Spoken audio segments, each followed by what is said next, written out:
Hello there, everyone. Zantok here with Slickstar Gaming, and welcome back to more Final Fantasy XIV, A Realm Reborn. In this episode of side content, we've got not only the Arcanist class quest for you, not only the Summoner job quest for you, but also the Scholar job quest for you, because both Summoner and Scholar branch off of Arcanist. So, gonna be a lot of magic, and a lot of books, and a lot of friendly little guys. Let's do some magic and become an Arcanist. Welcome to the Arcanist Guild. It is here that we research and develop the field of Arcanima.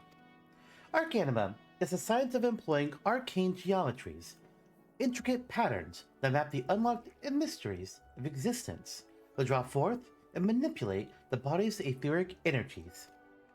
If you prefer an arcane art built on structured thought and precise reasoning, then your discerning intellect may find a home here at our guild. Might you consider enrolling here as an initiate? Yeah. Just as I predicted. Before we proceed any further, however, let us first feed your appetite for knowledge with a morsel of guild history. The roots of Arcanima can be traced back to the esoteric calculations practiced by the people of the South Sea Isles.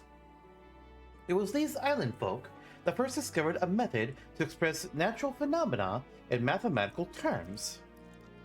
Building on this process, the existing mathematical formula were further developed into arcane geometries, precise patterns that allowed a practitioner to weave ether into specific magical effects.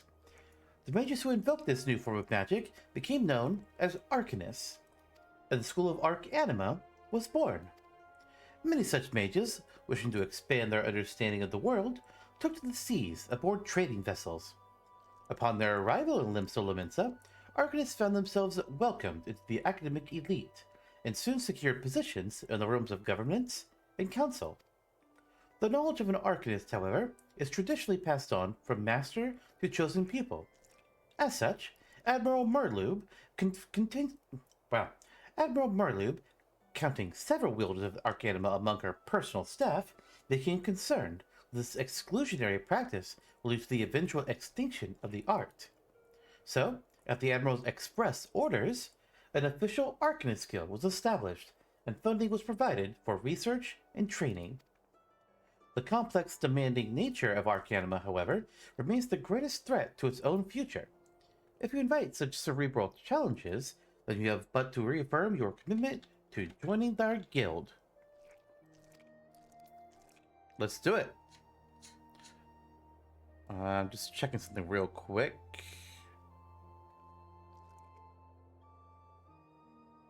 I'm pretty sure this is the truth, but I didn't see any information on it for sure.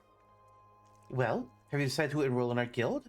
Or are you now intimidated by the thought of excessive thinking? Way of the Arcanist. Marie wishes you to reaffirm your desire to join the Arcanist Guild. Your sound judgment is to be commended. Now, standard practice dictates that I introduce you to our guildmaster, that you might convey your intentions in person. Due to extraordinary circumstances, however, he is unreachable at moment. Instead, you may speak with Mistress Thubergine. She has shouldered full responsibility for the guild's leadership in the interim. You'll find her just over there, by the bookshelves. You needn't be shy. Though her mind is sharp and critical, her manner is always most welcoming. Arcanist is an interesting class for a couple reasons. The first of which that I'll mention right now is that this is the only combat class that was not in 1.0 of Final Fantasy XIV. It was added in 2.0. If I recall correctly, I believe it was meant to appear in 1.0 alongside another class that never got implemented. Or another one or two, actually. But they just, I guess, didn't have the time for it. But they made time for 2.0.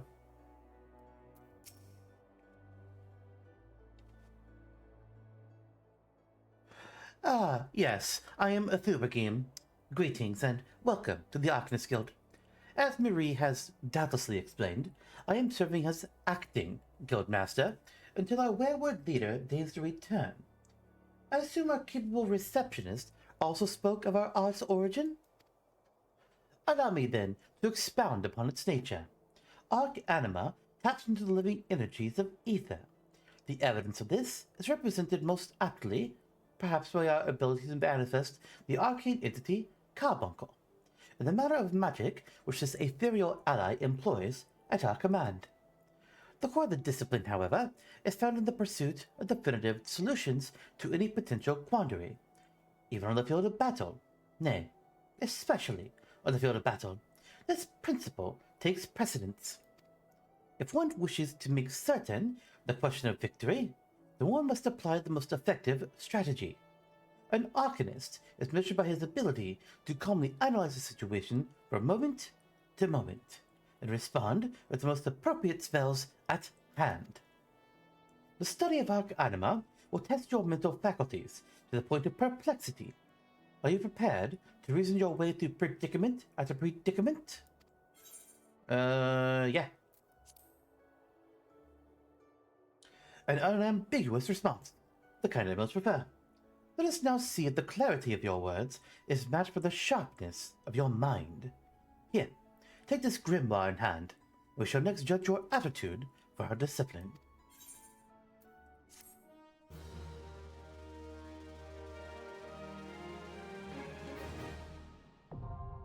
Arcanist unlocked. Our weapon is a book.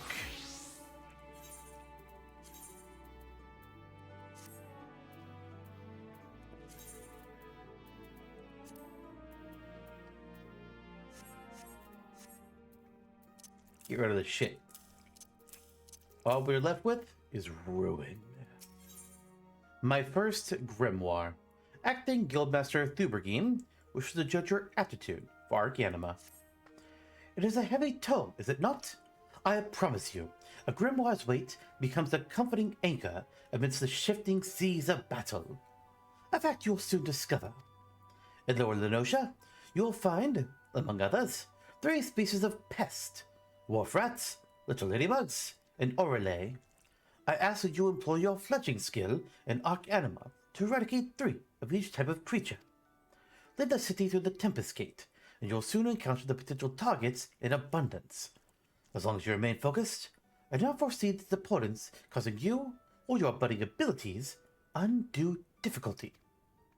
Once you return from completing the preliminary trial, I will welcome you as an official member of the Arcanist Guild. May your judgment remain swift and clear. As you say.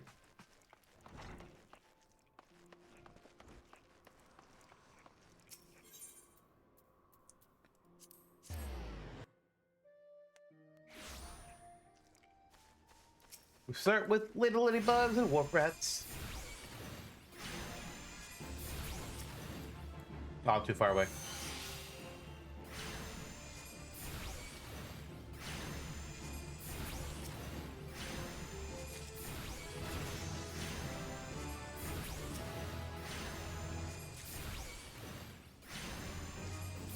I'll go over what we just got in a moment.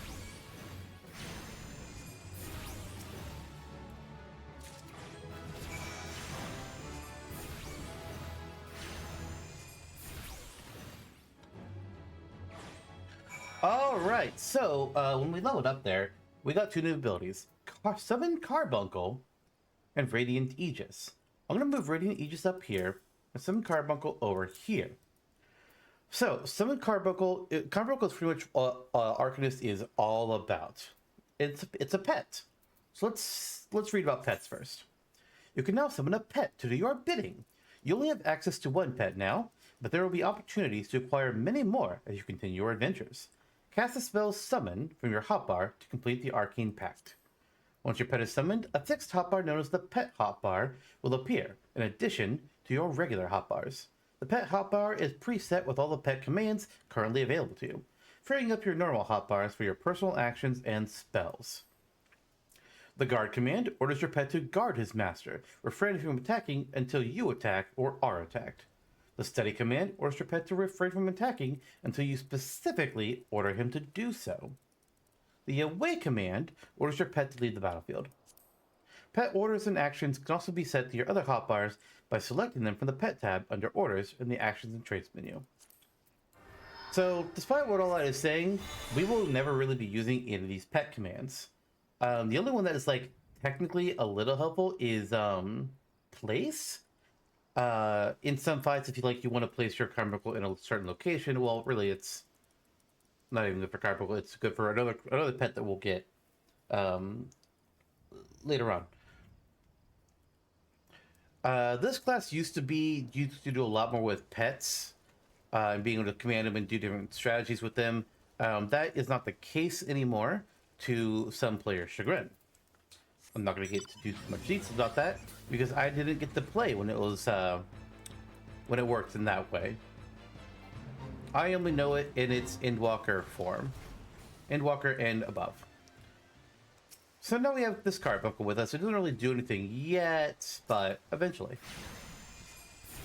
But we've got him. We've got a little pal. Oh, I didn't even intend to. No, I don't want to attack the ladybug. Okay, no. Oh god, I attacked the cane toad. Jesus Christ.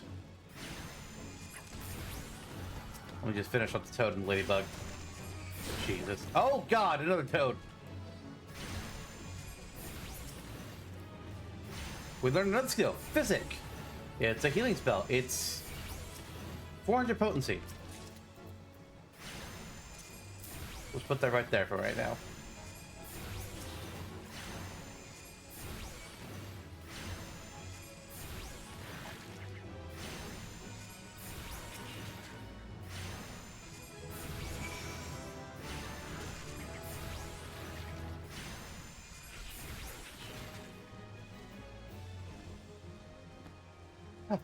Let's go back to the guild.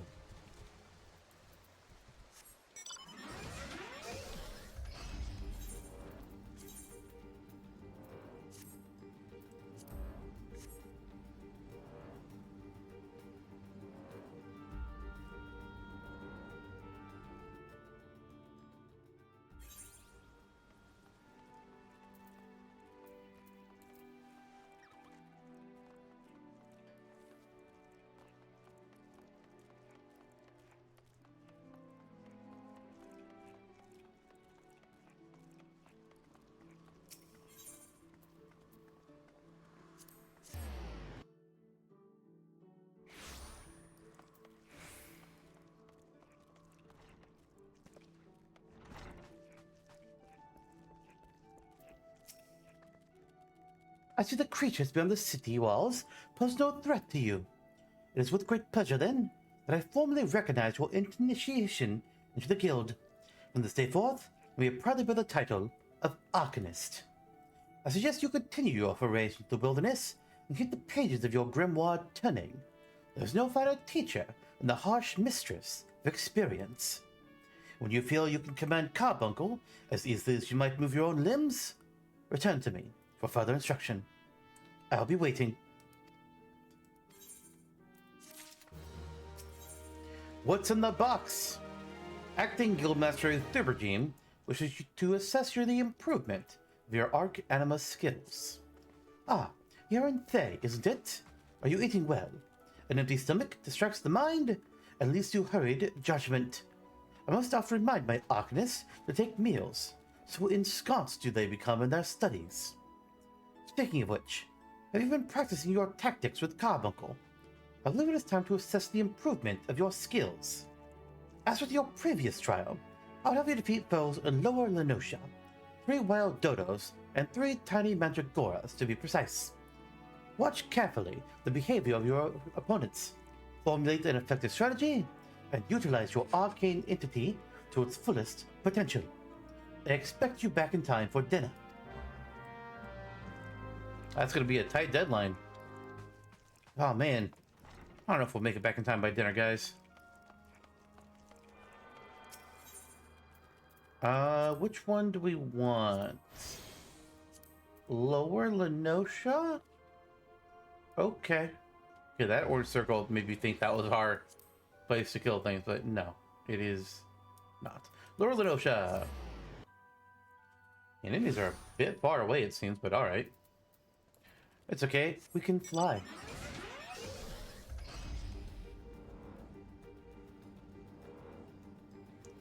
It makes things leagues fat. Okay. Because we killed 2 Catones, we did get a little bit of credit. But it failed, so not a lot. We got a spirit bond though with our Joker, which is a surprise. I was not expecting that.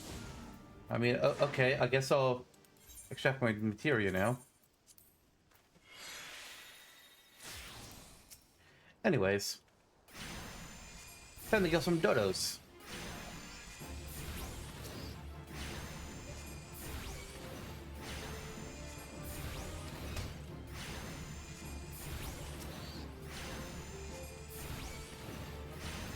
Supposed to be Mandragoras somewhere too. I'm not sure where they are.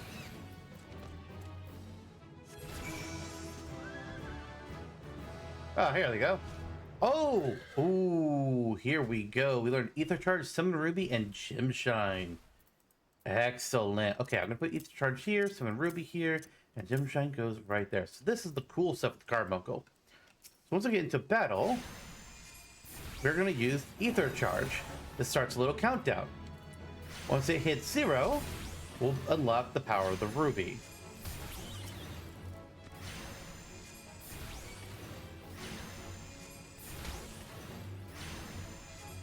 Alright, now we can use Summon Ruby. So Carbuncle goes away and we get Ruby Carbuncle. It runs forward and does an attack. And I can use Ruby Ruin up to 2 times, because that's the number displayed here. And I have this many seconds to do so. There will be 2 other colors of rubies that Carbuncle will be able to get, Topaz and Emerald. And then through later things, those abilities will get stronger. Well, let's go back to the guild.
Well, I thought that door opened. I was like, wait, what? Welcome back, They. It appears your coordination with Carbuncle is progressing at a satisfactory pace. To test your growing acumen, the more practical examination.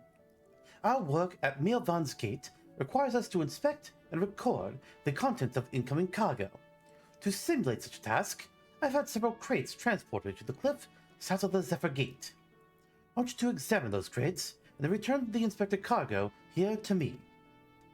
You would be surprised at the depths to which some merchants will seek to deter our customs agent from performing thorough inspections. False bottoms, rotting foodstuffs, flesh-eating vilekin. I suggest you be prepared for any eventuality. Gross.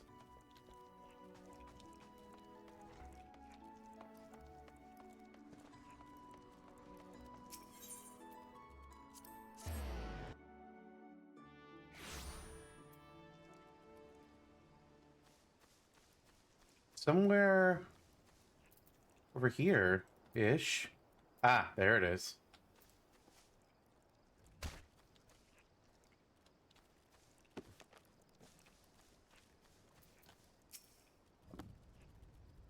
It says practice crates. This feels like a test. Tree slugs? Ew. Ether charge. Oh, get away from that.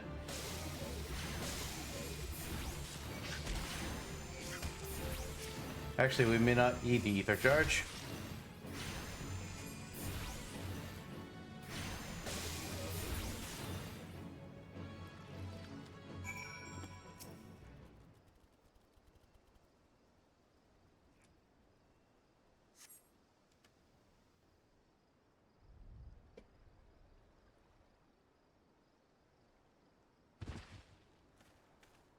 Uh, hello?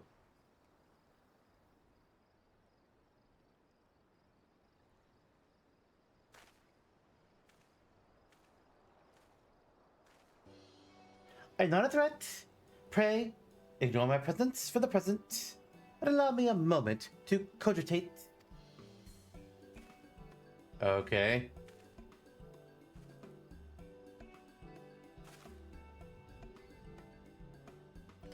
The reaction to my sudden appearance was within expected parameters, but, must admit, I did not expect so proficient a performance against the enemy set against you. Yet, effective though your tactics were, I spied much room for improvement. As I watched you battle, the wheels of my mind whirled into motion, as they are wont to do, inventing other possible strategies you might have employed. Ma'am, I only have, like, so many skills right now. Let's see. Take into account your current level of ability, factoring in the Aether constant, multiplying by the number of opponents, then applying your tactics to other potential combat scenarios. Oh dear. My calculations indicate failure, upon considering threat level 9,785.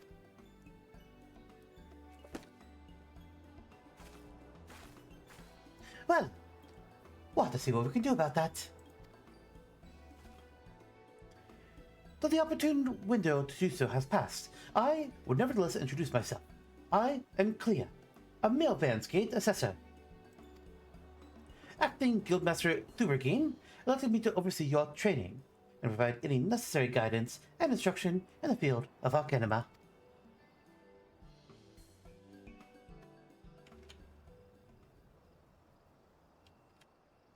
From what I have observed thus far, you have an admirable grasp of the fundamentals.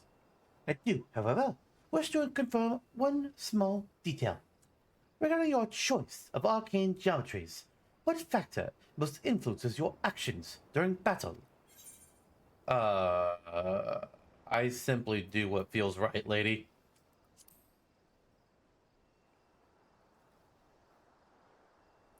Aha! Just as I predicted. And now, at the final element, you need to perform another calculation. The probability of you becoming an Arcanist of note is 90%. Give or take half a percent. Yes, the certainty is quite high. After all, I only know of one other practitioner who responded to my question in the same manner.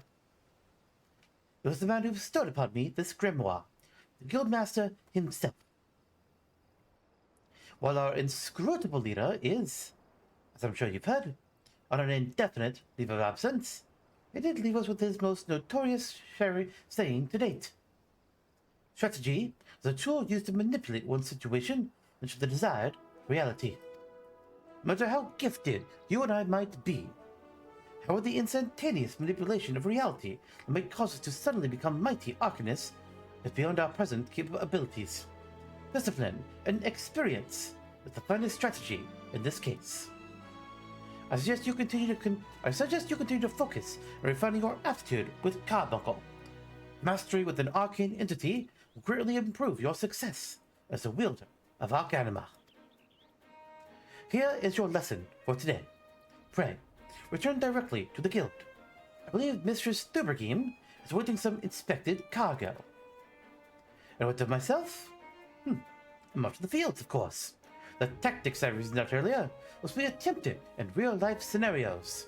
Theory is all well and good, but there's no substitute for actual combat.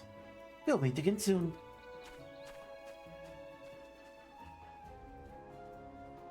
Oh boy.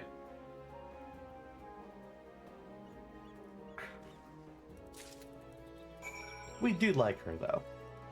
Alright, back to Limsa.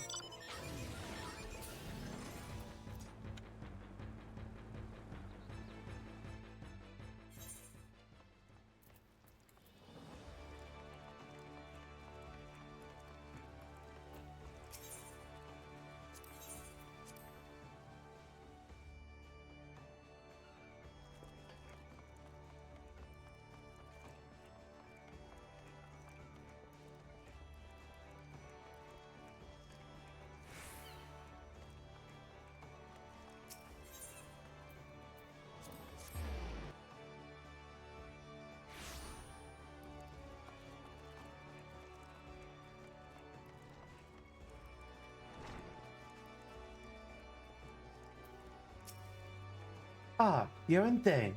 Have you returned with the cargo? I did. Yes, everything seems to be in order. Relatively clear of blood and other gore. That can be something of a problem in our profession. You understand. I also had word from Clea regarding your performance. She seemed eager to continue your training. An odd lass, I'll admit, but the guild can boast no finer mind for tactics. You would do well to heed the instructions she offers, particularly that which touches on the diligent approach to our art. Did you perhaps notice the battered tome Clea carries? That initiate's grimoire has served her from the day she entered the guild. She has her reasons, but it's admittedly strange to see it kept all the way to her present position as Foreseer. I fear such an intense focus on Arcanima has led her to overlook other aspects of her life. As our master strategist guides your Arcanist training, I hope that you might return the favor and help to broaden her own perspective somehow. But enough of such matters for the moment. You have done well this day, here and there. Continue your practice with Carbuncle, as Clea has bid. I will be here when the time comes for your next lesson. I realized I kind of gave them both a very similar manner of speaking, but I think it fits for them both. Let's see, this custom-made robe of casting. It's a little bit better than the hip and half robe we have on. It's just like the most minuscule way. Oh well, we'll take it.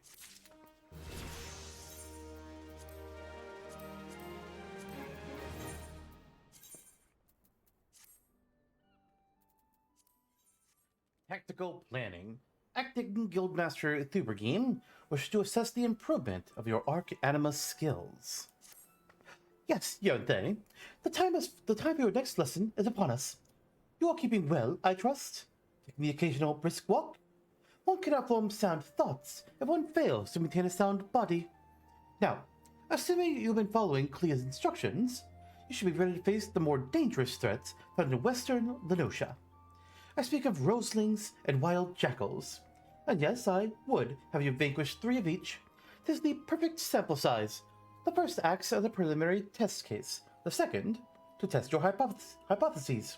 The third, to perfect the tactics you devised. Speaking of which, I trust your strategy will consist of more than simply flinging ruin over and over again.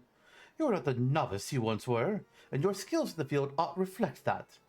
If you find yourself wanting for other approaches, consider an assault with ruin in tandem with attacks from your carbuncle.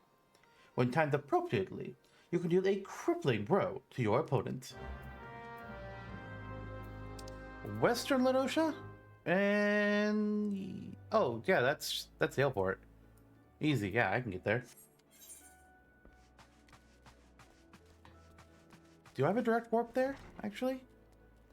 From Limsa? No. Alright, well, in that case, we're just gonna do a teleport to Swiftperch.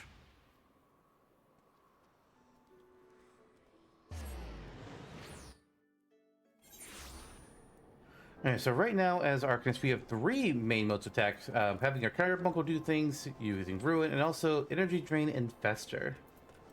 That's a fun one, personally. I like Energy Drain and Fester for a good amount. Alright, Roselings. You know what? I'll start with Energy Drain. I do that, and I can just cast 2 stacks of Fister. And then I have Ether Charge going. Talking about Ruby Carbuncle, in an upcoming battle. I don't have any AoEs yet as Arcanist, though. Eventually, I'll get one. Alright, we'll have Ruby go here. Followed up by a Ruby Ruin, and another. And after some Jackals.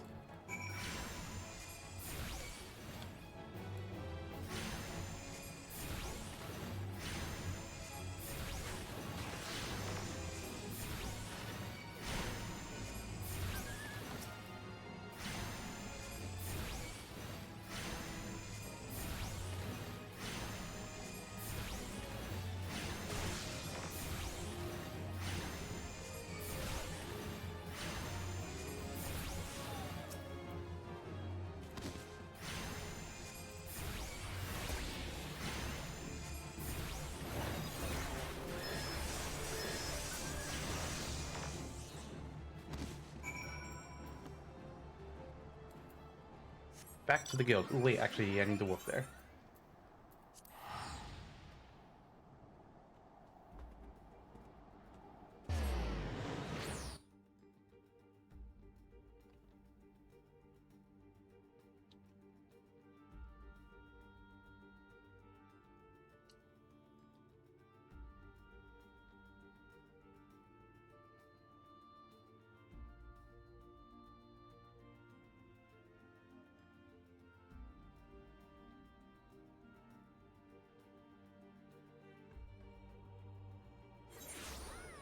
It was taking a while to load there. Probably because we're going to Limsa, and Limsa always has 1,000 people around.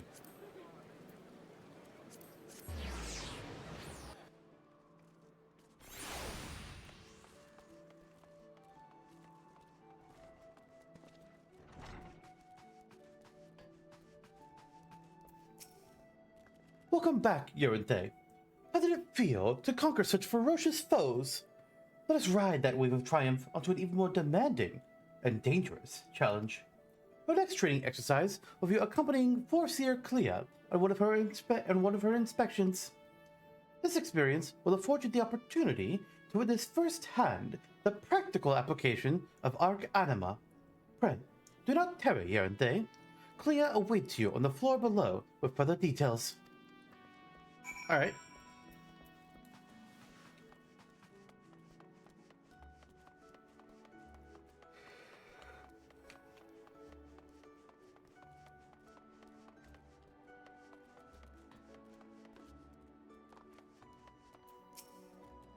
A timely appearance, as I expected. Shall I proceed direct to the job at hand? I've been tasked with examining the wares of a goblin peddler caravan run by the Boylestocks family.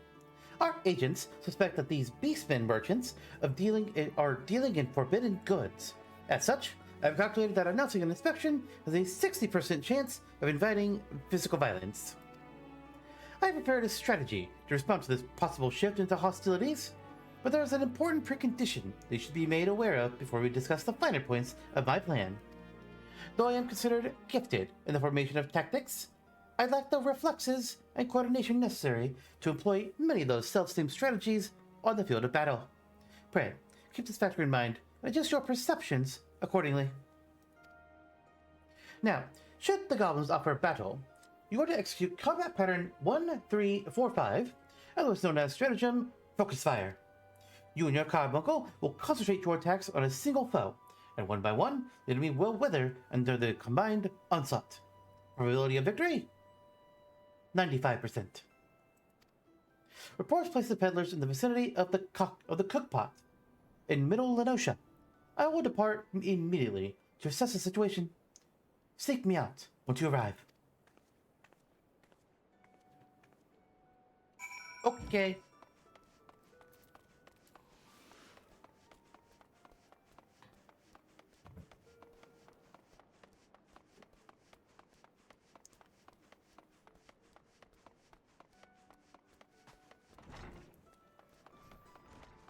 Alright, Middle Lenosha.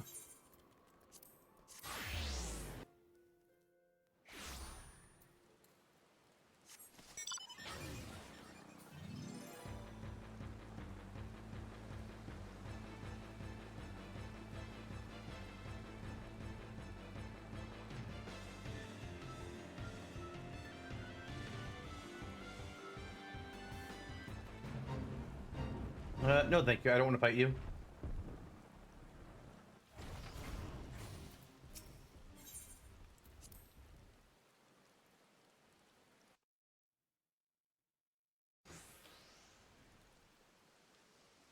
I am Foreseer Clea of Mia Van's Gate. You are to cease all transactions and surrender your goods for inspection. Nasty sneaky peekers! Got me spit up in their nosy eyes on stabby iron. A predictably aggressive response. Very well. Yerinde, remember what we discussed. Oh yeah, I got this. Don't worry. I can focus fire. Look, one of them's already dead. Ah, she's also got a Topaz Carbuncle.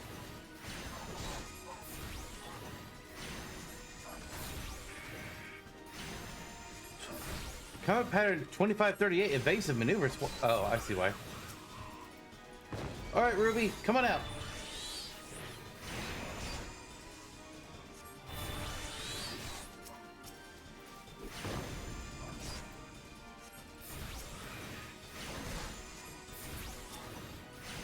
Ruby is a slower cast than our basic Ruin. I can't really display it right now, but it is. I mean, by that I mean our Ruby Ruin attack, or whatever the hell it's called. The special, whatever the special attack is that goes here whenever I summon Ruby Carbuncle.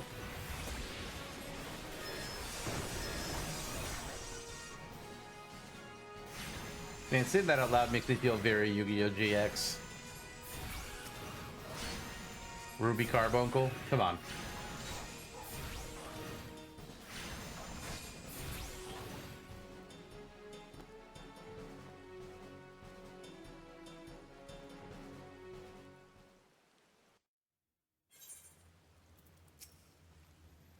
Nicely done. Adaptation, improvisation. I might have been observing our beloved guildmaster himself in action. This was the perfect example of how the strategy for a given task should be tailored to the abilities of the assessor. In other words, before you begin formulating your tactics, it is necessary to fully understand your own strengths and weaknesses. On that note, there's another question I want to ask you. When it comes to improving the probable success of a strategy, do you consider it more effective to concentrate on playing to your strengths, or showing up your weaknesses? That kind of depends. Oh, they're actually making me answer. Because we're the probability of success of a success strategy. I mean, it depends on what you're really want to do. But if I'm talking about like when I'm playing a game, if I have items that let me increase a character's stats, and I have to choose which character it goes to, I typically go for whichever character has the lowest of that stat. So I'm gonna go cover my weaknesses. Again, your response as the guildmaster once did. I must revise the probability for your potential to attain greatness to 97%. You are the one to keep an eye on. That much is certain. But to return to the subject of battle plans, your calculations must include an accurate assessment of your available techniques and their relative effectiveness. This requires you to be critically aware of your own limits, the limits of your allies, and the characteristics of your enemies. I believe that covers everything for today. Please return to the guild and make your report to Mistress Thubergheim. Until next we meet. I shall abide here until the Yellow Jackets arrive to take the peddlers into custody. My strategies will keep me company. You sure? That sounds kind of lonely, but alright.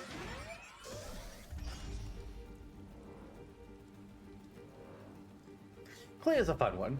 I think she is... of characters that are in these Realm Reborn level 1 through 30 class quests, if I recall correctly, I believe Clea is a standout fan favorite. Not sure who else is. I happen to like Sylphie from the White Mage quest. I like Amon Holy Fist from the Pugilist quest, and a few others, but those are some of the standouts for me personally.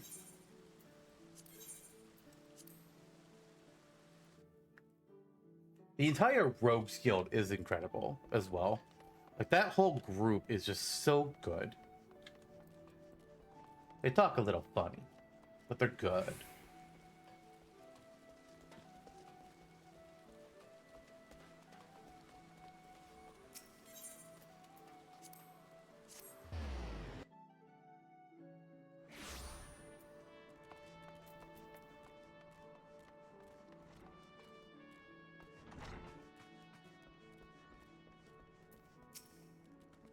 Back from the field, Yaranthe, Clea contacted me with a summary of events.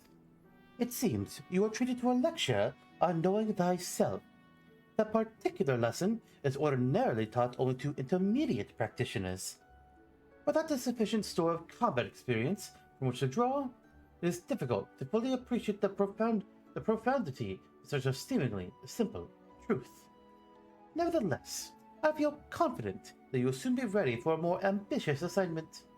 Keep to your studies and maintain the razor edge of your mind. I guess we'll take the hempen dress gloves. Actually, wait, hold on. I hit level 11. I should check for recommended gear. Okay, yeah. There's something changed.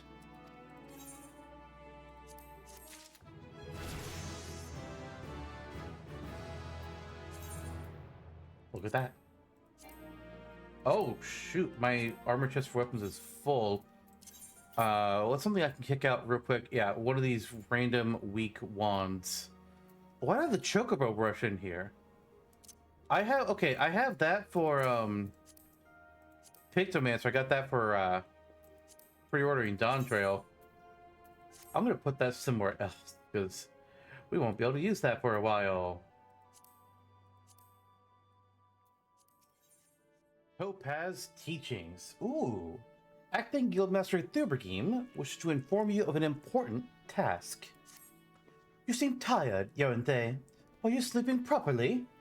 One's reasoning can suffer without sufficient rest and recuperation. Should you deem yourself fit for duty, pray, make your way down to the practice floor. Foreseer Clea has requested you accompany her on another official inspection. There is, however, a requirement for your participation. The Foreseer will explain the situation. Alright. Down we go.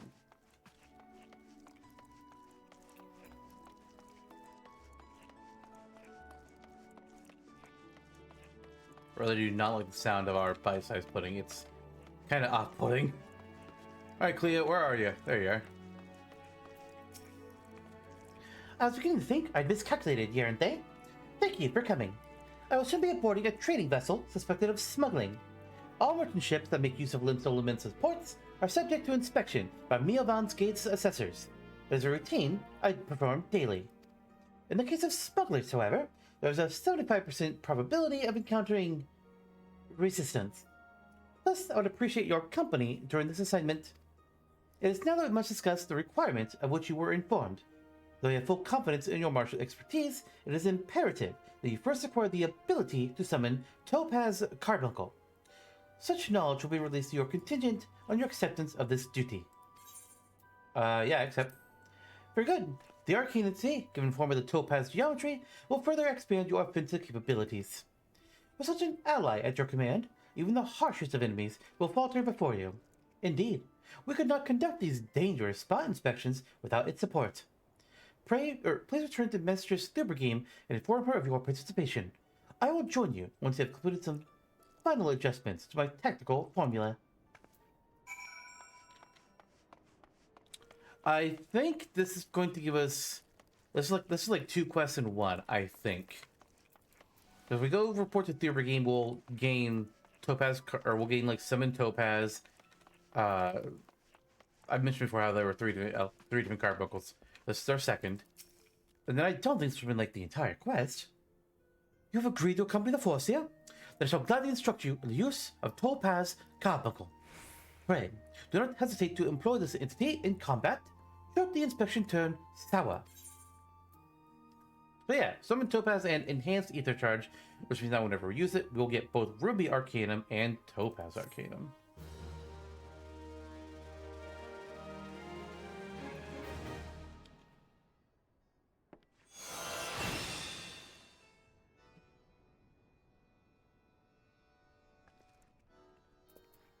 And we're going to put that right here. And here's the next quest. Over the Rails. Acting Guildmaster Thubergime is awaiting the arrival of the inspection party members. The mercenaries Geisfrin and Erstota are here to assist with the inspection. Both are old hands when it comes to escorting Clea during her more dangerous duties. Well met, Yaranthe. My spells are at your disposal. This won't be the first time we're expecting trouble. As long as we follow the Foreseer's tactics and keep a clear head, we'll come through just fine. The Morning Star is preparing to dock in Airport. We'll meet our first challenge, however, before we even board the vessel. It is almost a certainty that the merchant ship has hired a thug or two to accost us at the pier. I calculate the probability at 98%. The crew wish to avoid attacking us on deck, you see, as that would all but trumpet their criminal intentions to the world at large, as well as potentially damage their ship. Now, once we do manage to clear the rails, we will face a deck crowded with armed sailors. For a small party such as ours, the most effective strategy would be to incapacitate individual foes as swiftly as possible. Each opponent we down is one less weapon raised against us. It is imperative that we do not allow ourselves to become tangled in multiple, drawn-out skirmishes, lest we be overwhelmed. I call this Stratagem Hammerfall. Strategy is a tool used to manipulate one's situations into the desired reality. Keep those words in mind, aren't they? It is time we departed. Let us regroup before the main gates of Airport.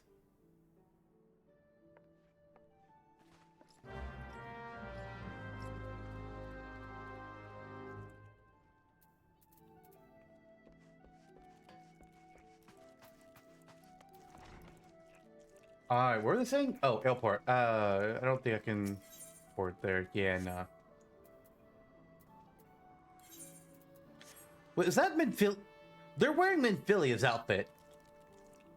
Some characters, you can buy their outfits and hairstyles on the official shop online. And it costs money. Real money. I have not. The only money I put on this game is my subscription and extra retainers. That said, I have considered getting the Play Dead emote. I just have yet to do it. And even then, like, some things that you buy in the shop are for your entire account. Some things only go to one character, which is pretty dumb, in my opinion. Let us be about our task here and day. Pray, inform the steersman at the pier that we are ready to conduct our investigation. Should violence be offered, you are to execute Stratagem Hammerfall. Do not forget, your tactics are both your shield and your weapon. Alright. Let's do it.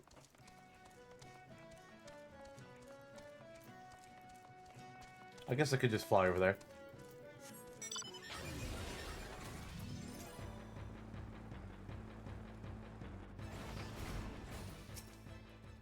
You're with the folks from Mealvan's Gate? Ah, hells. I knew there'd be trouble. Yep. Alright, we got our ether turret going. Oh, that guy's already down.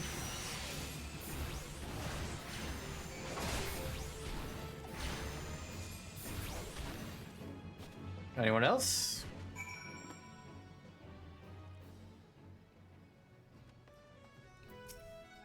Well then, so glad you can see you can handle yourself.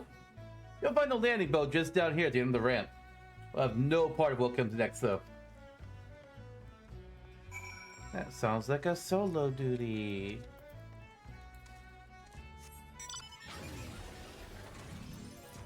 Yep.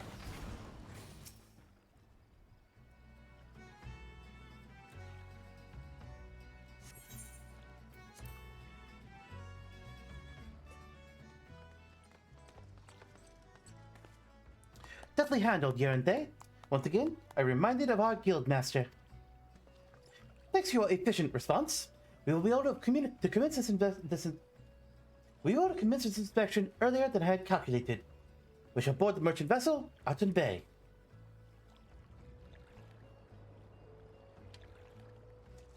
Aristota, if you take the rudder, the Morning Star awaits.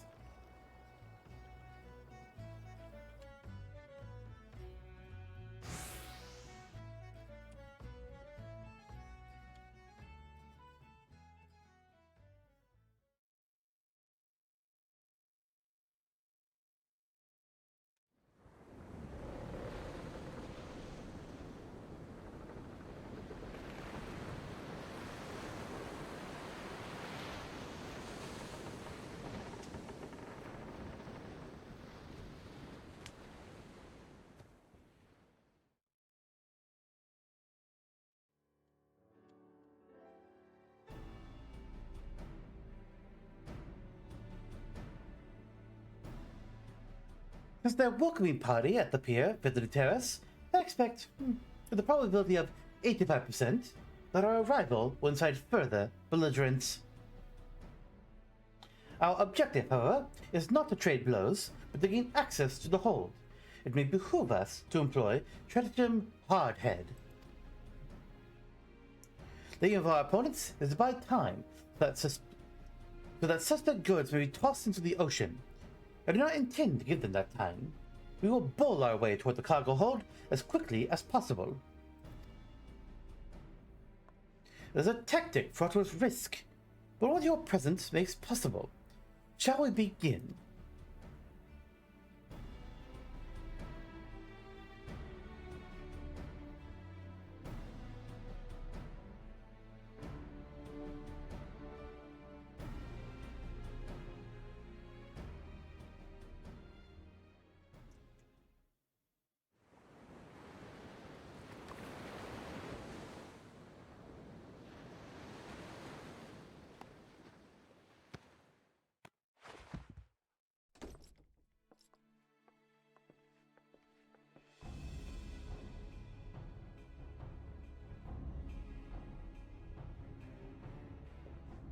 I am Foreseer Clea.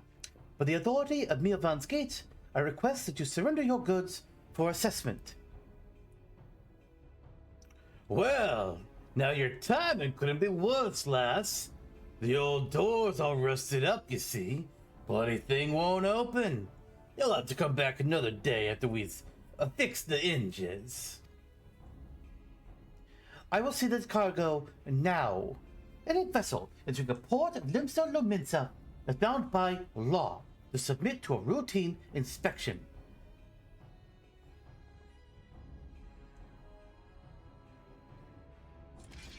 The law, is it? Lads, I reckon it's time our guest had himself a little accident. Pitch him over the side. That ain't gonna work, guy. I can swim.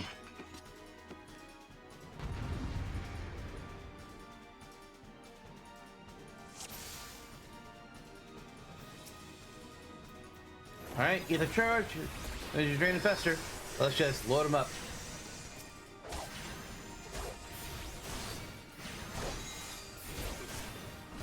Wow, Cleo's able to charge immediately and it won't let me do that. That's so mean.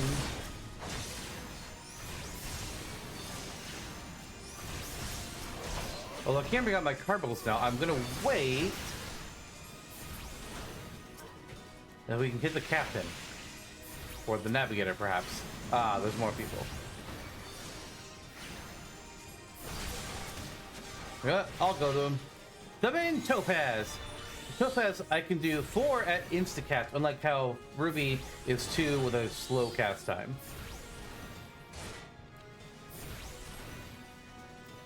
And now we bring out Ruby.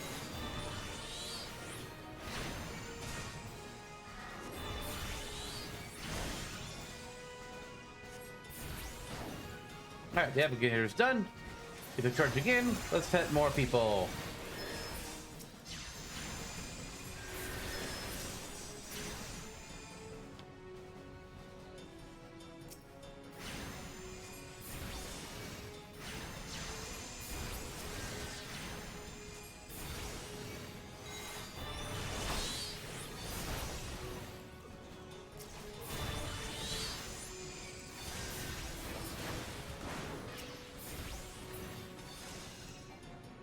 Oh, that's it. That's it.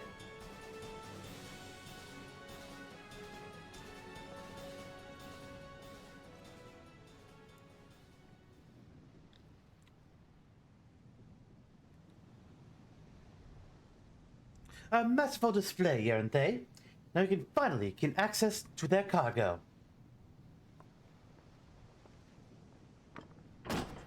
Ah!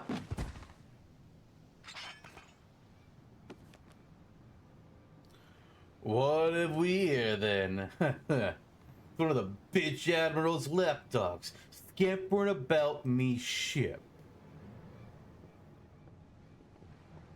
You're just like your mistress, always sticking your nose in where it ain't invited. No, it can't be. Recognize me pretty face, did you? But you were caught, exiled.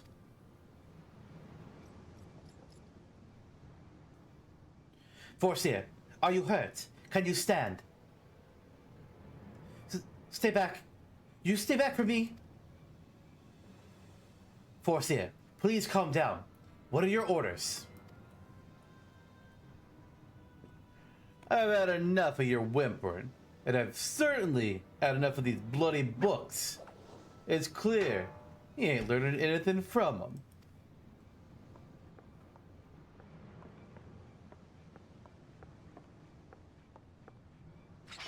I reckon it's time you got a different kind of lesson.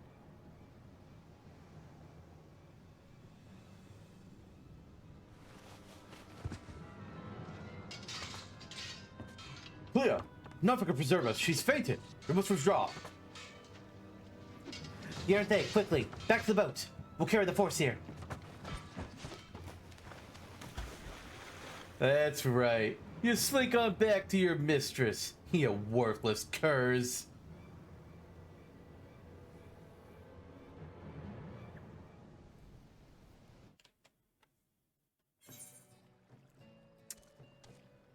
Well, that didn't go well.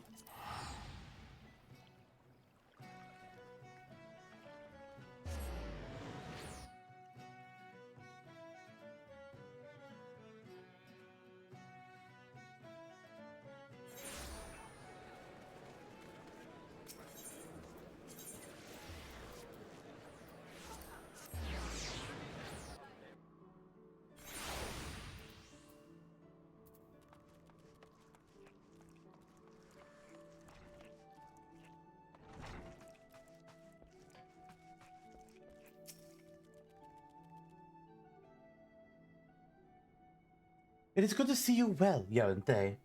Geisfrin sent word ahead of your travails. As an unfortunate turn of events, but considering the infamous Blackheart you faced, you might have fared much worse. Have you heard of the pirate Dulsmaga? He was exiled from Limsa some years ago, but it appears he's chosen to defy the Admiral's orders. And once more, he dares with a hand on Forseer Clea. The poor lass must have been terrified. If I had known Dulsmaga was aboard that ship, I never would have assigned her that duty. The assessor may require some time to recover. For Clea, that man is a nightmare made flesh. Though her physical wounds will soon mend, there's little we can do to solve the hurt to her mind. You are concerned? Angry, mayhap. Harness that energy and channel it into your training. I predict we shall be needing your skills again before long.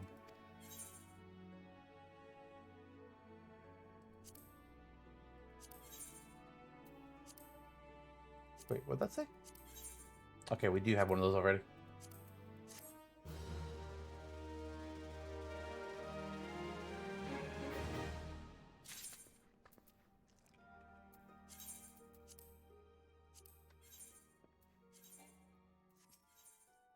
Pincer maneuver.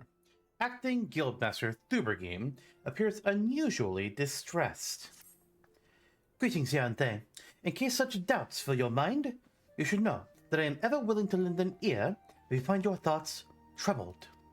At the very least, I would have you know this, because it seems that Clea does not. The Forseer has been missing since this morning. There have been other times when she has disappeared without a word, but we have always been able to find her. Alas, that is not the case this day. With a guildmaster here, he could deduce her whereabouts with nary a moment's concentration. I find myself beginning to wonder if those who devote themselves overmuch to Arcanima are more prone to bouts of wanderlust. But while I might wish to ponder further such oddities of character, we must need to organize a search party. Would you be so kind as to make inquiries in Hawker's Alley? It is not uncommon for Clea's wanderings to take a path through the markets. Clea is clearly still affected by the events of the last quest. Let's try to find her before something else happens.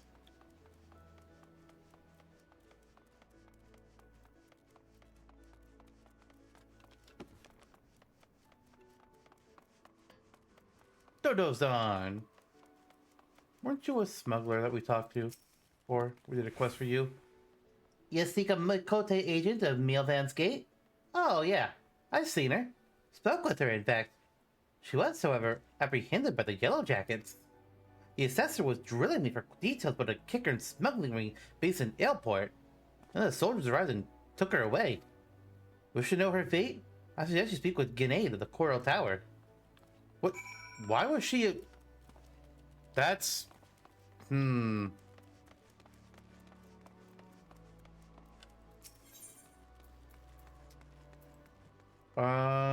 need to go to the Marauders Guild. Okay.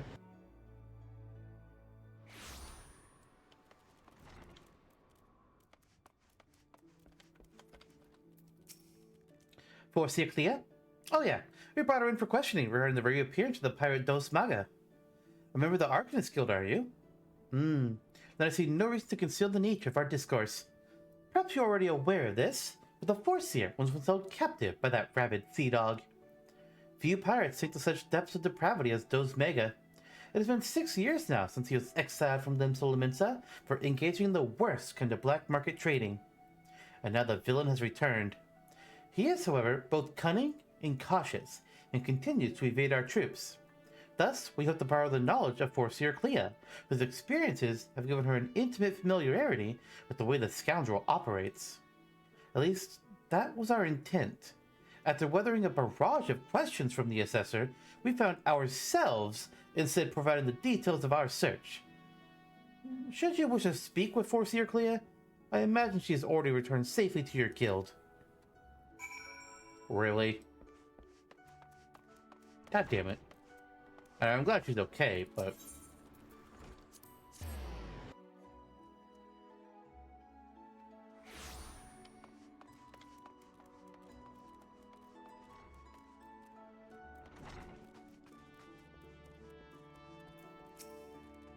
Back already? You were led to believe she had returned here? I am afraid not. Oh, so the Yellowjackets told you something of our history with Dos Maga, did they? Perhaps it would be best if I told you the entire tale. Dos Maga's banishment was the result of a surprise inspection that revealed his involvement in an underground slave trade. The assessor that stepped aboard the pirate's merchant ship spoke of finding dozens of unwashed unfortunates crammed into that squalid hold. Among these prisoners was a young Mikote, destined for some black market auction block. Though Clea was initially too terrified to even speak, the guildmaster brought her out for a fearful days with the gift of an initiate's grimoire. Yes, the self-same tome that she has carried her entire career. Of course. Did you not mention that Clea's grimoire was thrown into the sea? There are rumors that a Kikard merchant of ill repute has retrieved the black market goods the crew of the Morningstar hid into the ocean. Even now, he gloats over his salt-encrusted catch in Airport. It is entirely possible that the Force's most prized possession was caught up in the Kikard's salvage net. I have no doubt now that Clea has reached the same conclusion. To Airport with you, Yarendel. That is where you will find our wayward assessor. Boy, I hope so. That book's gotta be waterlogged, though. Unless there's some magic around it that protects it from water damage. I mean, that would be smart for a magical tome to have. But, I don't know. If I was making a magical book that I needed to use to cast my magics, and I had the capability to make it waterproof, I'd make it waterproof. Yes. Common pattern 256 should serve to cover all expected contingencies. Okay, you never know. You'll have to nullify a thaumaturge or two. My retrieval strategy is complete. Yarente, it is good of you to come. I was unable to calculate for certain if you would piece together my movements in time. Very little is certain when so many variables are involved. But there's good news. This prisoner here was kind enough to confirm the trader who salvaged the Morningstar's jettison cargo did indeed retrieve a tome that's the description of my lost grimoire. Limits and law, and the policies of Milvan's Gate would support the confiscation of goods connected to an official inspection. But alas, My personal belongings do not fall under that definition. Thus, I intend to launch an unofficial offensive against this black marketeer and his cronies. The peddler has already departed for Kanna-E-Senna. If someone gathered to me such allies as I possess, and I count you as one of them, Yaranthe. Despite the nature of this endeavor, Mr. Stubergame has offered me her cooperation. If you would, pray, join her at Oshan's Embrace. That is where we shall ambush this disreputable Kiggern. Alright. That is at Lower Lenosha.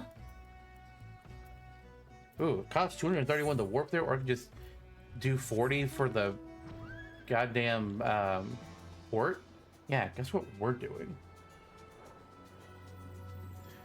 I'm just a simple Realm Reborn character. I don't have a lot of money. Yet. Eventually, we'll be filthy stinking rich. Probably.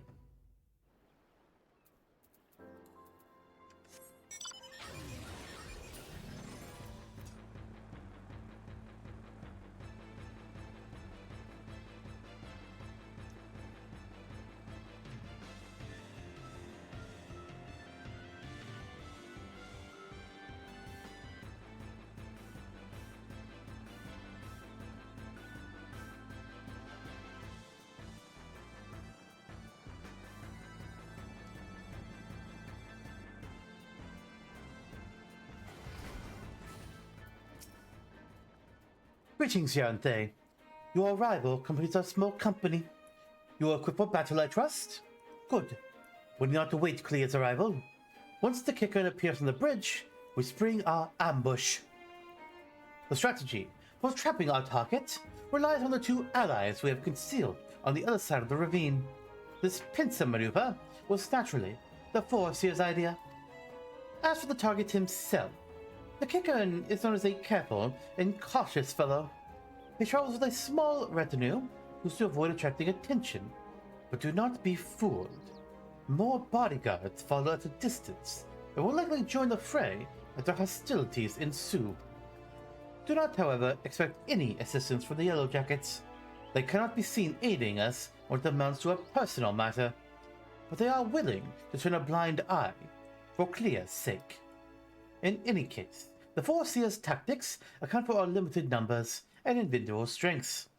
Victory is all but assured. Now, let us take up our positions and wait for the Kiggern to arrive.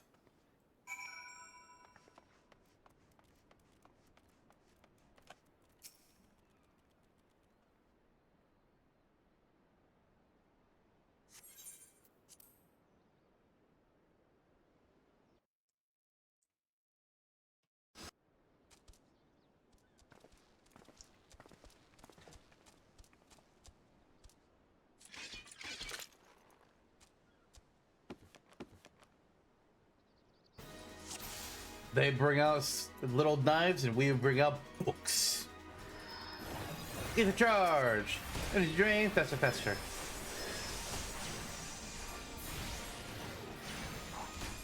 Who just... Okay, mindful mercenary.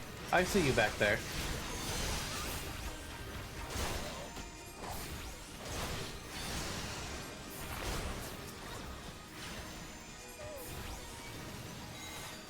Topaz coming out. Oh yeah, they're dead. Oh, where are they going? Wait, is that Ul'Dah Mercy? Oh, okay. This is our... Outside of just like side quests, this is our first encounter with Ul'Dah. Oh, you're a healer? Oh, I don't think so, sir. Ah, they got those ones just fine. I'll stay back here.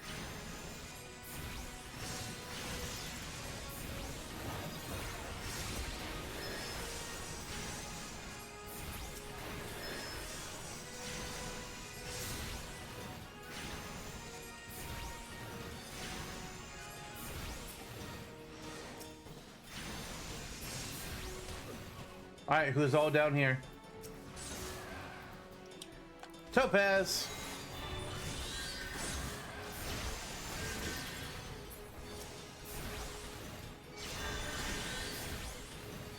Is somebody a healer? Is it the Ul'dah?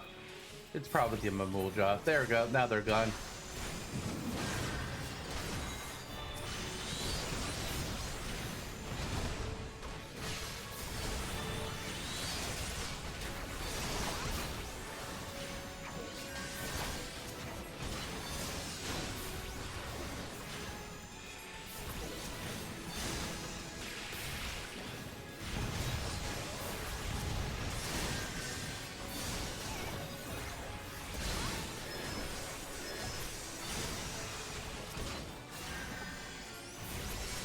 I really like the attack animation for Ruin, which is like we hold our book out and just shoots out a magical orb of death.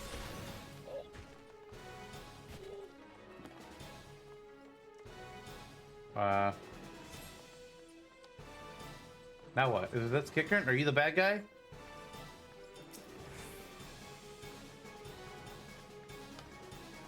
I don't know what we're just waiting for.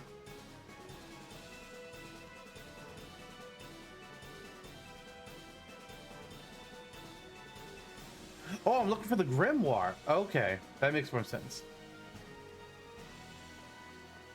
I see now.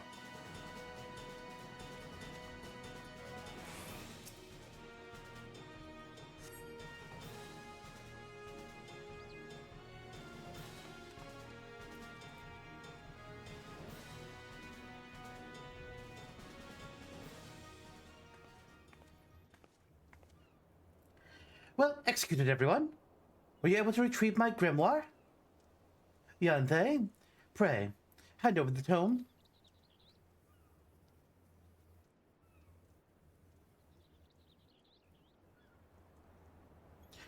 It's ruined. My wonderful grimoire. It's ruined.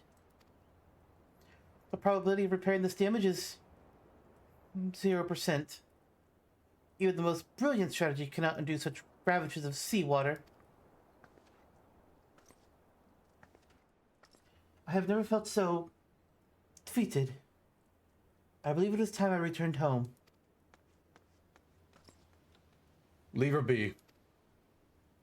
But how can I?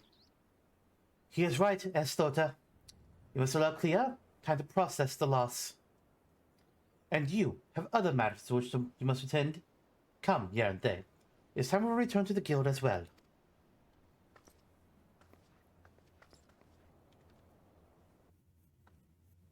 Damn. Well, I'm not surprised, because it's like we were saying, waterproof book.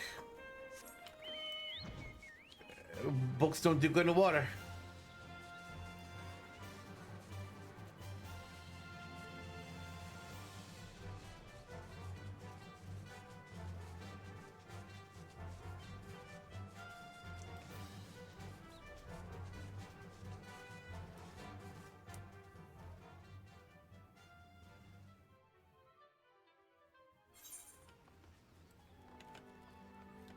Oh, I forgot. We still have Heavenstern decorations going on.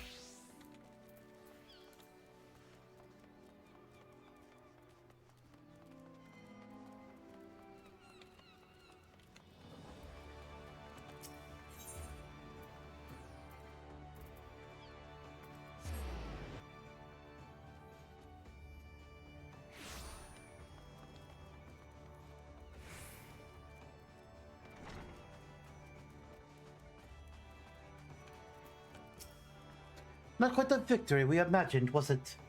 The moment Clea beheld her soaked and tattered grimoire, you could see the light of hope die in her eyes. There is, however, something we can do. I will call on your aid soon, but in the meantime, you will be well served to deepen your knowledge for Arcanima. I guess we'll take the cotton dress shoes.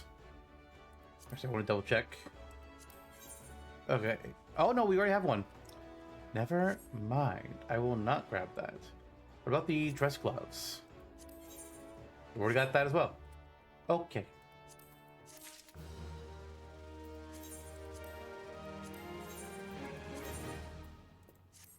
Just not high enough level to wear them yet. Grimoire Fandango. Acting Guildmaster Thubergine would have your assistance in tracking down a certain someone. Have you come to ask about Clea's condition? The force here is, well, unchanged. She walks about as if all the joy in life has been leached from her soul. I believe the only one who can help her now is the same person who broke Clea out of her shell the first time, our absent Guildmaster. And, though I am leery of the coincidence, the man himself has at long last been spotted. Should you seek out his last known location, it is unlikely he will still be there. And even should you catch him, he may not deign to speak with you. Nevertheless, this may be our only chance. Pray, travel to Memorune's trading post in Upper Lenosha and speak with anyone who wants to see the Guildmaster. Oh, and one more thing. Though he prefers us not to use it for some inexplicable reason, our leader's name is Kred Tia.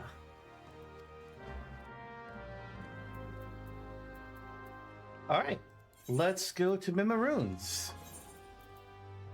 Ugh, Upper Lenosha. I wish there was a second ether right here, so I didn't have to either take the ferry or fly the entire way across. But oh well.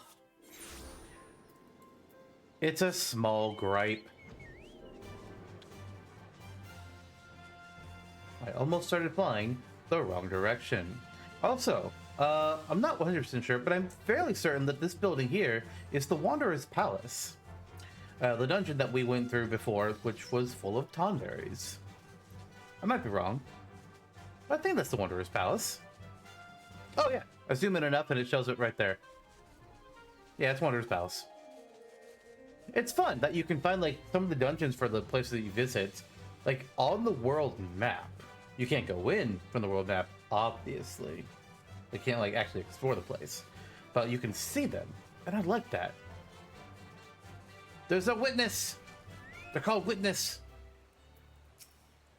Morning, sir. Aye, I also want to sent word to your guild about spouting your leader. It's a rare sight to see Kritia roaming about. He asked me the way to Thalaus. Could be he was seeking to speak with the scholar who lives out there. Thalaus. Guess that's the place here.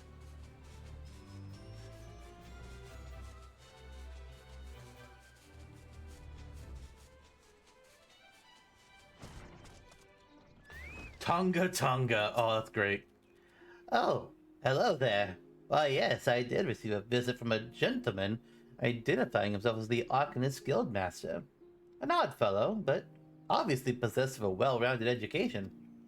As it so happens, he bid me pass on a message to anyone who came searching for him. Ahem. Reunited, the 3 slips of parchment for the problem to the solution. The Guildmaster mentioned that the slips of paper are concealed among the bones of Thalaus. I suppose you're expected to search for them. So... What? Find these slips of paper, we combine them, and they'll create the problem to the solution? What? What is this riddle shit? I didn't ask for no riddle.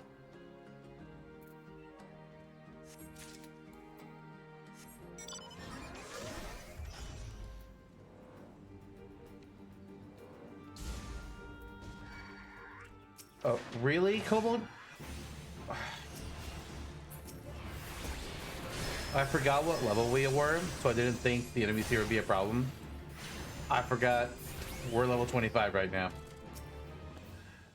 Gosh darn it. Really? Alright, Kobold. Gonna be code dead.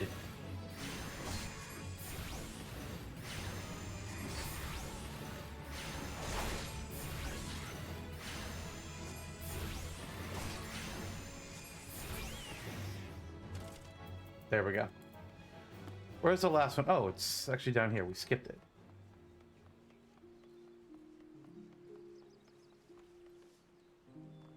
I don't see anything. Ah, that's why.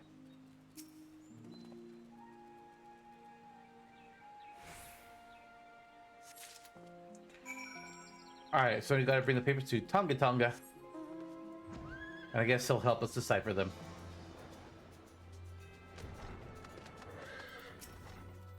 Have you tracked down those 3 slips of paper? I have. Interesting. They actually exist. To be perfectly honest, I thought you had been something a wild dodo chase. Well, let's have a look at these, shall we? Oh, well. Pinned in ancient Allegan, no less. Fortunately for you, I have a passing familiarity with the script. Seek the box at Fool Falls. Dance a jig for your wooden audience. Claim the secret from the opened heart. A most cryptic set of instructions, I must say. Do you intend to follow them? The skilled master of yours certainly enjoys his games. Okay, so at Fool Falls, it's gonna be a box. And we gotta do a dance.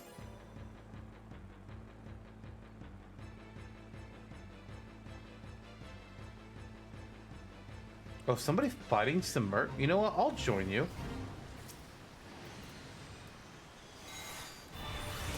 It's almost dead, but I'll join in.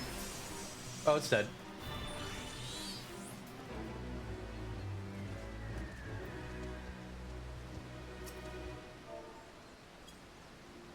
And so we dance in front of a box.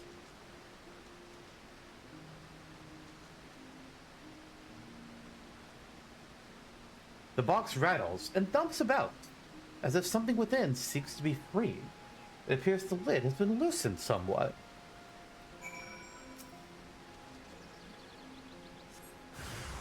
Oh! Why would you do this to me?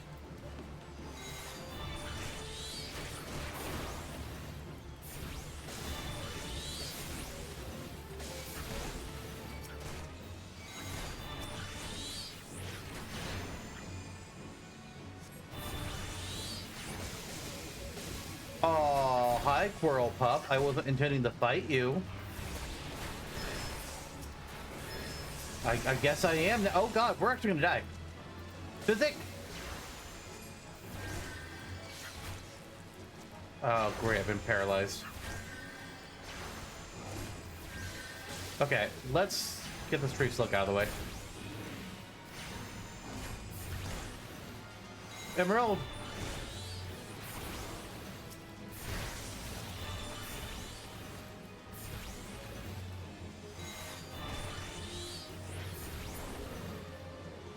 Oh, there we go.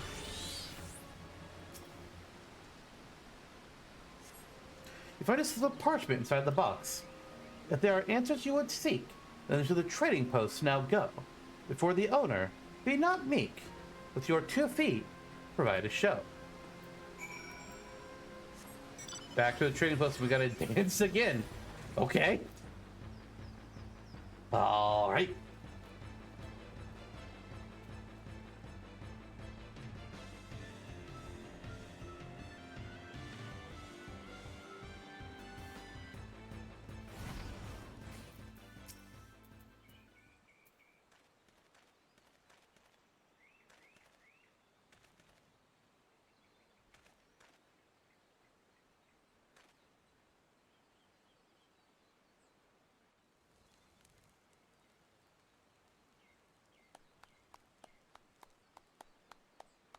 Ah, that was most entertaining.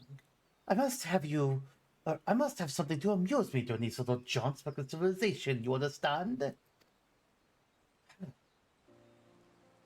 Based on my evaluation of your abilities, I calculated that you would arrive at this point somewhat earlier. You balked at the dancing, didn't you?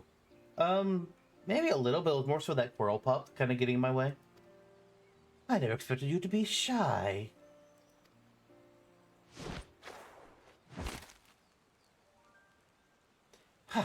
Another variable to add to your list of characteristics. I keep extensive mental notes on all the guild members you see. Even those who think they've never seen me. As an Arcanist, it was a simple matter to engineer events that I might meet you face to face. After all, Strategy is a tool used to manipulate one's situation into the desired reality. And I do so enjoy seeing others dance in the palm of my hand, as it were.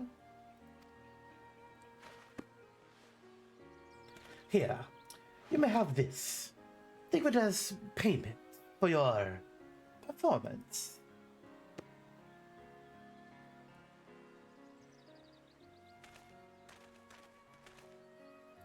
Though you might consider passing the tome on to Clea. That is the reason you sought me out, was it not? Before you can clear the grimoire, however, I must insist that you dance for her. I will know if you don't. All this baneful interaction has simply exhausted me. It is time I return to my studies. You, on the other hand, will travel forthwith to the anchor yard in Limsa. Be well, Yarente. We shall meet again. I'm 100% certain of it.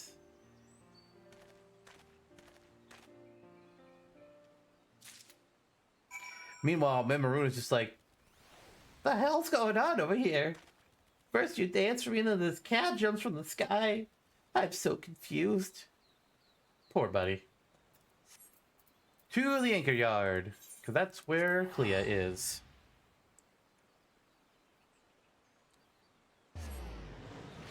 The quest list spoils me.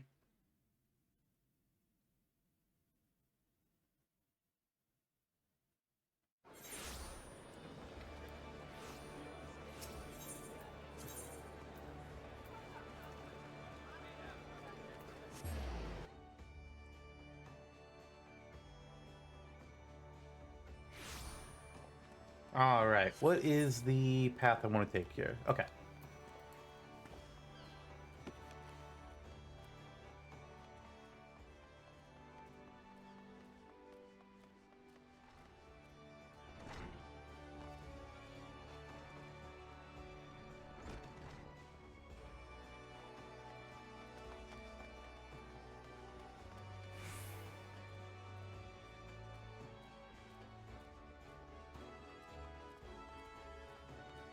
Clea, what you doing all the way over here?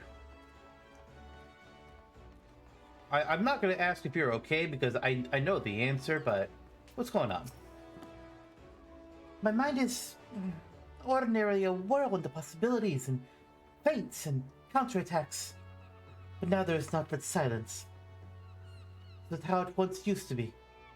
And perhaps how it always will be from now on. No, it's not. Watch me dance.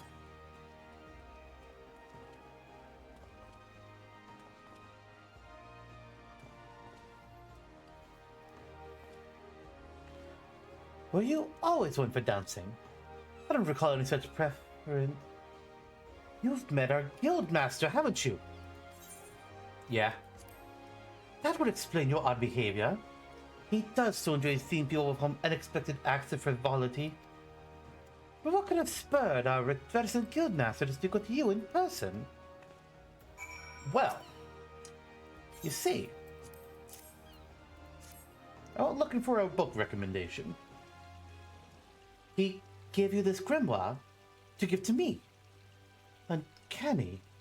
It is identical to the tome I received the first time I ever met our leader. You have my thanks, Yarente. The Guildmaster is fond of games and mischief, and I understand the troublesome trials he likely put you through while deeming you worthy of his attention. With this gift, however, his message to me is abundantly clear. I am to shape reality into the one I desire. And that means defeating Dosmaga. Gods, my mind is alive with strategies. I must have time to think. Pray, inform Mistress Thubergame of my return to duty. Hell yeah, she's back. What did it say?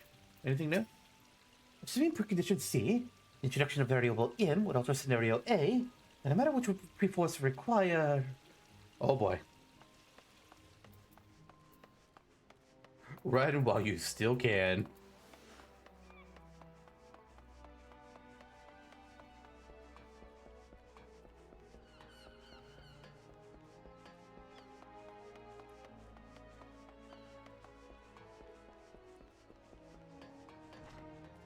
I know it's not, but sprint feels like it's lasting extra long. I kind of wish it did. Like, I feel like in the cities, let us have infinite sprint. Like, come on. Out in the overworld, in dungeons, yeah, sure, it should be limited. But in the cities, man, oh well. It's not a big deal. Very, very minor gripe. There are bigger issues that need to be addressed in this game. Love the game, don't get me wrong. It's definitely got things that need fixed. Clea has returned from her despondency. Why, this is wonderful news. And we have you to thank for it. It is unfortunate, however, that both Clea and our guild master are possessed of such impenetrable personalities. But at least in the case of the Foreseer, we have an inkling as to the nature of the cage that imprisons her. I continue to hope that her partnership with you shall gradually pry those bars apart. Return to your training, Yaranthe, and prepare yourself for the demanding tactics Clea is sure to formulate in the days ahead.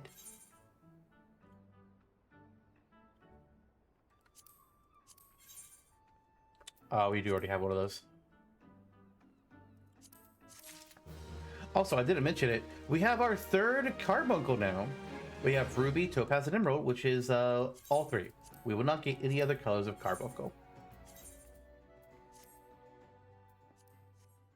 Alright, let's see the end of the Arcanist storyline. Sinking Dos Maga. Acting Guildmaster Thubergame has instructions for you from Foreseer Clea. I've been expecting you, Yaranthe. As ever, Clea's predictions prove accurate, almost down to the moment, and her mind is especially sharp with such a dangerous confrontation in the offing. The Yellow Jackets have contacted us with word of Dos Maga.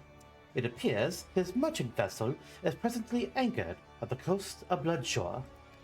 Once the pirate's business there is concluded, rumor has it that he intends to embark on an extended voyage to the east. It will be some time before he returns once more to Limsa Lominsa. If we pass up this opportunity, Clea will lose her chance to settle the score with Dos Maga, and we risk the Foreseer stumbling once more into the blackest melancholy. Simply getting close enough to Dos Maga will prove difficult. Clea has, however, already formulated a solution, and has set her grand strategy into motion. Your first task in this undertaking is to travel to Costa del Sol and deliver the set of directions to a fisherman by the name of Railzern. More instructions before forthcoming. To Costa del Sol we go! We gotta take down Dos Maga so Clea doesn't have any more, what do I call it? What's the word I'm looking for here? We gotta help her with her trauma, is what we're trying to do.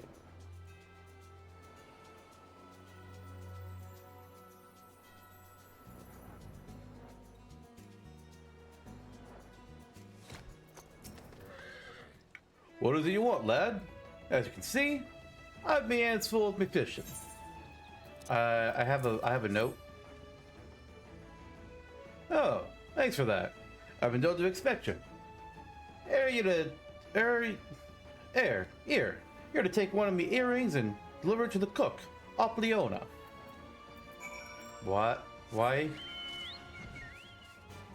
Why am I bringing you a note for you to give me earrings to take to a cook? Are they going to give me some other random item next, or are we doing another backwards fetch quest? Let's say another. The one I'm referring to wasn't in this game. I don't know why. Is that another? Ah, yes, and how might I help you? Master Gagaruju is expecting his breakfast any moment now. I have hair. Oh, herring! I thought it was earrings. Makes more sense. Ah, fresh herring. Why, the master does enjoy a bite of broiled fish every morning. This might even earn me a few extra coins for this week's wages. Well, You have earned yourself one of my homemade eel pies. I tell you though, your Arcanist colleague was quite insistent that you take the pie to Master Gigaruju, rather than scoff it down yourself. Great, what's Gigaruju gonna give us?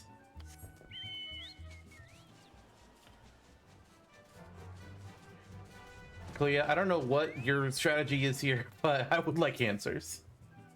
And what brings you to my, and I use the term facetiously, humble abode, dear sir? Such a heavenly aroma. Are you perchance carrying an eel pie about your person? How commendable that you should research the delicacies that tickle my fancy before daring to intrude upon my most ponderous of ponderings. Speaking of ponderings, well, I was speaking of it at least. I have a hefty purse of gil to persuade you to relinquish your claim on that pastry. Okay.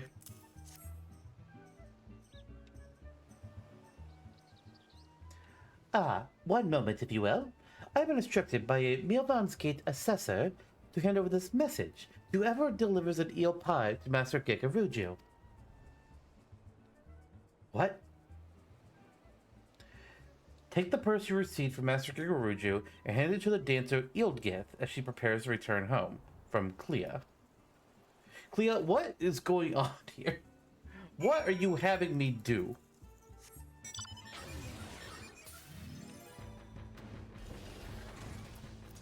I am so confused. Oh, yes? If you're looking for a dancer, then I would first see your coin. I have 3 children to feed and no time to waste on idle chat. I have a heavy purse here. I don't know how much is in it, but it's apparently filled to bursting. Oh my, that is quite a purse. My precious darlings would like kings this week. Or you could save it and eat a good amount for multiple weeks. Yeah, well. And such a simple job as well. I was told to expect you, you see. In return for the coin, I am to give you these. The leather satchel is from your Mikote friend, and the perio is from me.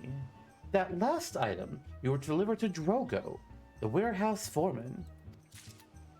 This feels like filler. I'm just gonna have to be honest. This feels like filler. I would like answers.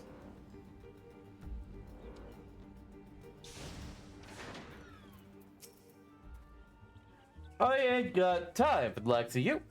If I don't get me work squared away soon, the master will have me out on a bike. What? You got something for me, you say? Okay, you have a well-worn perio. What? Why?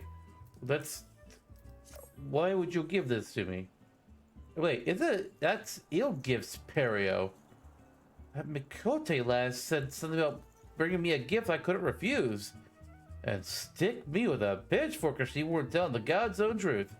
Here, you're supposed to have this bottle of wine. Take it to the Flying Shark and pour a cup for the sailors when are drinking there. That's what she told me to tell you, Eddie Road. I'd watch me back if I was you, though, son. Them sailors are the meanest bunch of cutthroats I ever did see. Did we just hand him the dancers? I didn't fully read the description of the item. It was like it was a skirt, or at best. I don't like this. You want me to taste your wine, eh? Well now, I ain't one to pass up free grog. Lamellon's tears. Now that's a bloody fine drop. We'll ship this stuff to the east. We'll be selling bottles by the crate. You're coming with us back to the Morning Star. The capital want to have a word with you. Okay. Did we just get ourselves invited to Dosmaga's ship? There's a good lad. And as for you, Miss Dancer, you stick close to all her scrat. It gets damn cold on them long sea voyages.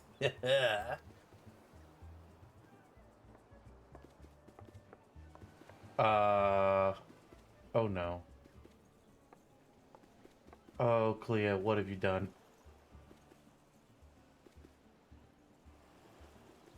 We better be talking later.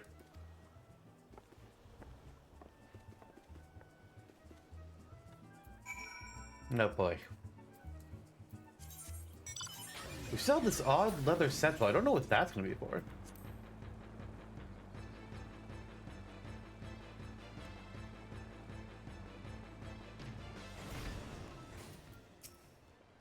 You ready then?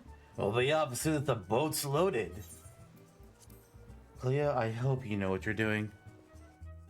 Because I certainly do not.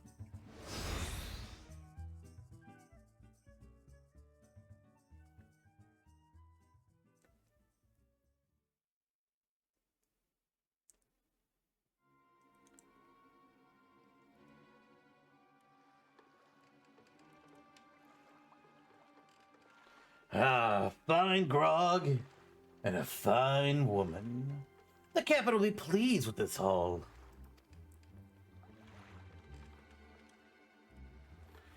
Pray, do not stare so. This is the most expedient method of gaining access to the ship. I'll take that satchel from you now, and give it back after I take the items I need. Are they not going to notice that this is happening? Oh, no, they do. What mischief are you two about?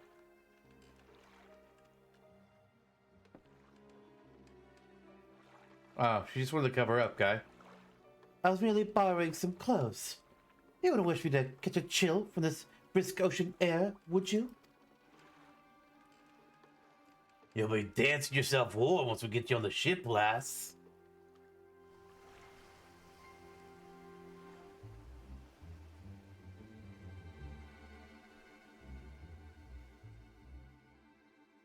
I feel like that had to be easier ways.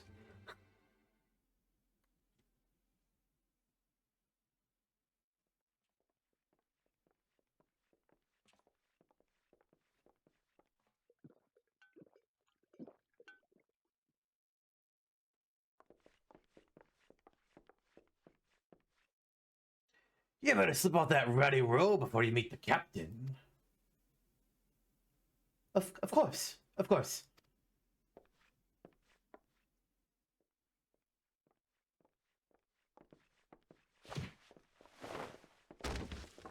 What? What? That was a quick change. I'll be happy to show him the performance that awaits. The bitch's Admiral Lapdog. Come back for that lesson, have ya? It is I who should be teaching this day. My lecture will focus on the manipulation of reality through applied strategy.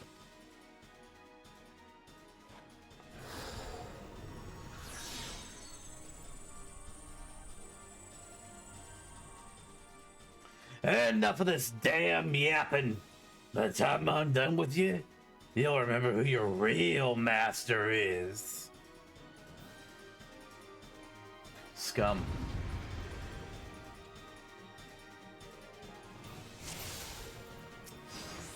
Barber Herskret?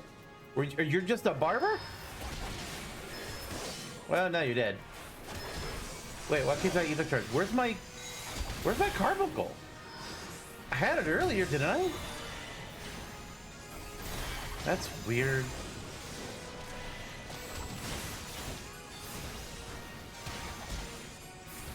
Well, I'm not sure what's happening with this book that's just being summoned here.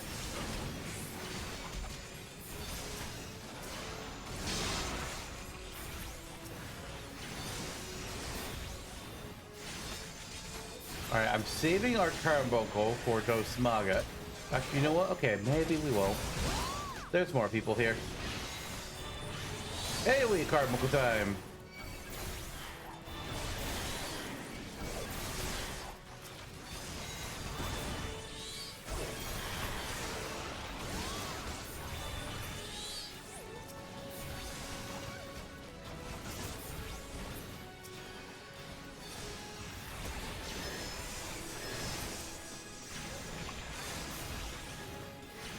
Are those Nagas your turn yet? Oh, it might be.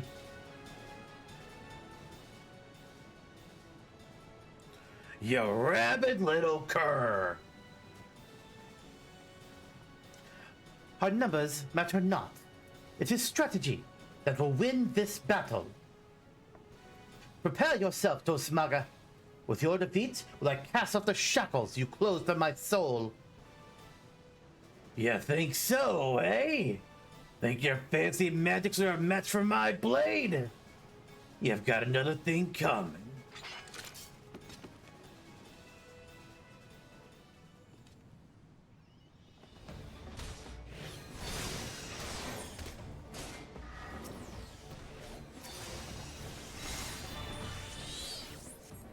I'm just gonna focus on Dosmaga.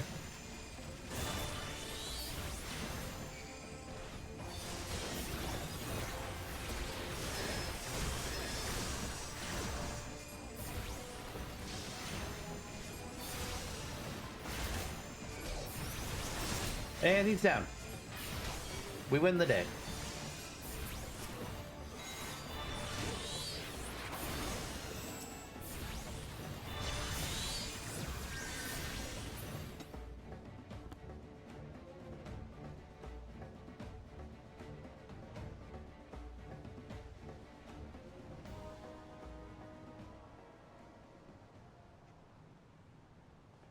Dosmaga now faces defeat.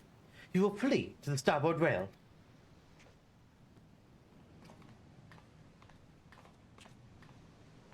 Obvious. Next comes his attempt to escape into the sea. You think you're pulling me strings, do ya? Think I'll dance to your tune? Well, I ain't falling for your bloody tricks. At this moment, he notices the yellow jacket side you summon make explicit instructions to Railzern.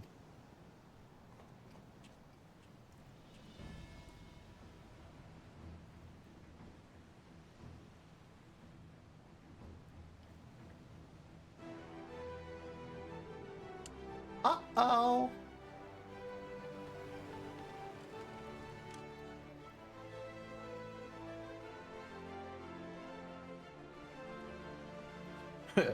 You were a fool to return, Dosmaga. I heard you're fond of shackles. I brought a set especially for you.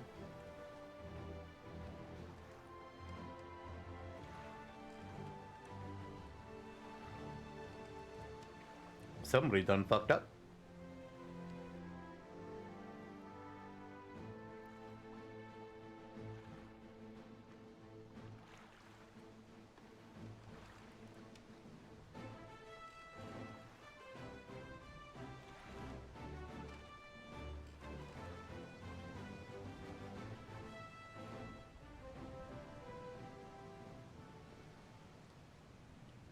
Thus concludes today's lecture. Thank you, Yaranthe. The strategy would not have succeeded without your flawless execution. Which suggests that my tactics yet require more work. One must allow for some small deviation in performance. I believe, however, that I now understand where my calculations went awry. It is not enough to wish to shape reality. One must also have a complete understanding of the reality one wishes to obtain. It is time I sought out our guild master.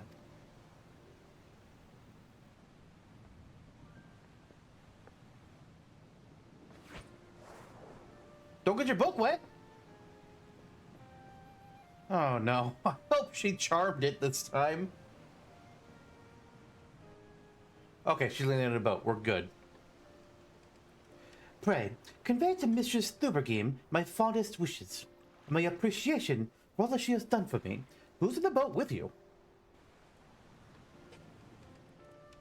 The true test of my strategies now begins.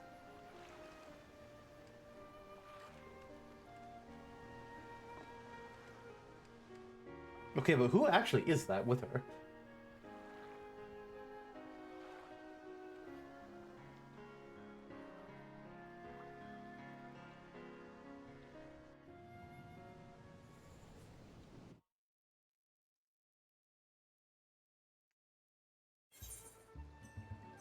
Well, back to the Arcanist Guild.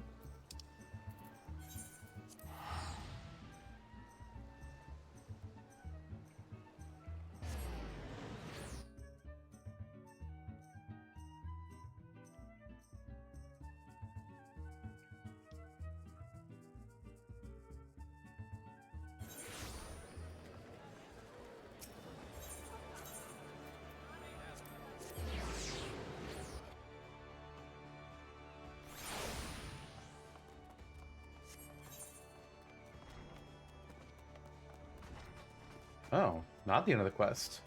Interesting. Welcome back, Yaranthe. There's much I would ask you, but first, may I have the satchel you received during your assignment? Oh, okay. Here we go. Yeah, here it is. Why do you want it?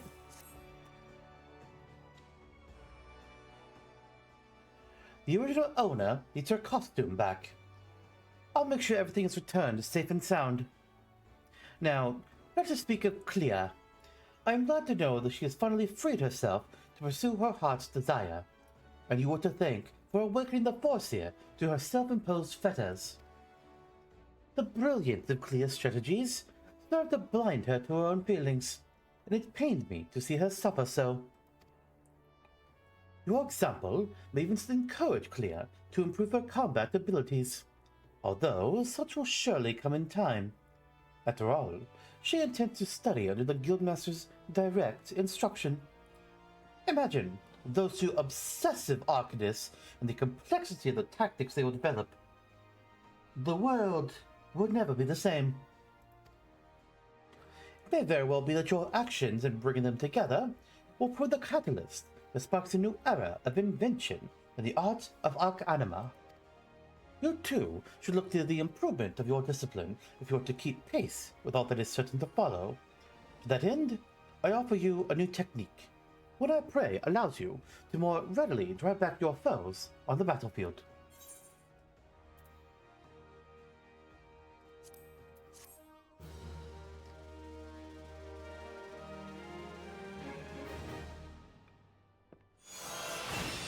With that, we learn Ruin 2.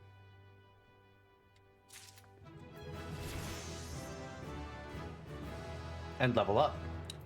Ruin 2 is actually the replacement of Ruin 1, so nothing new, particular, cool, shininess there. Just a flat improvement. But that's it for Arcanist. What's next? How strange. Why are there 2 quest markers in the Arcanist Guild now? Oh me, oh my.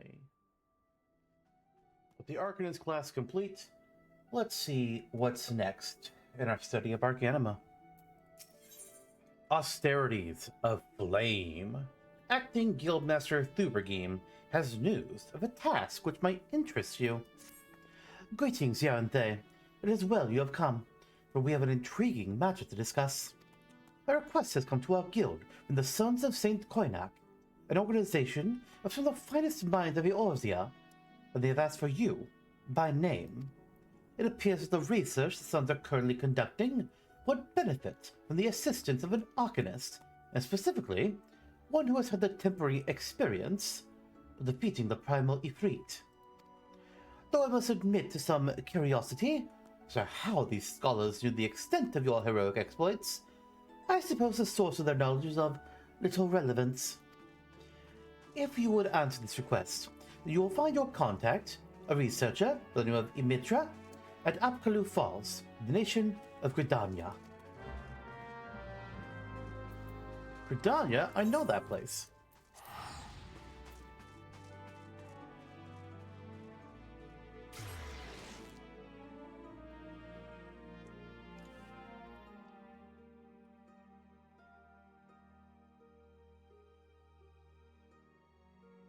So Apkalu Falls, that is where our achievement man Jonathan is hanging out. Not that we're going to go talk to him yet. I think we're going to wait to talk to him again until... Well, again, I don't want to say things because I'm recording out of order, and like what I'm referring to may get uploaded before this. I do not know. It is my intent to get at least all the classes. God, I need to not talk about uploading plans because I just don't know how it's going to go. It's a mystery for me. Imitra! Let's chat.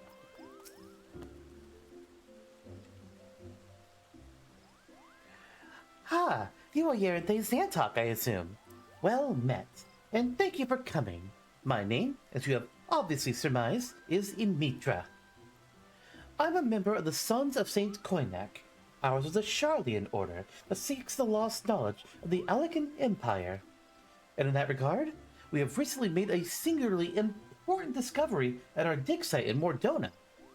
We salvaged from the ruins a set of ancient texts describing the existence of a sect of Alekan mages known as summoners. These were arcane practitioners who had the ability to siphon the essences of the primals and manifest their soul and energy as a biddable ally known as an Eggy.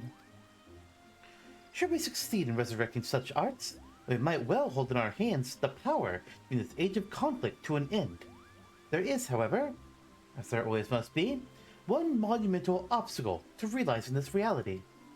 In order to manifest these obedient incarnations of the beastmen savage deities, one must first defeat the primal and capture its etheric essence. Thus, only one who can boast such a daunting achievement under their belt may even begin on the path to becoming a summoner. Do you understand now why I called upon you? If you wish to contribute to my research, then come to me in the west of Bibergot's Strike, in southern Thanalan. There shall we conduct a ritual of summoning, the austerities of flame. So, a warlock in the summoner class here today. A brief thought on it. I only started playing the game in a serious nature after Endwalker release. Patch 6.1 or 6.2 was when I started playing. Before Endwalker, Summoner played very differently than how it does now. It was an actual pet class. It had a lot of dots. Now, well, sure, we have pets. Technically speaking, they don't work how a traditional MMO pet class would. And we also don't have any dots at all. Period. People are kind of divided on Old Summoner versus New Summoner. Personally, I never experienced Old Summoner, but I like New Summoner, so, you know. I'm kind of curious if I could have experienced how it used to work, but there's no chance of that really happening, because time travel doesn't exist. Greetings to you once more, Yaranthe.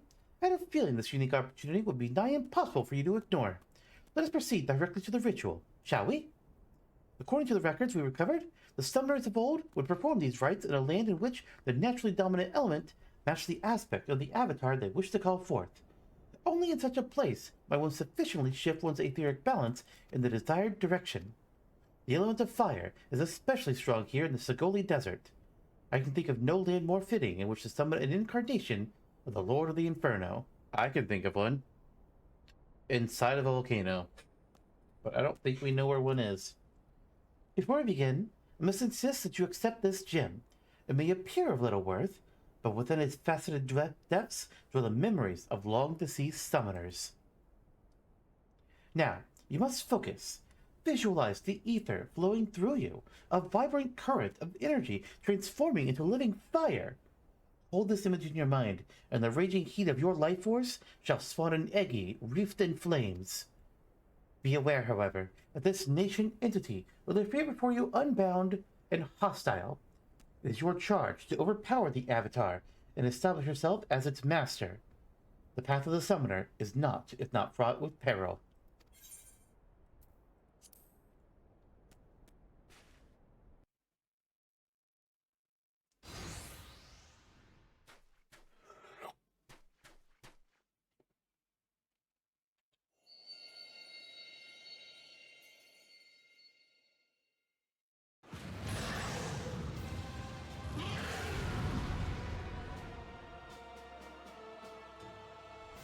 Oh, did we also reuse the battle theme from Ifrit?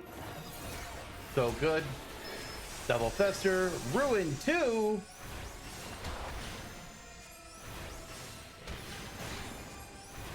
A Flame Shiver, you know, I don't think I'm worried about it. Let's summon Topaz.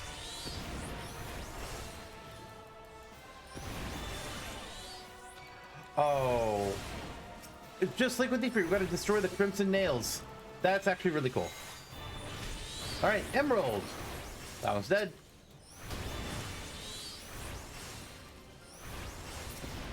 And some of Ruby might just destroy that Crimson Nail, so I'm going to start casting on the Eggy. Oh, it didn't work! Oh no, okay, now it's dead. Cool. Imitro must have done something to it. Perfect.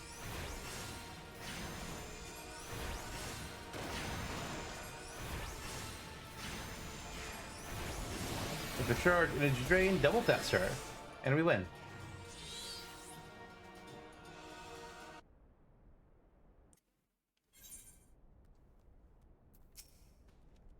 Most impressive, Yerinthe.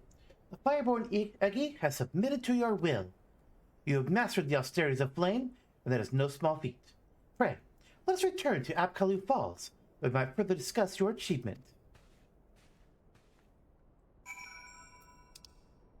Back to Gridania.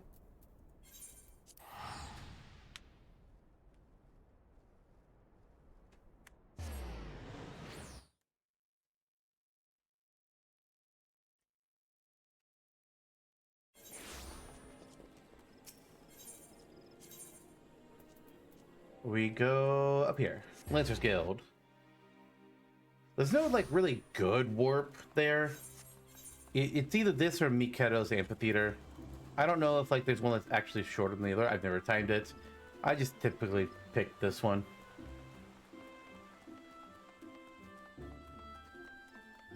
This one's probably longer, now that I really think about it.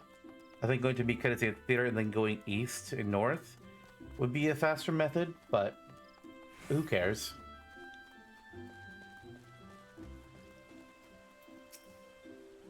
This is truly a momentous occasion. You have rescued the lost art of summoning from the grasping mire of forgotten history. But you must know more, the avatar you have found. In the ancient tongue of the Allegan Empire, it will be known as Ifrit Eggy, where Eggy translates approximately to pure, or the essence of. In short, you attained the willful manifestation of Ifrit's raging fires. As you might expect from an entity born of the Lord of the Inferno, this avatar, and its capacity for destruction, should serve you well in your battles to come. With such an ally at your command, it is not too soon to take upon yourself the title of Summoner.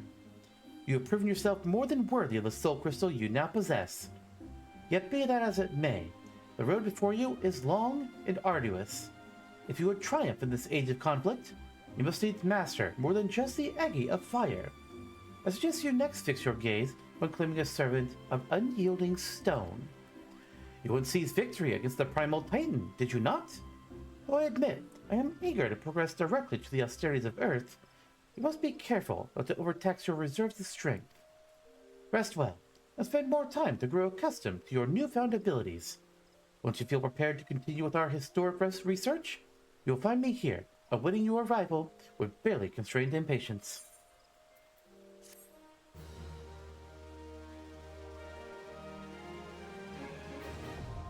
Summoner unlocked.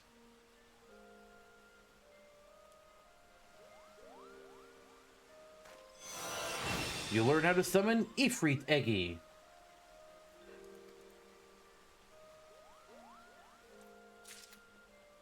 Alright. Well, let's go ahead and equip the Soul of the Summoner and fix our hotbar, as per usual. So one thing I'm going to go ahead and talk about here, I don't remember if this... Wait. Oh, there it is. I don't remember if this gets talked about in the quests. I don't think it's treated as like a big secret, like people know this. But Imitra here is actually the younger sister of Y'shtola. I don't think it ever really comes up, and it's not really an important detail, sadly, in all honesty. But I think it's cool. I need to put physic here. Professor goes there. Where is... No, okay, there's Ether Charge. Summon Ifrit, by the way, replaces Summon Ruby. And as you can probably assume, Summon Tobas will be replaced by Titan, and Emerald by Garuda. Probably not a big surprise. And there we go. Alright. That's that. Austerities of Earth. Emitra, the researcher at Apkaloo Falls, wishes you to proceed with the next summoning ritual. Titan's essence infuses your aura, Yerente. I foresee no further obstacles preventing us from attempting the next ritual. Shall we proceed with the austerities of Earth? I have every confidence that you will succeed in binding Titan Eggy to your will.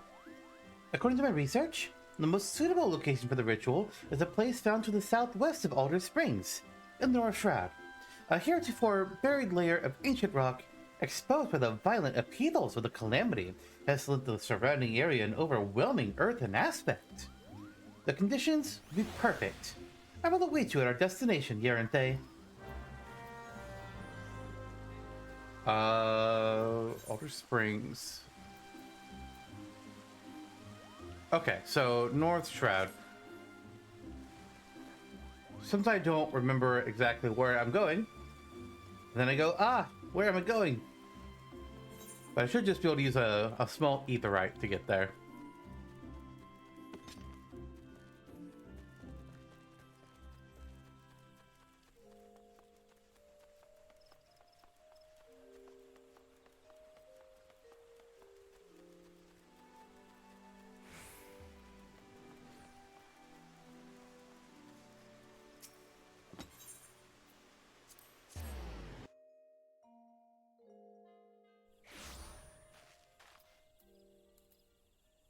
Okay, all the way over there, near where the mining is.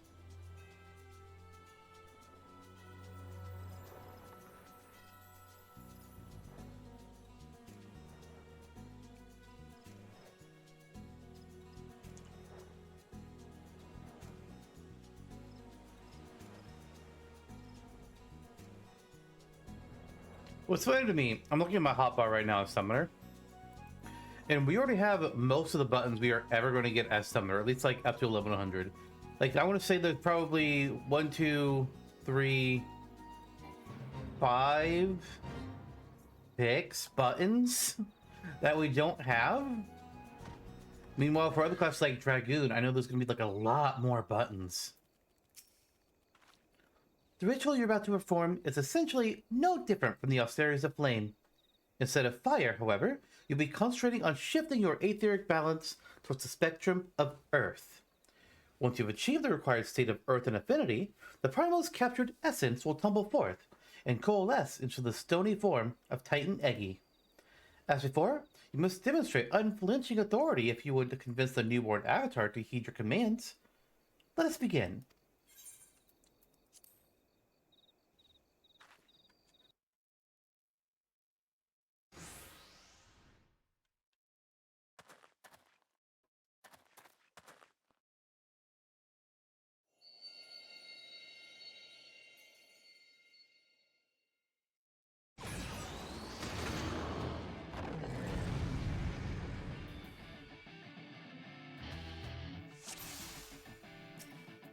It's a charge, energy drain, fester, ruin, more fester, and just a lot more ruin until we can bring out our fun stuff. Should I attack the stone shiver? Probably. You know what? Yeah, we're going to. Oh, look at that. It's already gone. All right. Topaz. Do you see this thing, Topaz? This is your future.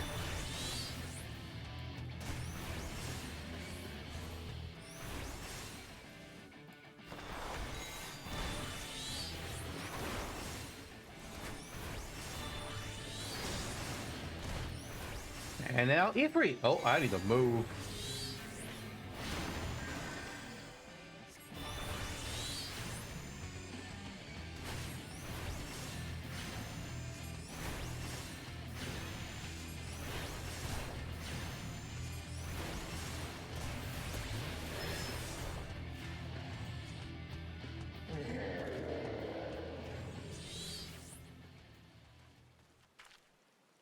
Oh, well done, Yerente.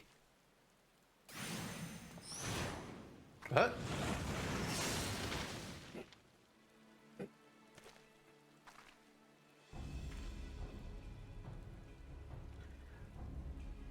I come in search of elegant relics. And what do I find? but a pair of incompetent dabblers. By what jest of fate did you chance across such undeserved power? And who might you be, sir, to so boldly question our accomplishments?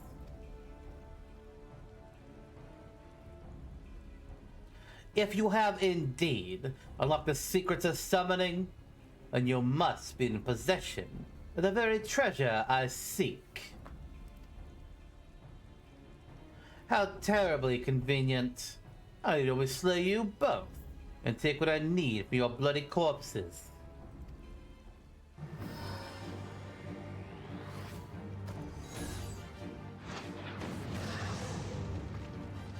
Gods below! A summoner? But how?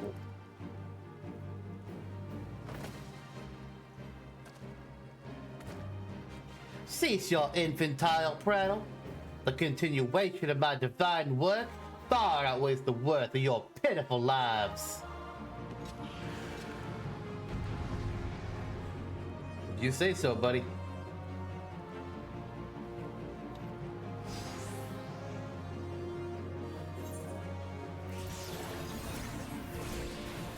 Alright, we'll start with these shards. Let's take them his E3 Eggy.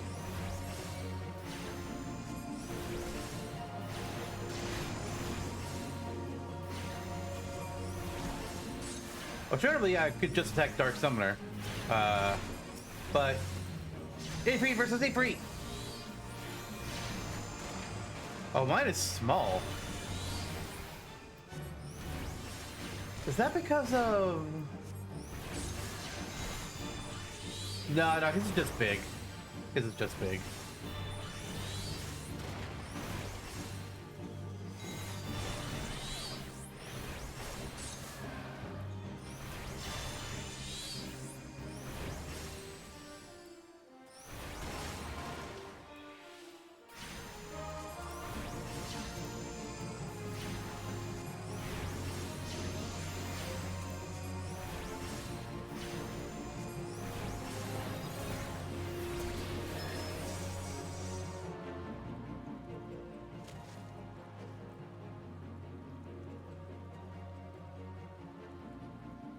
Why do you struggle so?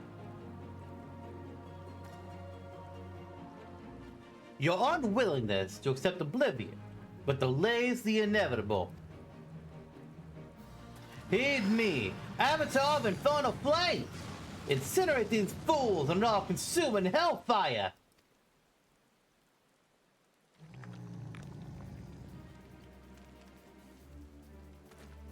What?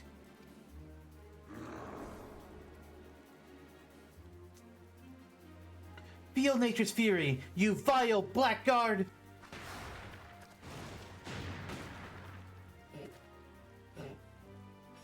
I'm tired of this childish game. Thank you all gods for granting you another day of miserable existence.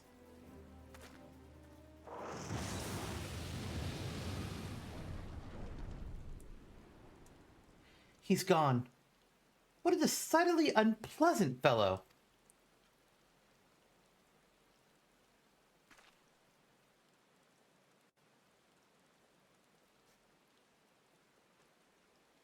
You'll learn how to summon Titan Eggy.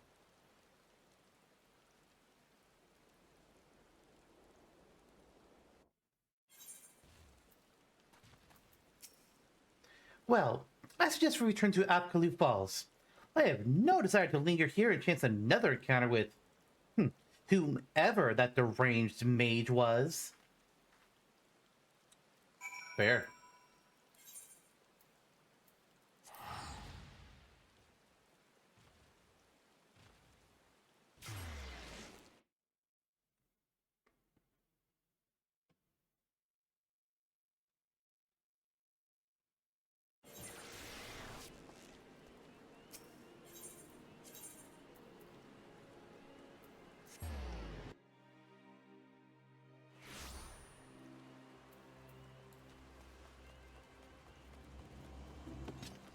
Alright, let's finish off our quest.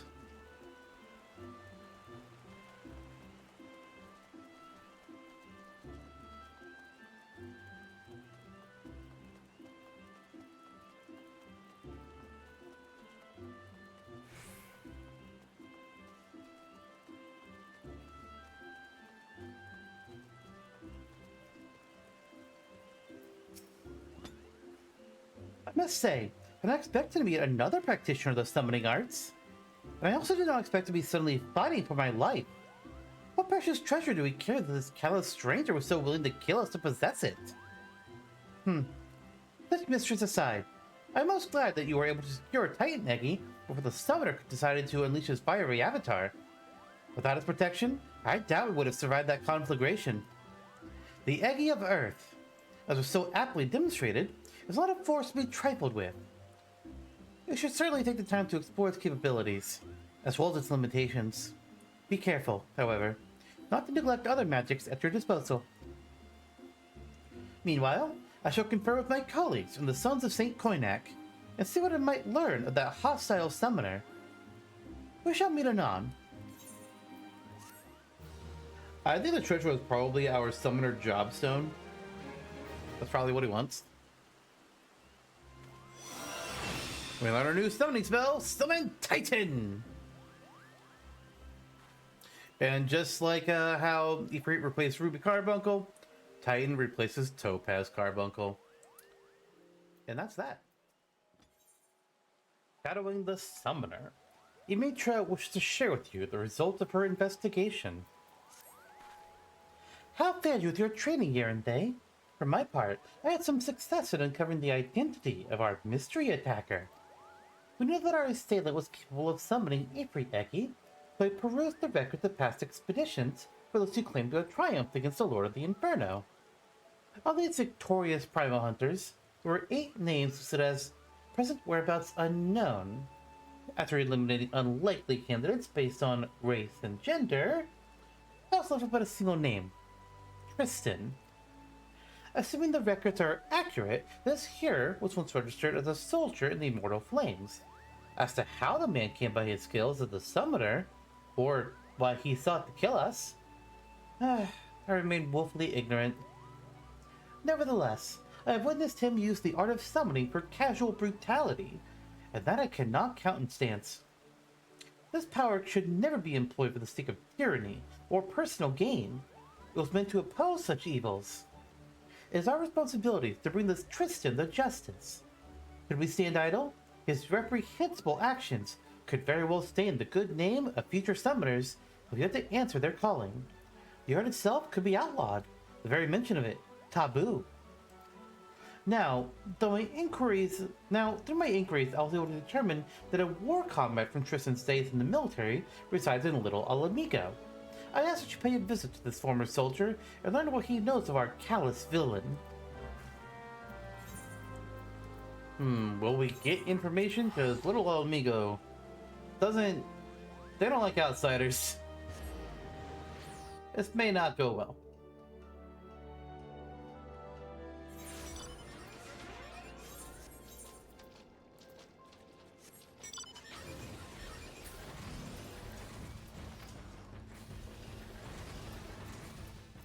Where? Ah, there he is. Well, seems like Tristan wasn't telling tall tales after all. Guess I could expect some primal adult sod to show up and start asking questions. Why don't you stay here and play with some friends of mine? I have a message to deliver. It's all yours, ladies. Yeah, I had a feeling.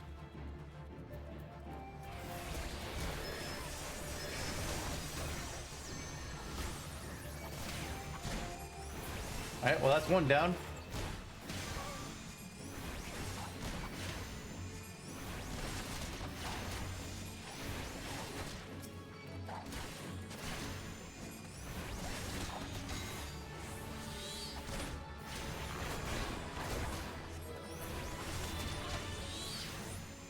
Well, that already took care of this one. There we go. Well, that's what we're done, yeah.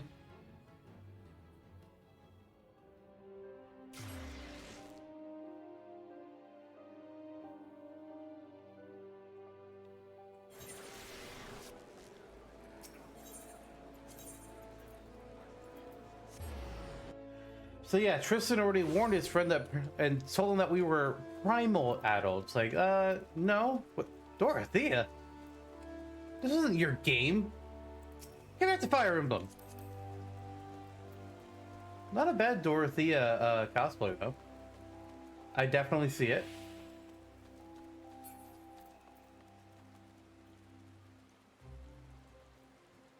I'm gonna send that to somebody. They'll be amused. Probably.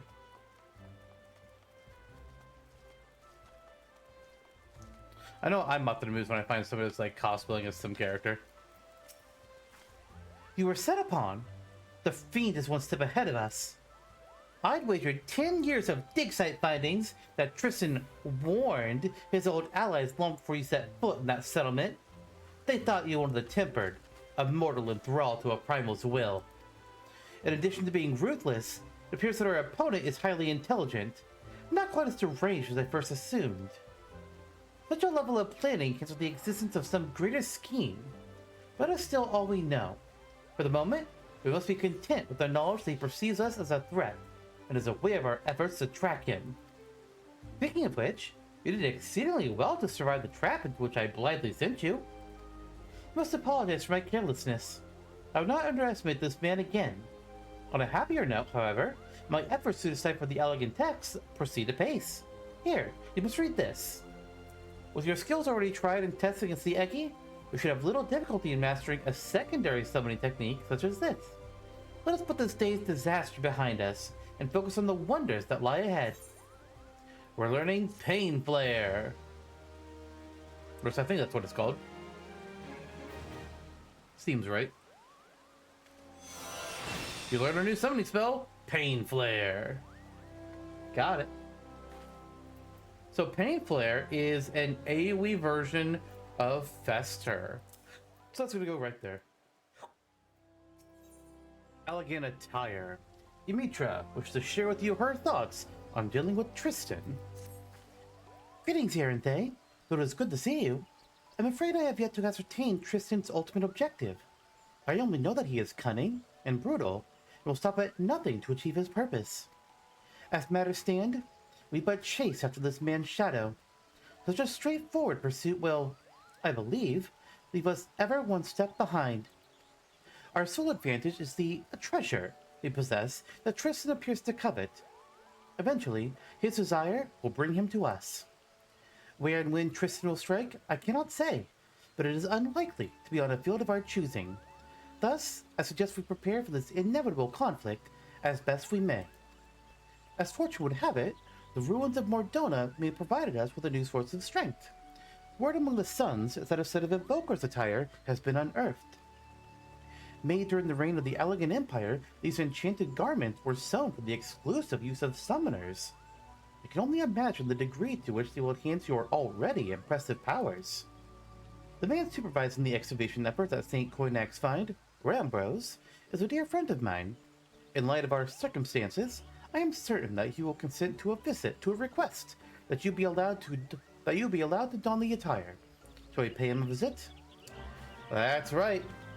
It's time for the level 45 quest where we get most of our job armor. Anyways, to Mordona.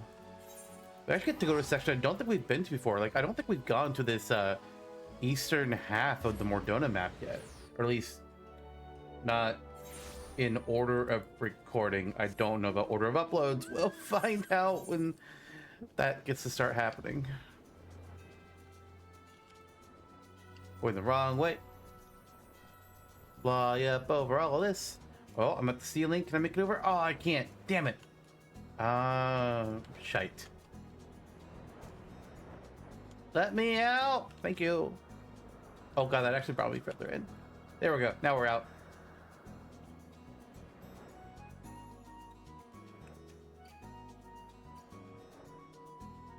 It's all purpley and gloom is the weather right now.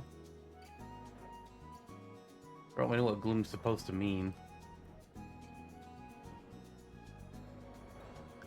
Rambrose. Oh, there's a chocobo keep.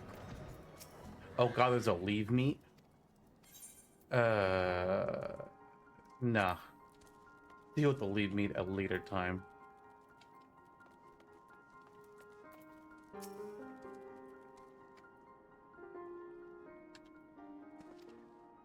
Oh, what the? My command for moving the thing is not working. Gosh darn it. Streamlabs, what are you doing to me?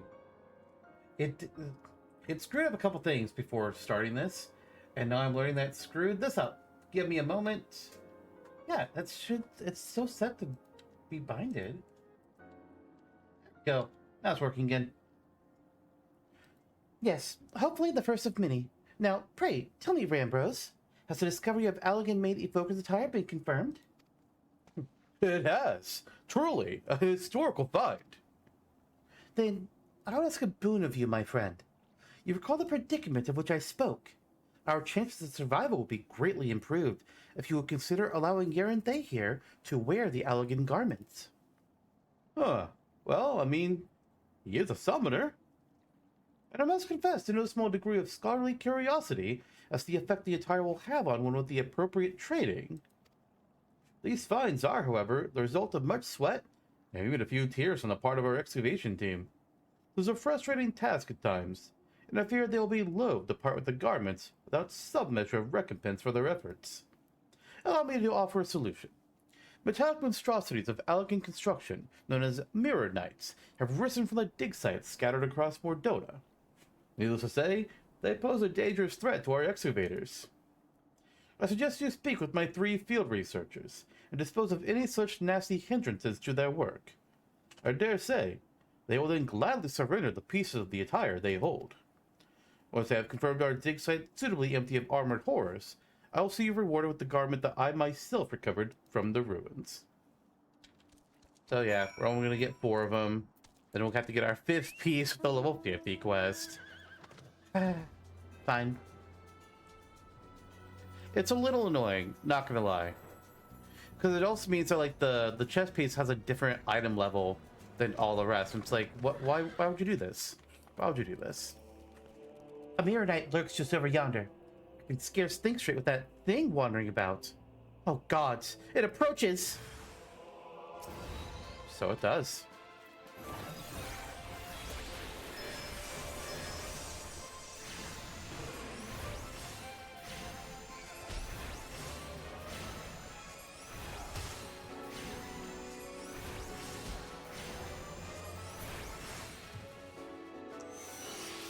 Killed it.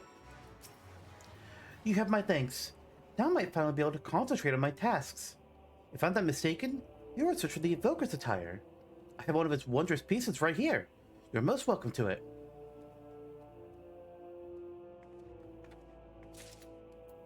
And we get the Evoker's waist... Wait, clout? Waist clout? The hell?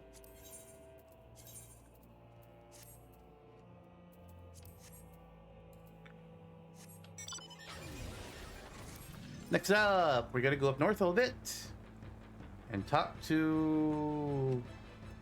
Here they are. Oh, praise the gods! Rambo said an adventure would be along. Oh, please, you must destroy that horrid construction. Yeah, I got this.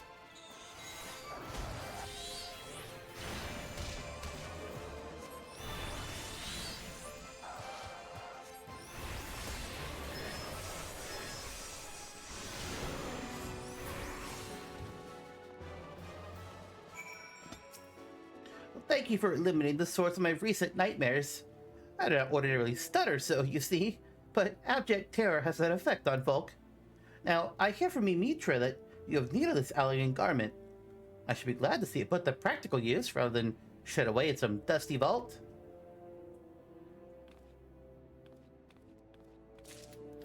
And now, the Evoker's ring bands.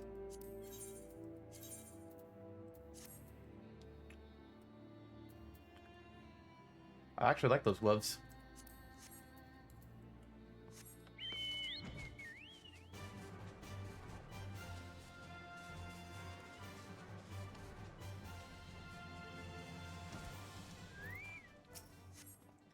Huh. Maronites, yeah, they become quite bothersome.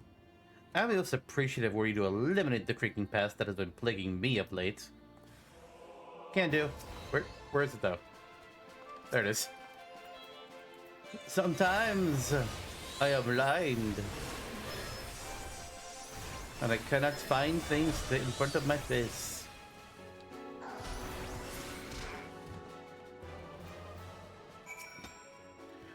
Fascinating. I never thought I'd be fortunate enough to observe a conflict against an elegant construction at such close quarters. That's been a deeply enriching experience. The price will be my piece for the Evoker's attire, and so be it.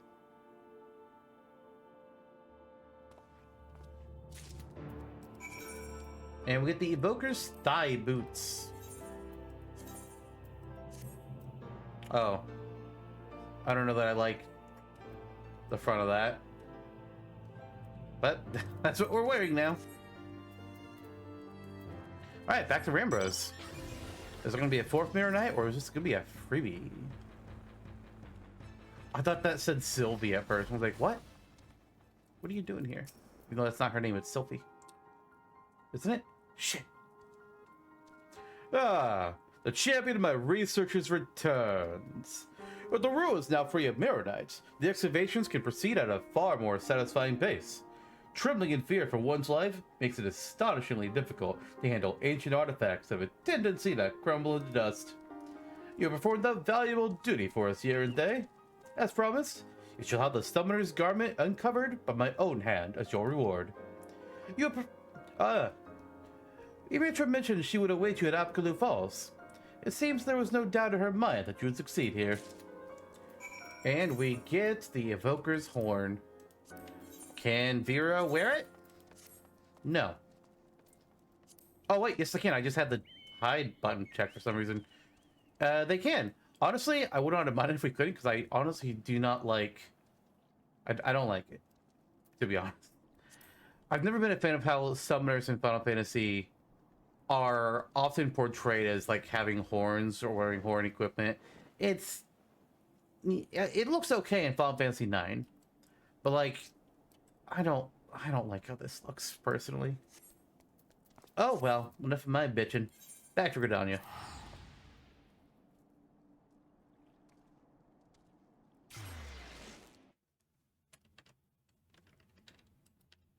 It's not working again.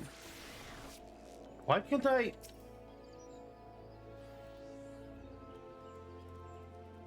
Why does it sometimes not work?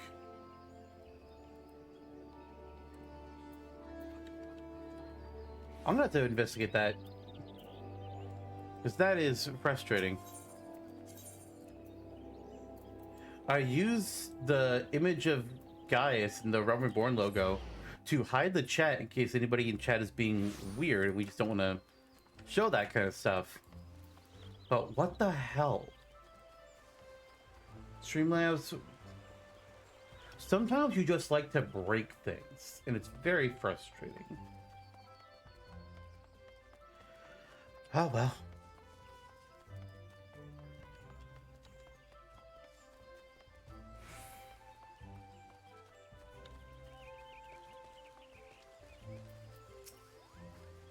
So, this is how the summoners of old were clad.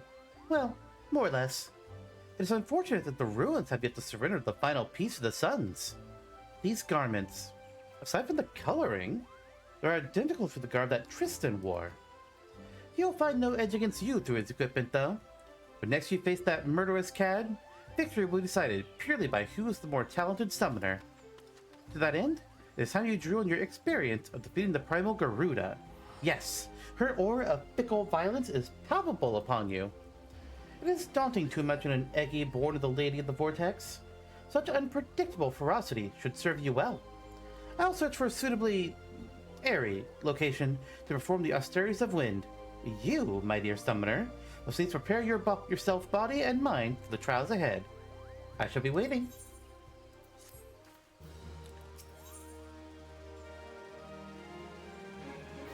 And we get to immediately go into the austerities of wind.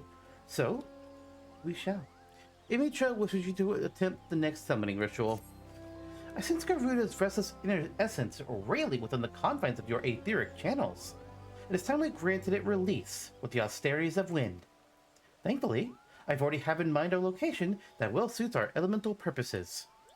You are familiar with the floating city of Nim in Outer Lenosha?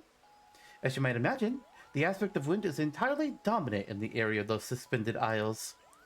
Pray, make your way there as soon as you feel prepared. I'm quite excited to see this new Eggy. Okay, the command works if I'm in the Streamlabs window. I didn't used to have to be. I used to just be able to do it if it wasn't our active window. I don't know what in the hail. Anyways. Outer Lenosha.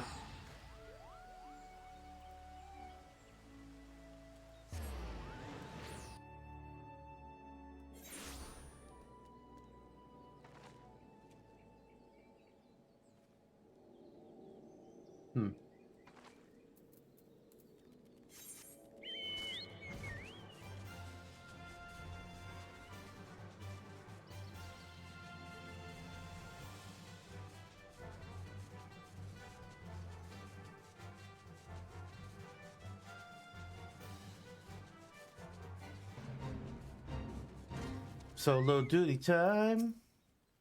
Shall we begin? I assume that as this is your third such experience, you've by now grown familiar with the steps of the ritual. Thus, as before, I'll have you concentrate on shifting your etheric balance. Imagine the energy within you howling through your veins, like the background music of a fate, that you really don't want to participate in. It's an incessant gale of screeching wrath. Garuda's essence will be only too eager to harness those raging currents and shape them into a worldly avatar. Once Garuda Eggy has appeared, it falls to you to tame its fury.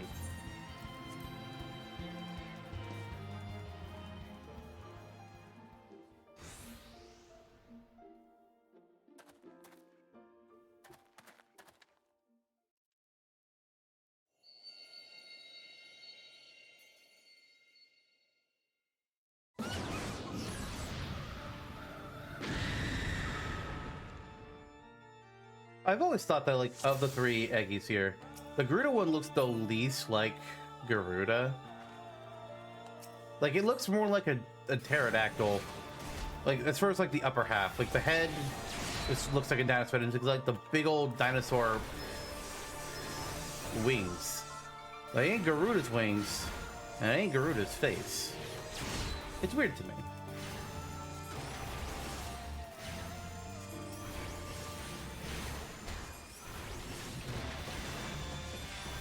Let's start by summoning Emerald against her because it amuses me.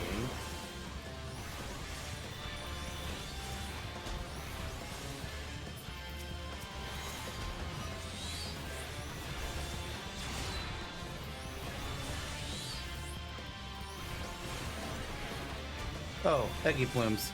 Those need to go away.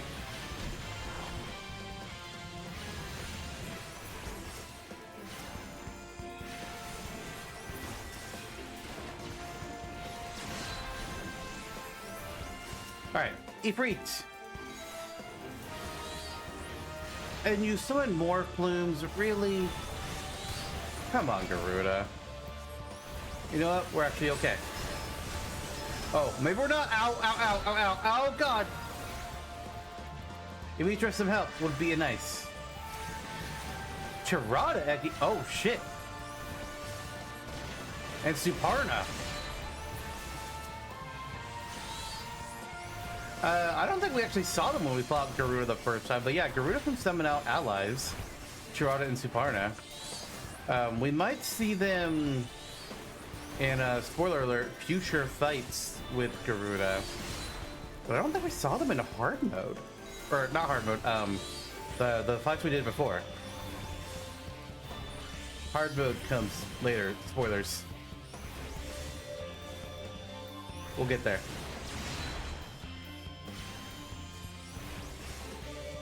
Ifrit, finish her off.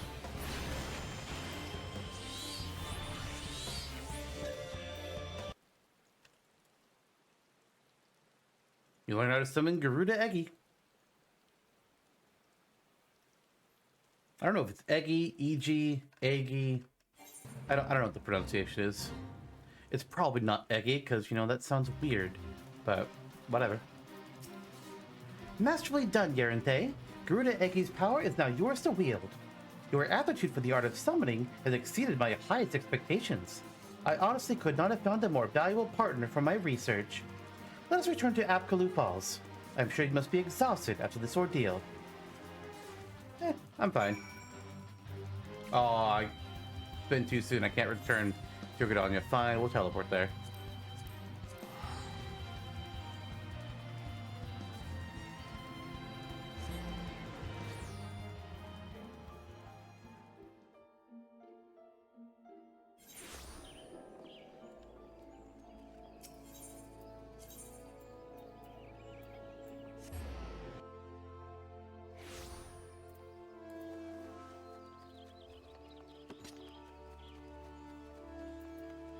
Signal will be saying goodbye to Summon Emerald, if it will get replaced by Summon Garuda.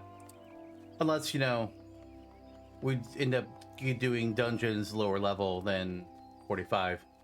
And then we'll have Emerald back. Yay!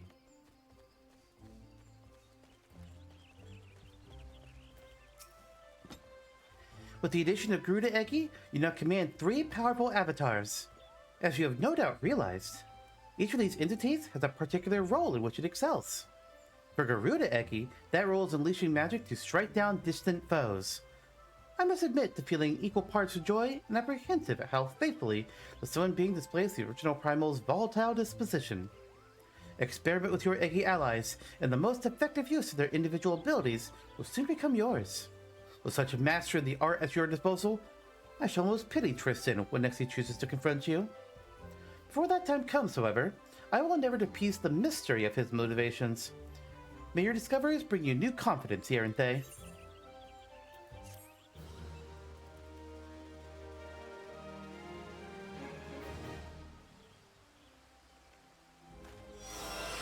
You learn a new summon spell.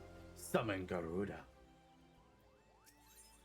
Primal Burdens. Imitra has some terrible news to tell you. Yaranthe, there's been a terrible incident.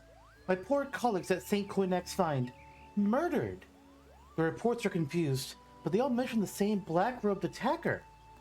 You knew as well as I do that Tristan is behind this massacre. He has indeed grown bold, or desperate, to commit such a brazen act.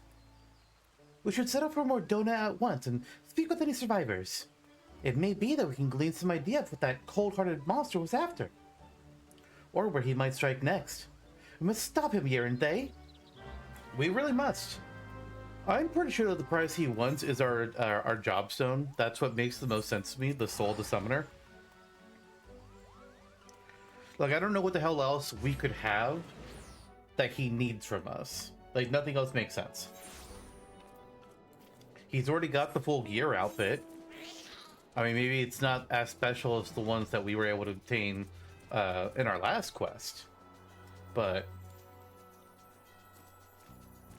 I don't know. It's gotta be the job crystal.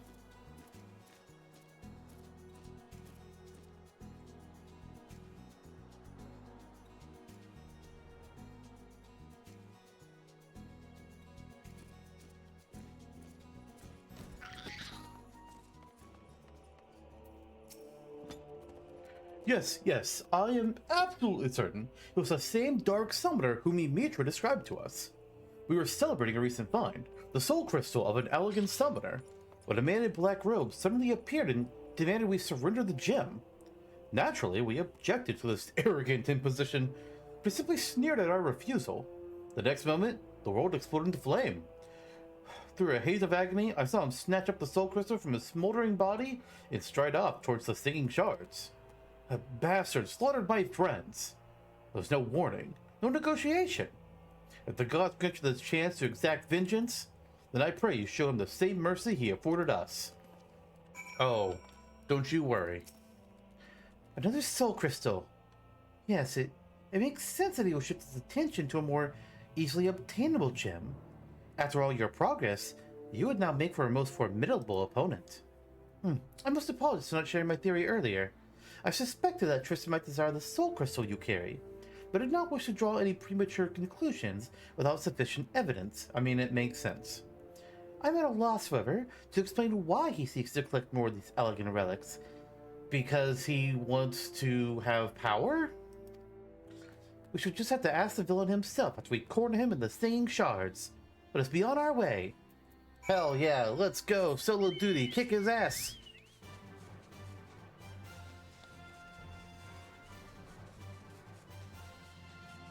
I really like how this crystal structure looks like. All those swirling patterns in it. It looks so good. Oh, I just love it. Where's the... I'm right on top of the thing. Where am I supposed to go? Oh, this is too high. Down here. That makes more sense. But still... I don't see... Wait, what the hell? What's that purple line?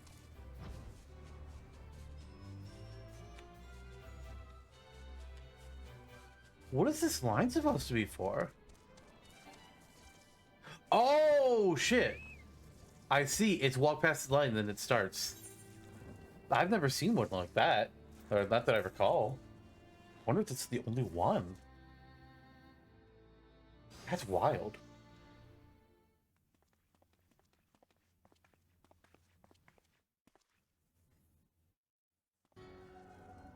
Oh. This makes so much sense now. I brought you the soul crystals, as promised.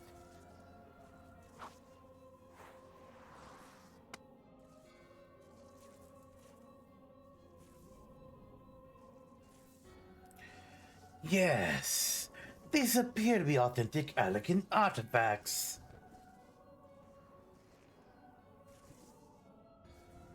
Very well. I shall honor our bargain. From within these gems, I will draw forth the memories of the ancient summoners and the slumbering essence of an elder primal. All the attendant knowledge and power shall be yours.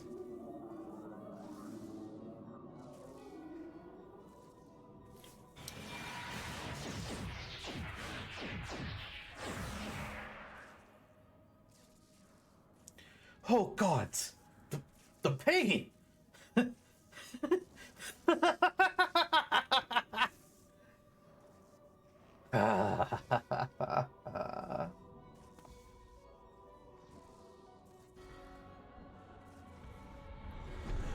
The bumbling summoner is an incompetent lackey make an appearance at last.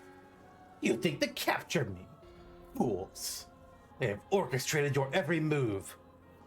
You've grown much in the art, it is true. But through the wisdom of the paragons, I now command the power of an elder primal. You made a deal with the paragons? And you call us fools? The Asians will never relinquish their hold on you. A small price to pay.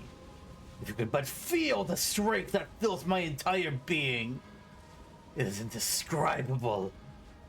I will use this power to annihilate the beast tribes and put an end to their insufferable rituals once and for all. The primals will rise no more.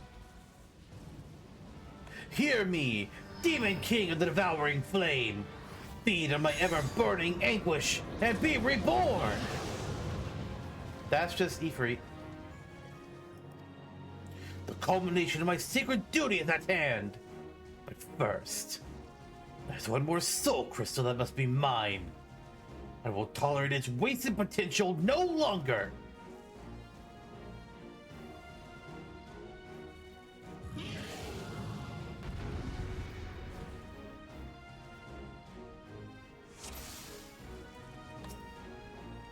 Bellius! Oh, we're naming it after the summon from Tactics and Final Fantasy XII. I gotcha.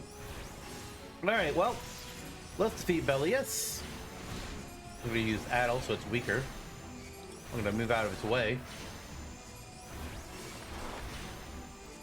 You know what? He's bringing out a giant fire. Let's bring out a small fire. Go, Ifrit!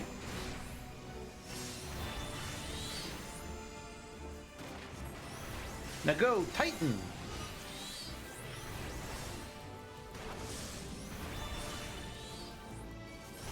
Wait, what's he doing? What's that tether? Oh wait, where? He devoured Belius? Well, now what are you gonna do, guy? Oh, he did a limit break. Rotten meat? What the hell is rotten meat?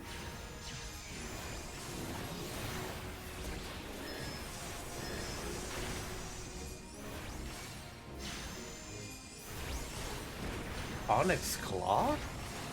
I'm just gonna ignore that.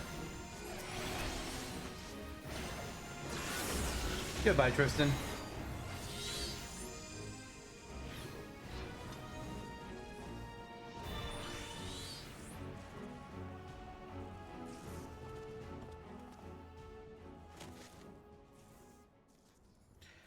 By all the memories of Summoners past, it should have been unstoppable.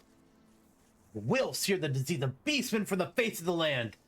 Deprived of worshippers, the primal that tempered my weak-willed sibling will wither into oblivion. This all makes sense now. So, I see my orders records were accurate. Though it was buried deep in the archives, but recently uncovered a report that described how you slew your own brother. He was corrupted during your ill-fated encounter with Ifrit, was he not? I imagine your superiors from the Immortal Flames thought it a mercy to conceal that inglorious detail. Once the soft-headed fool had been tempered, there's no saving him. Unless I took it upon myself to expunge the stain of embarrassment. But my work is left undone. The primal. No! All primals must suffer for that insult. After I killed my brother, I found myself liberated, my vision clear. No deed was too vile. They promised to add to the power I required. How can you not see? I am the Sword of Vengeance, and I shall wrest that soul crystal from your blasted corpse.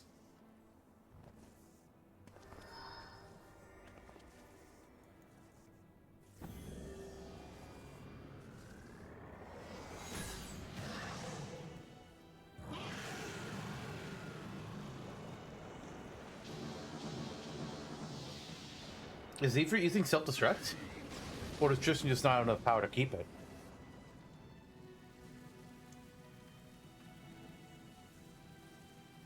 I think it's both.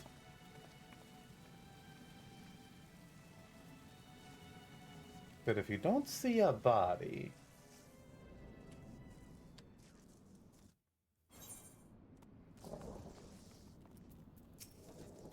I wonder what struck the first blow to his sanity.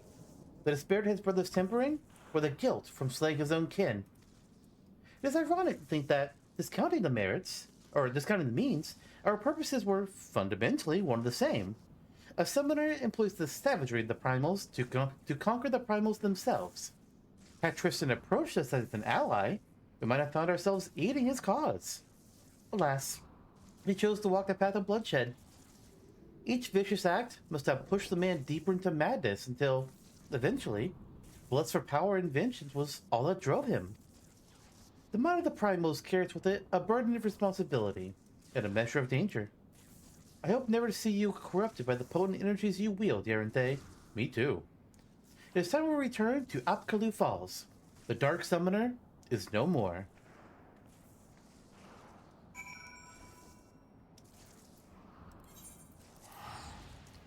And so the Summoner, a Realm Reborn questline, comes to a close. But it'll have more story in future expansions. So we're not quite done with Dimitri yet. It'll be a while before we see her again. But we're not quite done with her. Also, we still got to turn in the quest and get our reward. There's that.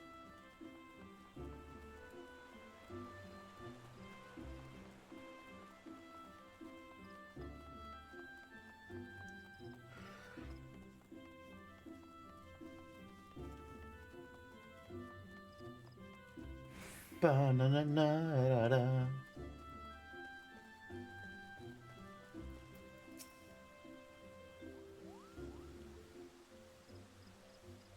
Oh, how I would love to declare our troubles at an end.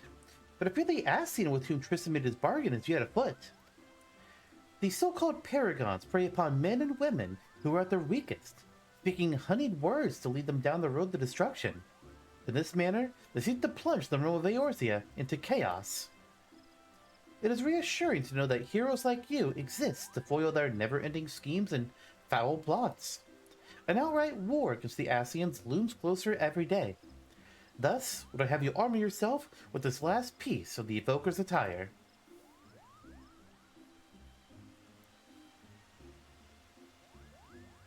It was discovered at the same dig site where Tristan sees the Soul Crystal, and the St. Koinax Find researchers, grateful for your actions in bringing the murderous summoner to justice, insisted that you complete your set.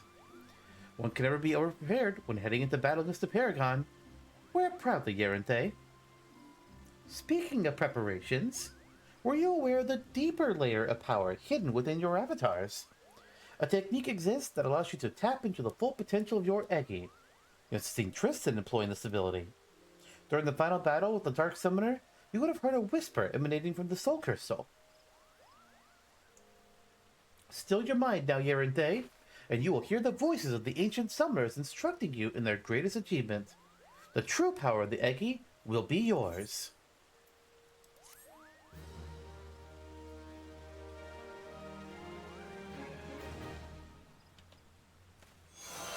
The climactic battle awakens ancient memories within you! This concludes the Summoner quest for Final Fantasy XIV, Realm Reborn. In order to undertake the next series of quests, you must first meet the following requirements. You must have completed the main scenario quest before the dawn. Once you have done so, the next Summoner quest will be available from Emitra.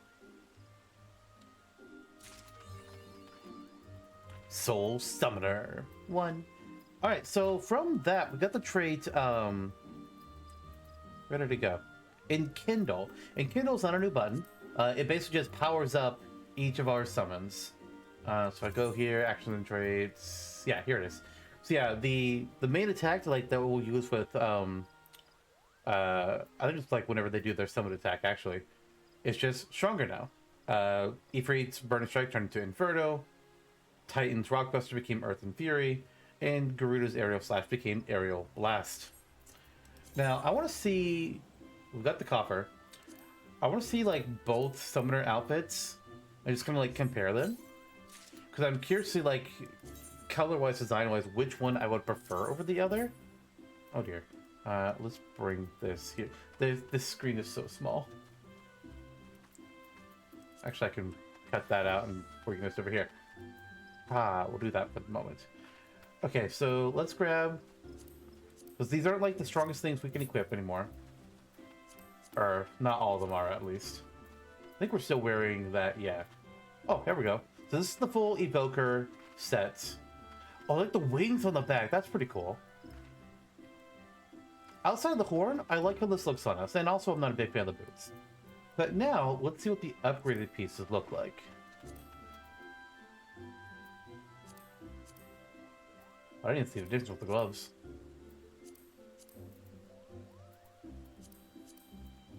Ooh. Ooh, I like that black and gold. Like, the green didn't look too bad, but I actually kind of... I think I might like this more. Oh, I'm not too sure about this white. Honestly. What was the other version of it? I guess that was that as well, but it looked... I don't know. I think it's okay. But, yeah, there we go. Summoner is complete for now. So we're an Arcanist again, and we're back in the Arcanist Guild. Why is that? We already upgraded our class into the Summoner job. Well, here's the thing. Arcanist is unique amongst all the other combat classes in the game, in that it can actually upgrade into 2 different jobs. And what's really cool about these 2 different jobs is that they actually share experience. So if I'm on one class leveling it, the other class will the other job will also get experience. because they both share the same origin. It's pretty cool, honestly. Sometimes I thought about like, what if every class split itself into two jobs? Where could things have gone? Like, Lancer went into Dragoon, but what else could it have gone into? I don't know. Sentinel? I kind of think Sentinel is where I would have gone with that one. Marauder went into Warrior. What else could Marauder have gone into? Honestly, I'm not sure. Because also they share the same weapons. There's some that will be like, Scholar only or Summoner only. But like, at least for like ARR, or at least these things under level 30, they can share the same ones. It's the same books. But eventually, they will be split. But it's kind of the same thing. So like, I would imagine if Lancer did go to Dragoon and to, say, Sentinel, they would both use lances. They might hold them differently, use them in different ways. Just have some different skills, which we're going to see here when we pick up this new class, or job, rather. We're going to have some different... We're going to be losing some skills. I think. Pretty sure. We'll definitely have different ones than what Summoner's going to have. So, it's going to begin over here by talking to Guild Receptionist Marie, who I kind of teased when we were upgraded the Summoner. I'd be like, why are there two quests here? Wonder what's going on. It's because there are two jobs that we can become. And now, let's see what our second one is. Forgotten, but not gone. Marie has knowledge of an intriguing opportunity. Yerente, have you any interest in history? If so, I'll share with you an opportunity to study the ways of the ancients. A curiously refined and well-read marauder visited the guild the other day in the hopes he might meet an Arcanist of exceptional skill. He claims that the assistance of one such individual would be invaluable to the success of his archaeological research. I say claims because despite his eloquence, the thought of a marauder with academic ambitions still strikes me as odd. You are, of course, free to formulate your own opinions. His name is Ul'dah Zolka, and he can be found at the Marauders Guild, should curiosity overwhelm you. Thinking about it, I think Marauder, if it did split, I was trying to think of the second job and I couldn't think of it earlier. I was thinking maybe Berserk, but Warrior kind of treads on Berserk territory. If I was designing ARR back then so that they would all split into two, I think the second one I would choose is Beastmaster. I think that would be interesting for Marauder to split into. I don't really know what else would work. That's the best I got.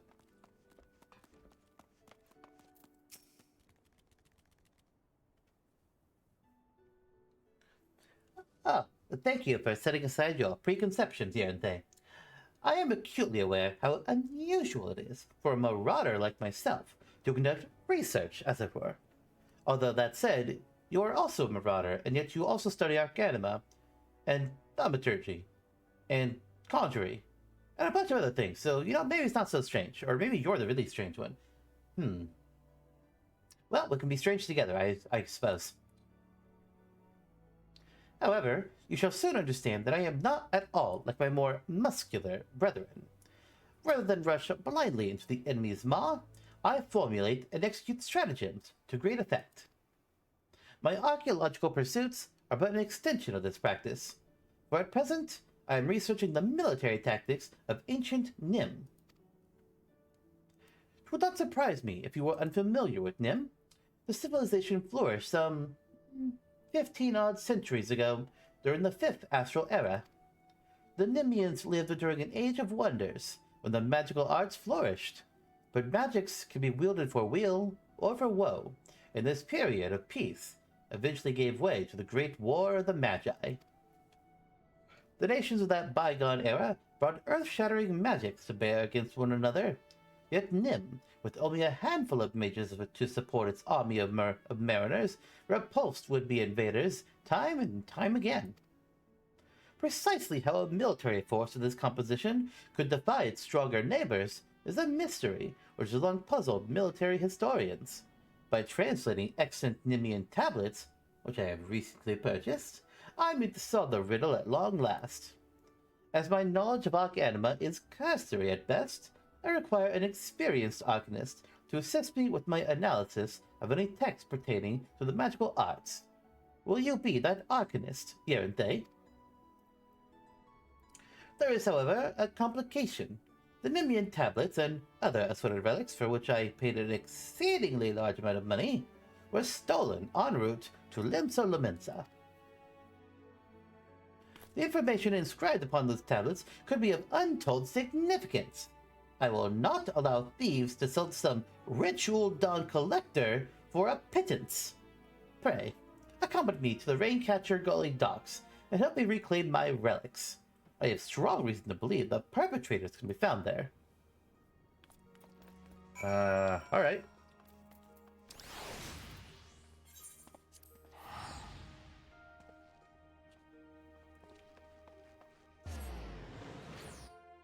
I actually, well, I don't necessarily enjoy playing the Scholar class itself.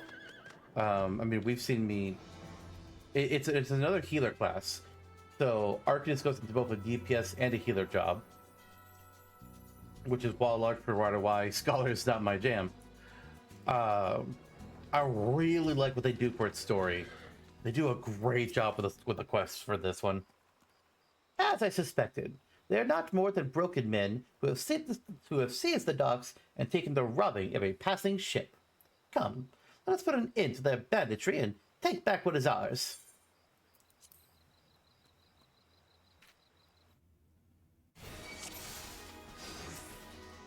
We have Broken, Lancer, I thought that said Cancer, and Thaumaturge.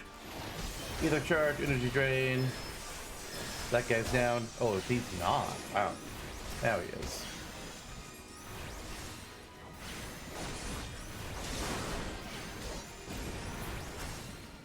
Bad Thaumaturge.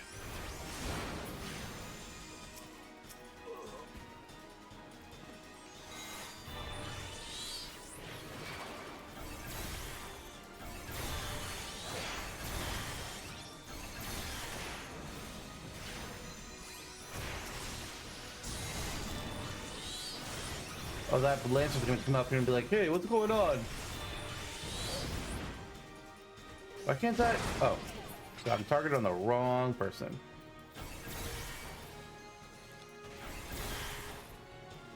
Wow, one of them didn't even get hit.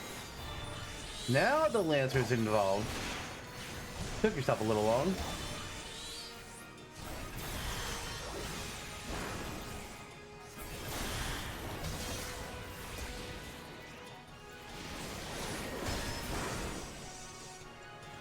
You see any others? No?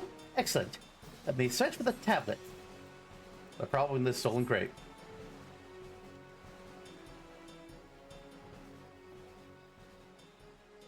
Ah, yes. This is it. A treatise on Nemean military tactics. Oh, just as I had hoped.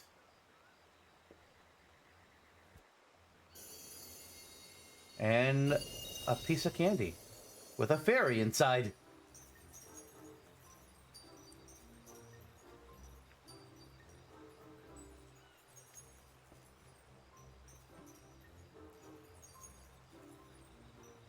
Hello there. What?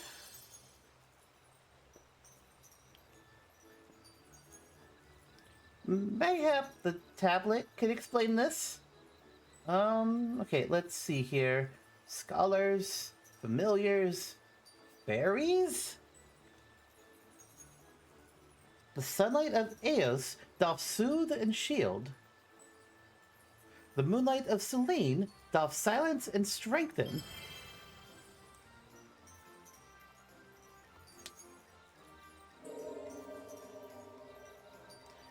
Yerente.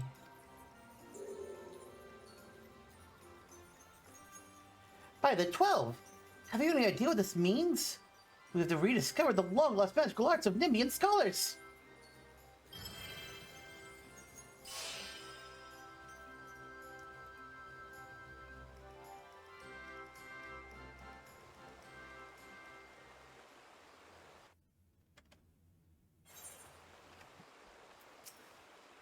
Fairies?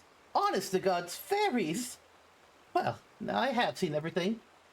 Anyway, I shall return to the guild and begin translating the tablet. I cannot wait to see what other secrets it contains. I missed the opportunity for a fairy godparents joke. God damn it. I could have turned Alka into Crocker. Shame on me.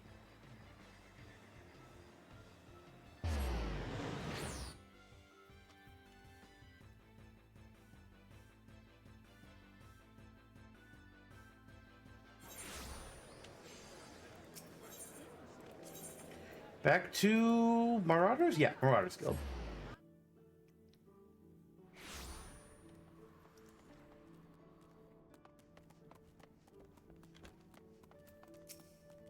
Excellent timing, Erenthe. I've just finished transcribing a section which will doubtless be of interest to you. According to the tablet, the crystal from which the fairies spring forth is called the Soul of the Scholar, and it contains the wisdom of those long-dead Nemean mages. With it, you can call upon the fairy as you did before, and bind her to your will. As I said before, I have little knowledge of Arcanima, so unless you have some objections, I would like to entrust the crystal to you. Oh, and you needn't recompense me. Simply knowing that the lost arts being preserved is enough. I should devote my energies to deciphering the remaining text. Should I discover anything new, I promise that you'll be the first to know.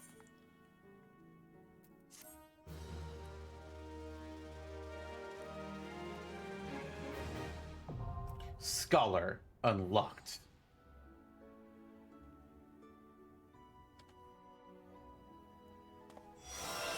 The fairy is awoken, the soul of the scholar. Oh, there's different text there. We can now summon fairies, and by completing a new quest, the fairy tale come true, we can cast glimmers on a fairy familiar, allowing her to take on other appearances. I think we'll go ahead and do that now. Actually, I don't know where that quest is. Is that the Arcanist Guild, probably?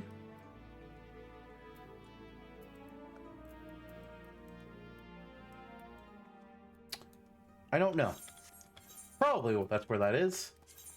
Let's go ahead and equip the Soul of Scholar first. Oh boy, here we go again. So the quest, when the fairy was there, they were talking about Eos and Selene and what the two of them can do. Eos and Selene are two different fairies. In previous renditions of this class, you had both summon Eos and summon Selene buttons, and they would have different roles. At some point, I don't know if this was Endwalker or pre-Endwalker, they removed their two different roles, and they both stayed on your bar, like they both still existed, but you didn't do... You just basically summoned whichever one you wanted to have. Okay, we have Repose here now instead of Sleep. We don't have Adel anymore, so that's not up here anymore. We don't have Radiant Aegis either. We have Asuna now. Another thing about where I want things. Bio makes sense there. Whispering Dawn we'll put here. And add Loquium. We'll keep that one here. Okay. Completely new abilities come into play that I have to rearrange. Let's go ahead and see if that new quest at the Arcanist Guild. I think it was with Dawn Trail, maybe it was one of the Endwalker patches. They removed the Summon Selene button, which some people took as a joke of saying, aha! Eos is the canon one, Selene is dead. But then they added this quest here, which lets you choose if you want to have it be Eos or Selene. I guess we'll just summon Eos so we can see what she looks like here. That's Eos. I like the design. Now let's talk to Thurbergame. A fairy tale come true. Thurbergame requires your help to put her theories to the proof. Yante, how fortuitous. Would you spare a moment? I recently received word you've been researching the skulls of Nim at the behest of a Marauders Guild member. Is that right? Yeah.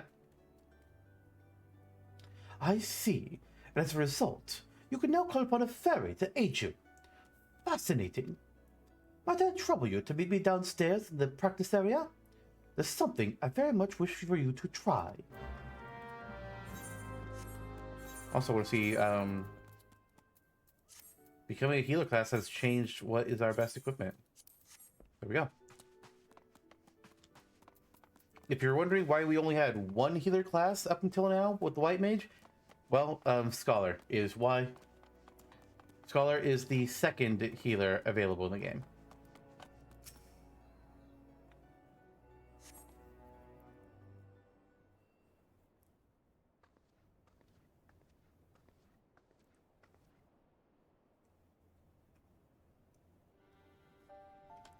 My apologies for the wait. Now, would you be so kind as to call forth your ferry?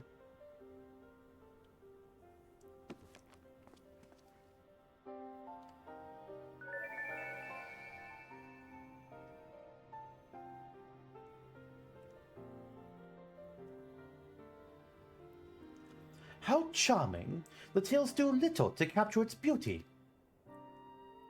This fairy is no doubt manifested in the image of that which you most closely associate with fairies, but my research suggests this form is not immutable. Indeed, though a fundamental form may have been incorporated into the original incantation, with sufficient concentration, I believe it possible to supplant this form with the image of another. Try conjuring the fairy once more, this time with a carbuncle in your mind's eye.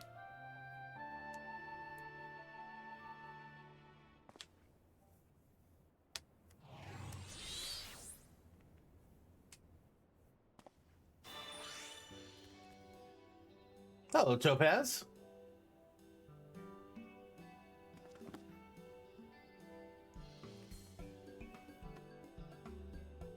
Remarkable, and with only a single attempt. Twould seem my theory holds, meaning this transformation should be merely superficial, and has done naught to affect its capacity for healing. Very good. With that, we may conclude this little experiment. If you would follow me upstairs.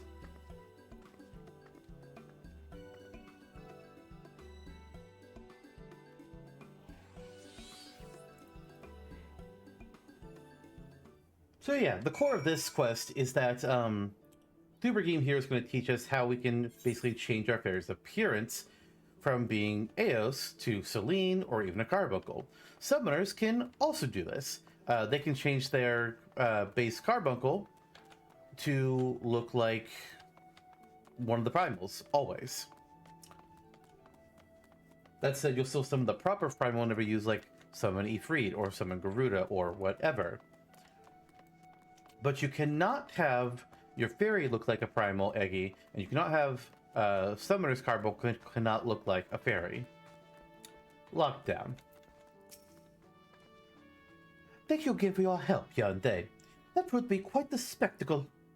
I should hope you make use of what we've learned here today.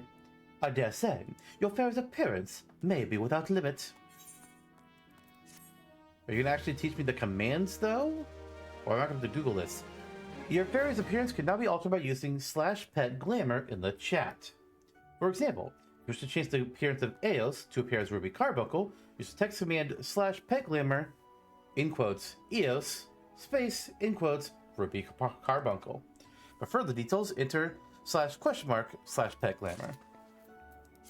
Pet Glamours! Glamours are now available for your Summoner and Scholar familiars. Applying them is that simple as typing in the following text command, as we already know. For example, if you wish to change, it's just telling you to use /pet glamour, the name of the summon you want to change, and then the name of the glamour. You cannot change like the special ones, like the summons themselves for Summoner cannot be turned into Carbuncle, for example. At least, I don't think so. Wait, no, it can? If you change the appearance of your Titan Eggy to the Ruby Carbuncle, oh god, you can actually do that? That seems really confusing. There are two rules you must follow when using Eggy Glamours. 1. The text command must be executed before summoning your familiars, as Glamours will not be applied if it has already been summoned. 2. Entering the text command without specifying a Glamour will return your familiar to its original form. Please note that Glamours for Summoners require completion of the quest and Eggy by any other name, while Glamours for the Scholar require completion of the quest A Fairy Tale Come True. I don't know where the summoner quest is. When hopefully we find it. Well, it's time of recording, I don't know. At the time this episode goes up, it'll probably be there. So I'm actually going to turn off our chat filter real quick. And we're going to type in here, /?/ pet glamour to see what it says here. And it gives me the examples here. So I'm going to unsummon Eos. And we're going to change her into her Selene form.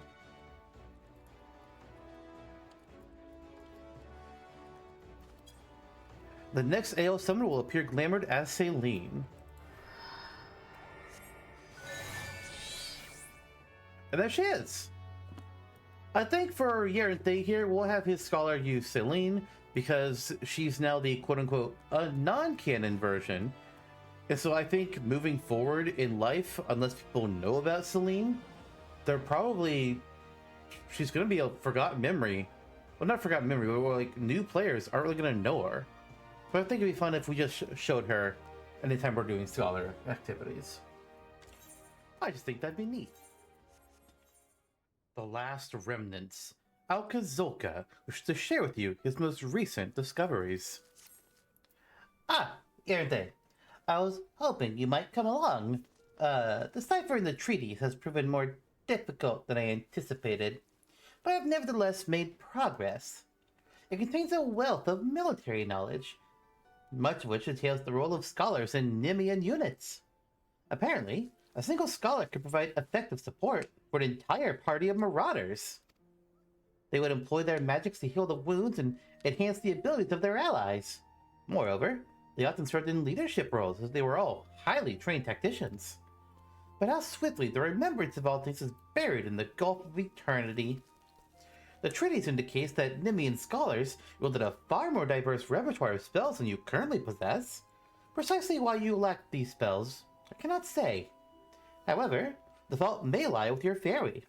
One could surmise that the knowledge contained within the soul of the scholar is, essentially, hers. Therefore, if she cannot remember the ancient magics, it will suggest that... A thought occurs to me. If it is indeed the case that the fairy, having been sealed for 1500 years, has yet to fully regain her senses, mayhap visiting a familiar location would hasten the process. And I can think of no more familiar place than the city of Nim. Rather, what remains of it in outer Lenosha. Guess where we're going? That's right, Southern Thanalan.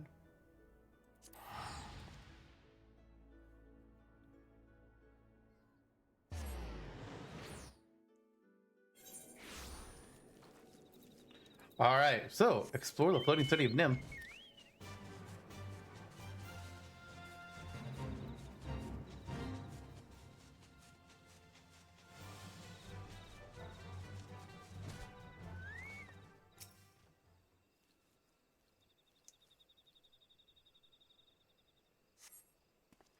But very strange to remember.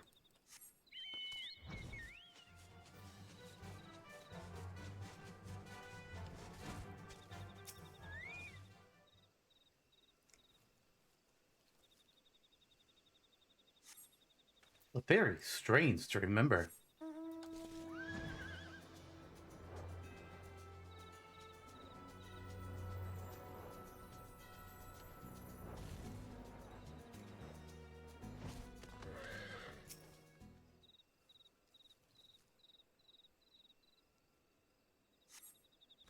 But very strange to remember.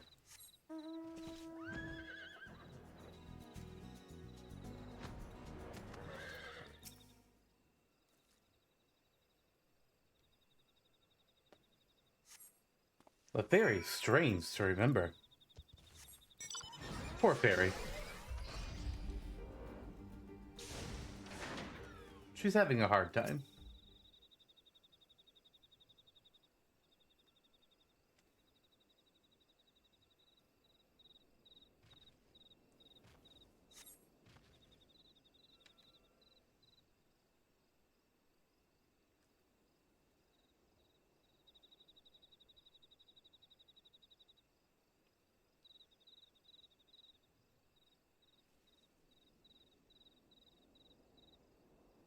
The fairy, strange to remember.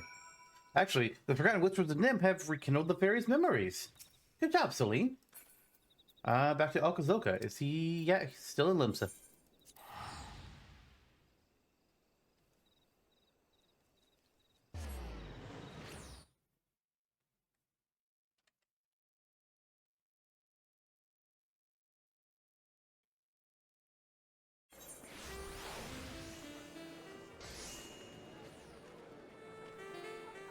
Oh yeah, we haven't... People can play music. Oh, what is this song?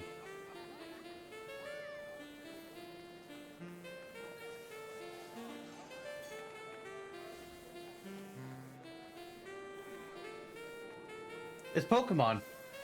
Oh, I don't know what track it is. It's some route theme. And I want to say... either Gen 2 or Gen 4. I want to say it's a Gen 4 route theme. But I could not tell you which one.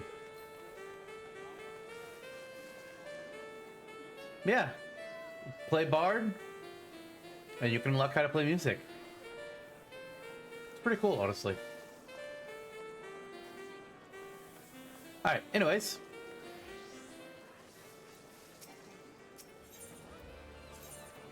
To the Marauders Guild.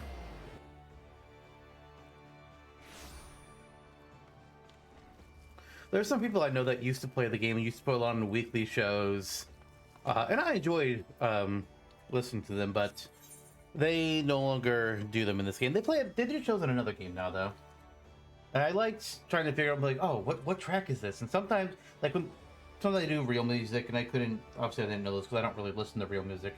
But the video game tracks, it was just like ooh, this sounds familiar. Shoot, what is this? Oh my god, it's driving me insane. I should know this. And it's like, finally, I got it.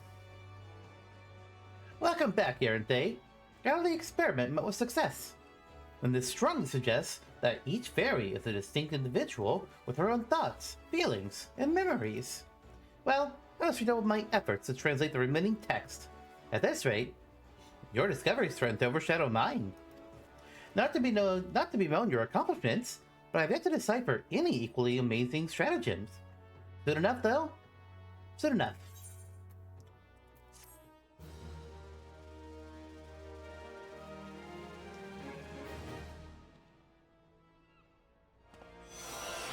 The fairy has imparted to you knowledge of a new art. And so we've learned Sucker. What does that do? Restores old HP and HP of all nearby party members. Okay, so it's like you would think I would know my white magic. It's like Medica. It's like Medica, but also it also erects a magic barrier which nullifies damage equaling 115% of the HP of the amount of HP restored. So that gives us a shield. So we're not only being healed, but then we get a shield, so that just like saves us from future damage. Pretty cool stuff, honestly. The consequences of anger. Okazoka looks pleased to see you. How curious you always come at the most opportune time, Erenthay. 'Tis divine providence. Well, almost. Doubly so, since we've both been blessed with a chance to refine our respective arts. You see, in your absence, I've been studying a section of the Nemean treaties detailing marauder fighting techniques. The fundamentals do not differ much from modern methods, but there are slight variations in footwork and grip, as well as the distinction between the various ranges, and the attacks best employed when... forgive me, I lost sight of the more pertinent point. Nemean scholars and marauders fought side by side, yes? Well, now you and I have an opportunity to do the same.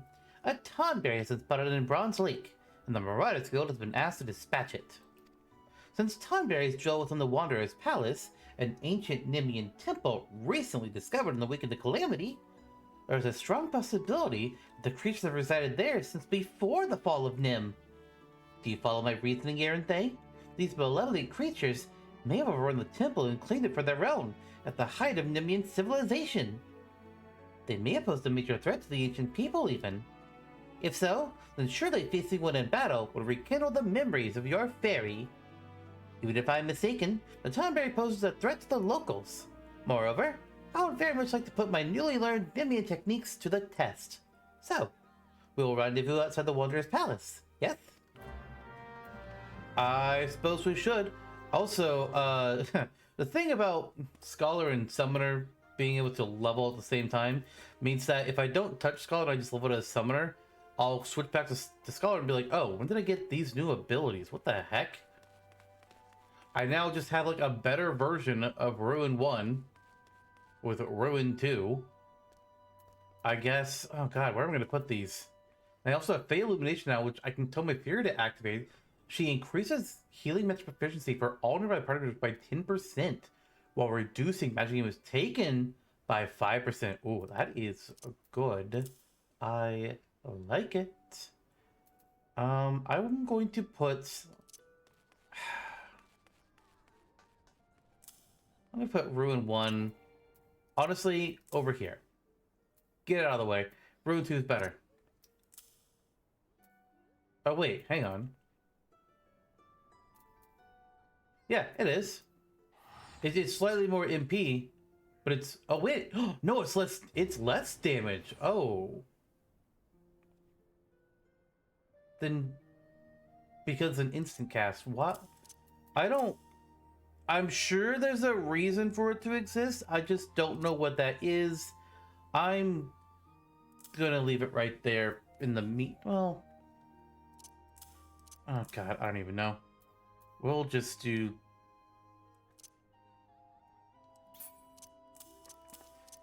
We'll do that for right now. I don't freaking know. We're never going to play Scholar outside of story quests. Probably. So I'm just going to not stress over it. Let's go to Camp Bronze Lake.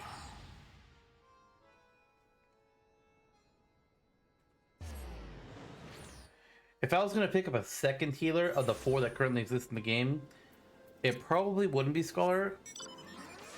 It'd probably be... Well, one of the 2 that we get later.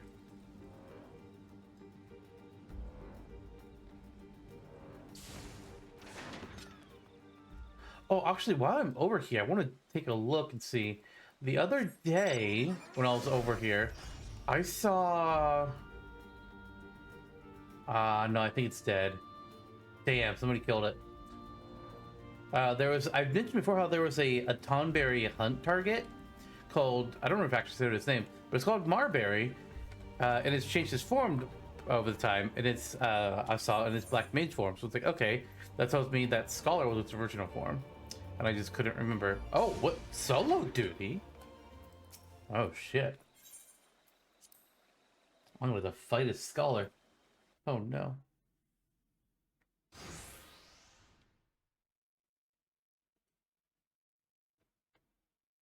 Well met, Yarente. I've only just arrived myself. It was in the vicinity that the Tonberry was last detected. With luck, it would not have gone far.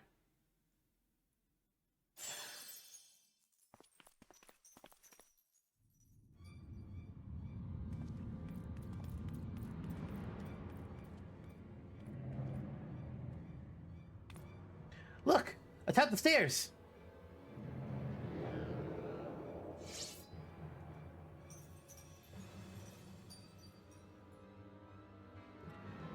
My son, my dear son, at long last, the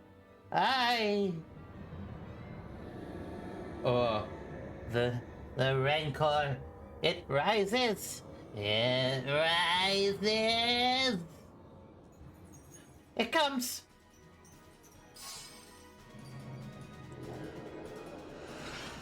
That Tonberry's dress is kind of funny.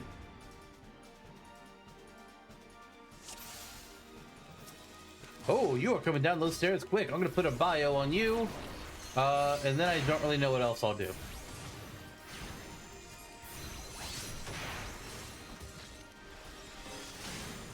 I guess we do Ruin 2, actually, like, if you're running around in the dungeon and you need just the instant cast. I guess that's a good point. That's what Ruin 2's purpose is. As for when the tank is running around with all the mobs, you're not stopping yet. That's when you use Ruin 2. This makes sense to me now. We got green lava and purple lava and yellow. I don't have an AoE spell yet. Scholar's AoE is one of my favorite attack animations in the entire game, though. It's funny. I won't spoil it until we get there. But believe me, it's funny. Oh. Okazoku, you okay, man? I can use Isuna. Oh my god. Oh, actually, I need to heal Ul'dah. Oh my god. Adloquium. Also get Fey Illumination up there. Physic.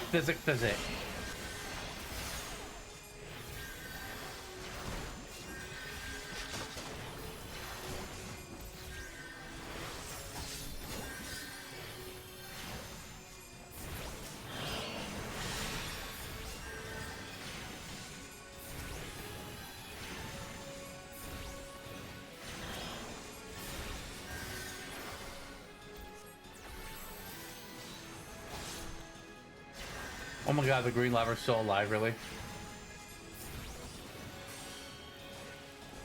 Okay, I need to keep you alive, man.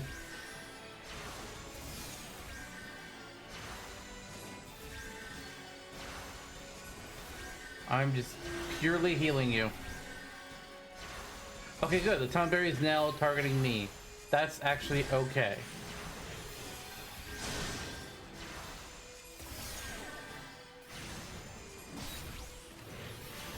Alka is good now.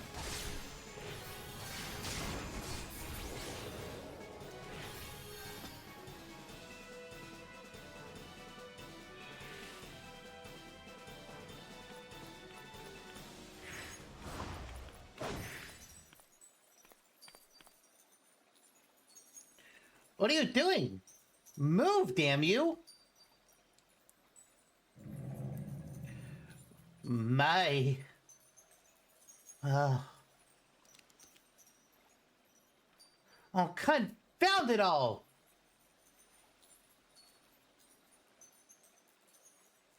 What's up, Fairy? Why don't you want to steal that Tonberry? The encounter with the Tonberry has rekindled the Fairy's memories.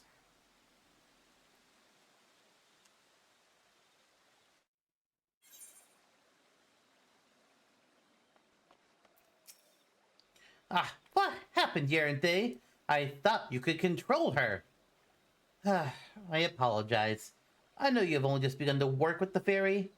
Some disobedience is to be expected. Axemaster Wernzone will be disappointed. But there's not what we can do. The Tonberry is long gone. Let us return to Limsa Laminsa.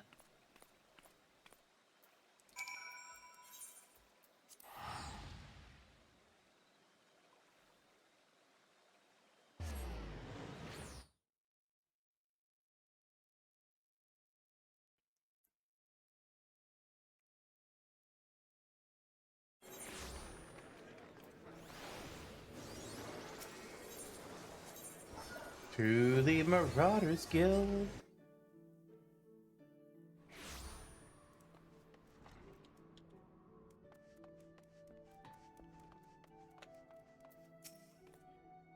Ah, Yaranthe. Permit me to apologize a second time. Earlier, I was flustered and not myself. In the aftermath of the Tonberry's escape, I completely overlooked our accomplishments. We confirmed the viability of Nemean tactics and proved that a scholar and marauder working in tandem is a force to be reckoned with. Would you not say? And correct me if I'm mistaken, but your fairy regained some of her memory, yes? With that in mind, I feel comfortable claiming that this was a worthwhile endeavor. However, do try and gain greater mastery over your minion. I would hate for a repeat of that incident. A little rude, but alright. In the image of the ancients, Alka-Zolka has news, which should be of great interest to you. Ah, good to see you, Yaranthe. I have made yet another discovery which pertains to you and your scholarly arts. I've come into possession of several ancient engravings, including some which show the traditional raiments of Nemean scholars. In fact, the extraordinary detail of these illustrations, coupled with information gleaned from other sources, was sufficient to deduce their design. At present, it is impossible to say how historically accurate my designs are. That's why I propose we enlist the aid of Eorzea's preeminent artisans, so we might recreate these garments. If they prove sufficiently authentic, I expect your fairy will regain more of her missing memories. In the hands of a preeminent weaver, say, Master Redolent Rose of Sunsilk Tapestries, this information should be sufficient. Ah, but you cannot journey to Ul'dah until you've gathered the leaves of a direwort. My text explicitly mentioned that the plant's pigments were used to dye Nemean uniforms. Alas, direwort is much rarer than it was in the days of yore. It can only be found in the fog fins now. Unless you think I mean to make you do all the work. Worry not. While you scour Mordona for the plant, I will contact Master Rose and convince him to help, though I doubt it will require much effort. And I'm realizing, oh gosh, I need to move some things around. Oh, Scholar has Energy Drain and Ether Flow now. Which works differently than it does for our Summoner. Energy Drain, it's actually kind of backwards, I think. No. What? I'm unclear. We'll find out. Oh, I gotta move my HUD element. Oh, that is sunken down in there. Oh, shoot, there's another one that I'm gonna want to have. Okay, so the Fairy Gauge, which doesn't appear for us yet, it's gonna be right there. And then the Ether Flow Gauge. Oh, that's gonna conflict. Let's make this one a little bit smaller.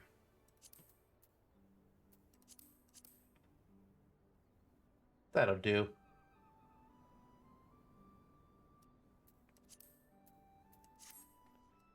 Alright.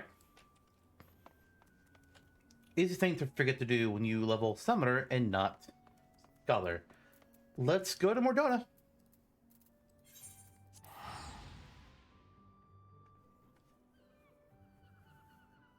So it seems like the Scholar one might be formatted differently than our other quests.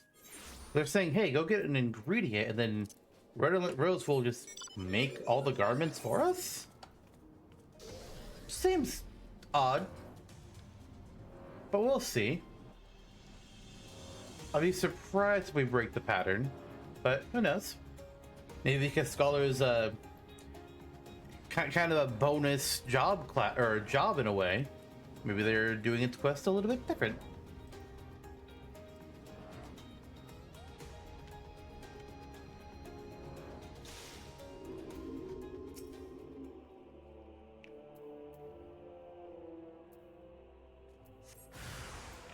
Okay, Wild Morphle. I'm going to target the Wild Morphle seedlings with our regular attack. Oh gosh. Okay, I'm going to use Ether Flow. Okay, so yeah, that's right. So now that it is Ether Flow, they restored 20% of my maximum MP, and it gave me 3 stacks of Energy Drain that I can use.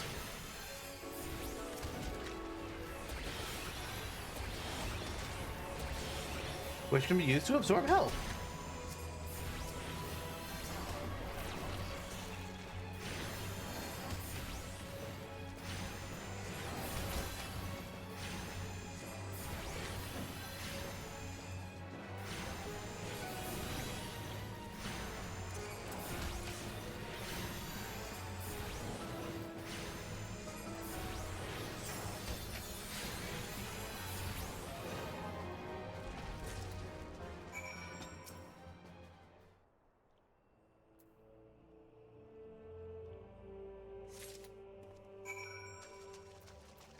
So yeah, where Summoner where you'll click Energy Drain first, and then you can use Fester.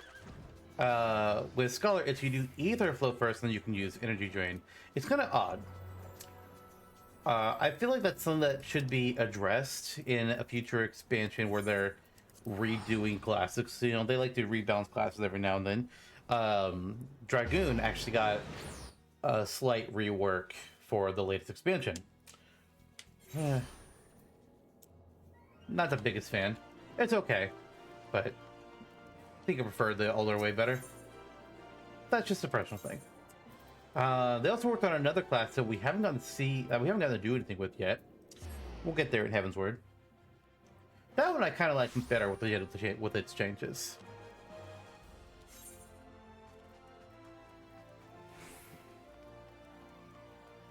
And then Summoner was famously changed in Endwalker to divided effect. I suppose you do have a rather scholarly air about you. I've been expecting you here and there. Have you the leaves in Alkazoka's designs then? I do.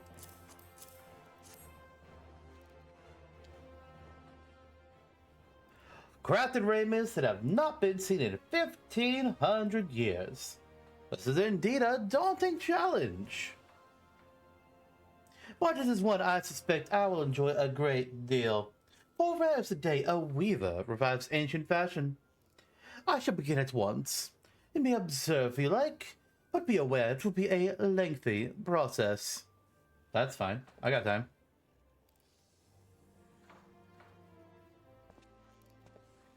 Okay, so you're measuring out how much material we'll need. Oh, it has been some time since I labored with such intensity. I adhered to Alkazoka's designs as best I could, while there were certain aspects that felt compelled to change. It's like a familiarity with textiles and weaving led to what I can only assume are errors. You'll note that I can only complete the culottes. This is because the other garments require skills which I do not possess. Mistresses Serendipity and Gather of the Goldsmiths and Leatherworkers Guilds, respectively, can provide the finishing touches to the remaining pieces. Ah, but you are aware that I could not craft the full set by myself, weren't you? Oh, very well. I shall send word to them on your behalf, won't they? You need only visit each guild and present to them my unfinished work. Wait, so if you did one piece, Serendipity and Gather will do the other two. What about the fourth one? And then eventually the fifth. We'll get the Scholar's Culottes, which I'm probably not saying correctly. But now we're wearing them. Oh, thank you, Fairy, for the healing. It's because wearing those may make maximum HP go up. The fairy's just like, oh my god, you're hurt. Here, I'll help. Alright, but we're gonna go to Serendipity first, because one, the quest tells us to. Two, she's in Ul'dah.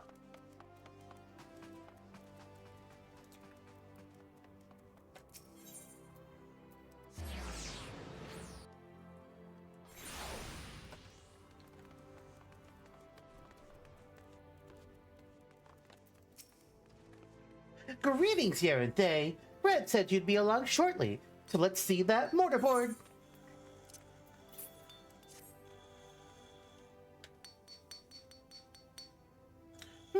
This shouldn't take long. Wait here a moment.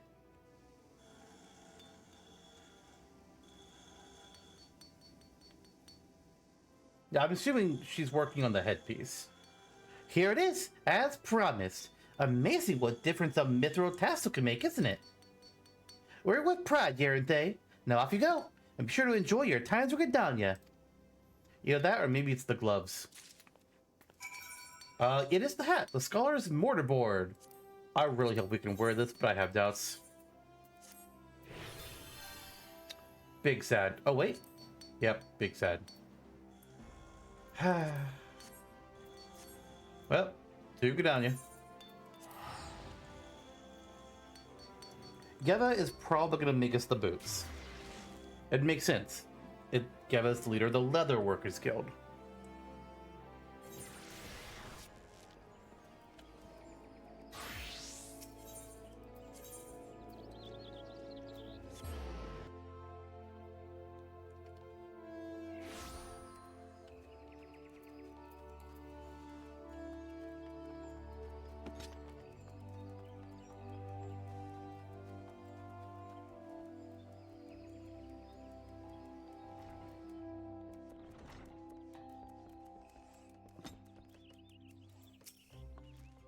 Well, Yarente, the man who will single-handedly revive the scholarly arts. Alright then, show me what you got. I've got this. Master Rose's work is marvelous, as to be expected. This will be a pleasure.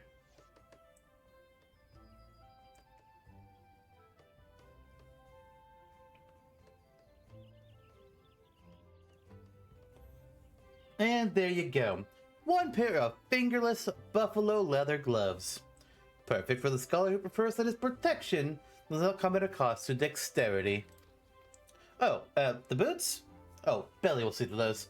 He's an expert cordwainer, so you needn't worry about the quality. Besides, I've already spoiled you by making your gloves for free.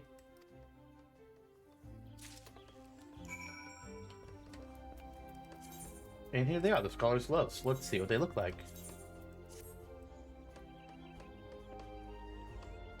I'm not so much a fan of the red bow on them, but beyond that, they're nice. Our fingers are squares! You're the scholar, yeah? I'm gonna search to assist you.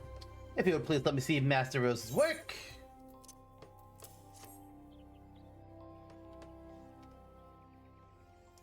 This craftsmanship is amazing. I cannot wait to get started.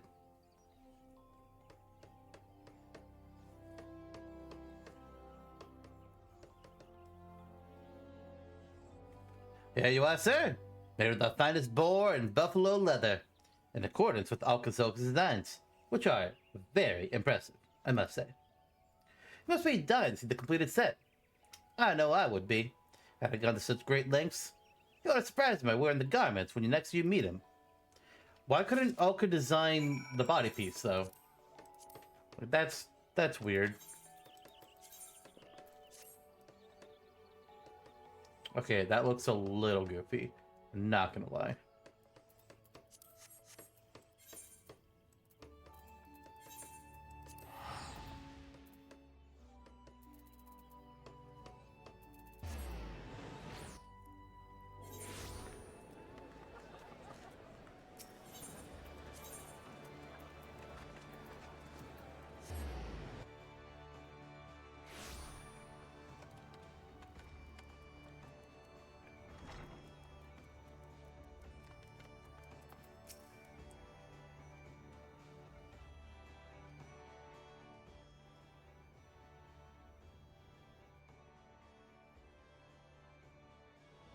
By the gods!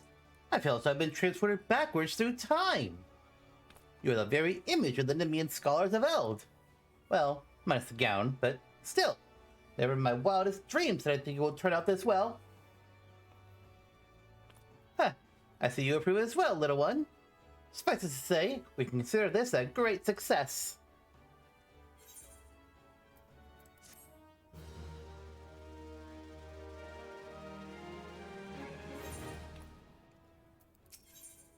For your fellow man, Alka-Zolka wishes to propose another way might rekindle your fairy's memories. Yes. I forgot to mention that while I was awaiting your return, I made considerable progress with the deciphering of my Nemean tablets.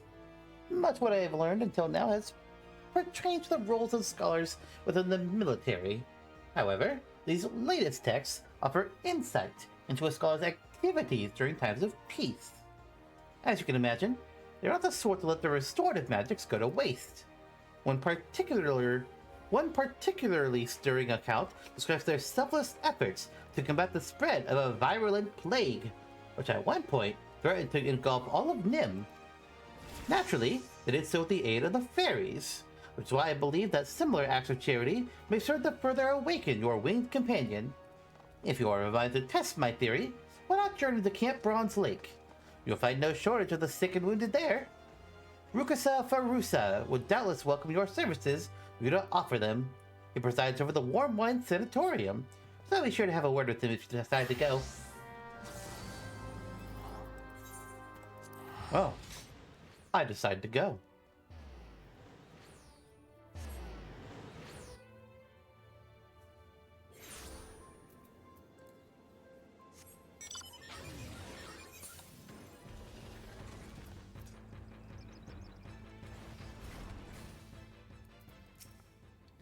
Hello and welcome to Bronze Lake. If you desire treatment, Oh, pardon? You wish to administer treatment? Are you even qualified to... Wait. Oh, you must be Erendane the Scholar. Oh, okay. We're happy to accept any assistance you can provide. I'm told you possess magics which can cleanse the body of toxins, impurities, and maladies.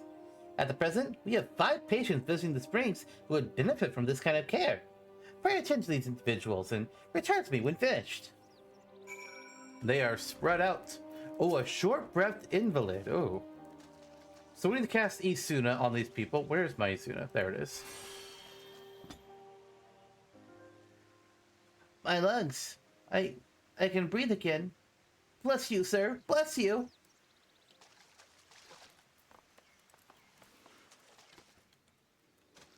The wine-soaked invalid. Huh? What the? Oh, why'd you have to go and do that? Oh, bugger.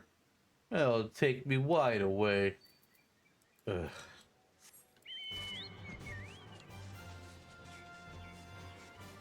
One-faced invalid.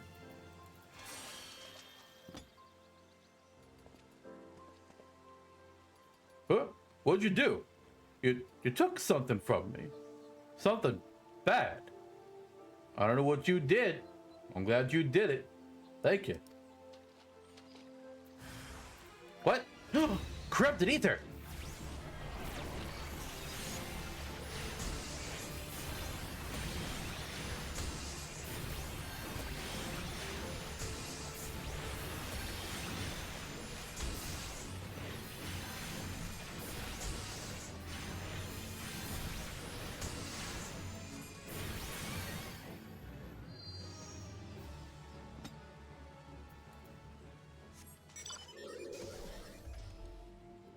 The dark-spirited invalid. I feel like this one might also be a battle. What's this warmth? Did you do that? Thank you, whoever you are. Huh? Nothing there. But the last one, the heavy-eyed invalid.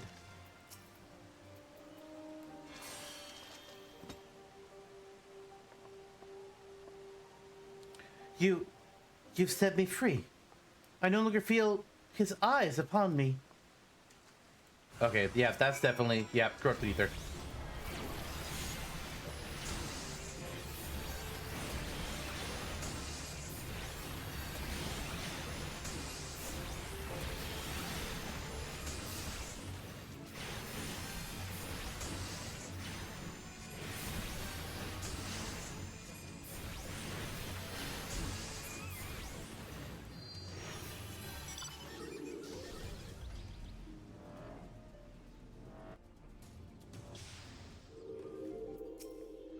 Incredible.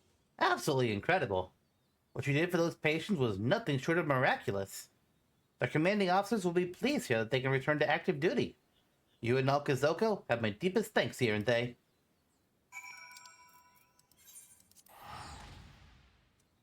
And so we return.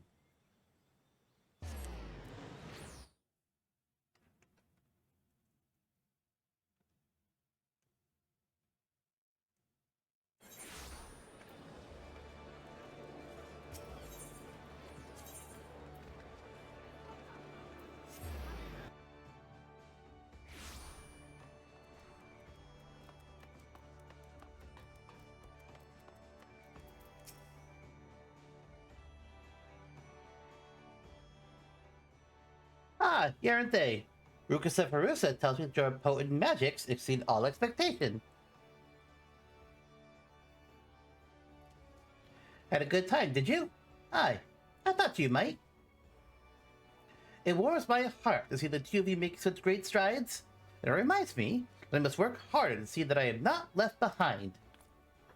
For the nonce, I will resume deciphering the Nimian tablets. Though they have yielded an immense quantity of information on the scholarly arts, I remain confident that they contain an equally impressive wealth of tactical information.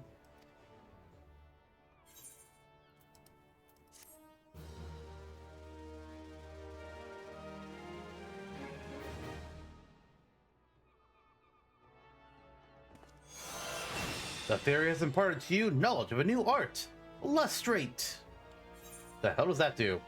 Restores target's HP. Also at the cost of some ether flow gauge. Okay, I'm gonna move these up here for right now then. I'll probably go to another spot eventually later. Scholar is also not a class that I've done much thought into its hotbar for because I've never really had to do anything with it. Oh well. The beast within. Zolka has an urgent request. The errand day. You must come with me at once. Another Tonberry has emerged from the Wanderer's Palace. A traveling peddler caught sight of the fiend and fled to Camp Bronze Lake. Once again, it falls to the Marauders Guild to find and slay it. This time, we will hunt the Tonberry in greater numbers, so that we might surround it and cut off all avenues of escape. I've not forgotten our previous attempt to slay one of the foul creatures. Nor have you, I trust. I have your assurances that you'll keep your fairy in line this time, yes? Then let us make for Bronze Lake at once. Our comrades have already departed, and we do not wish to fall behind. We will rendezvous with them at the same place we battled the first Tonberry. You hear that, Celine? Watch yourself.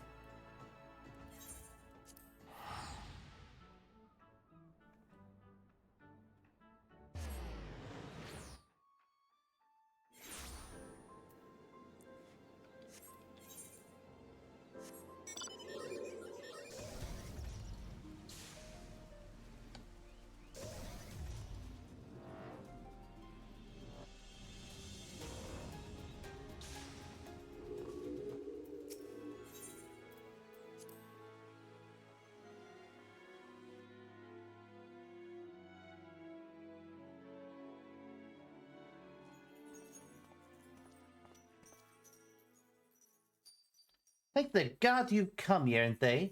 Any later, we might have had to proceed without you. What? The Tonberry appears to be in some sort of trance and is oblivious to our presence. Is everyone ready?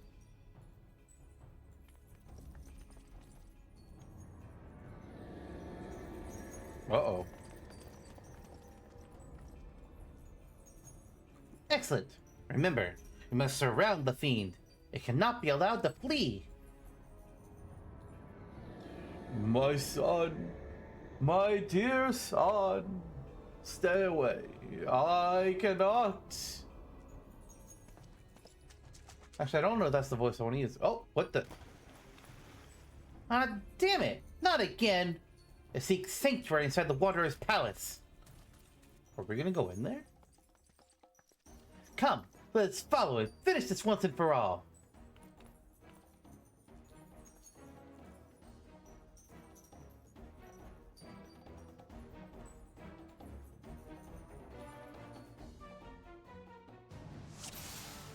Oh, dang, we are actually in the Wanderer's Palace dungeon. I see some Tonberries up ahead.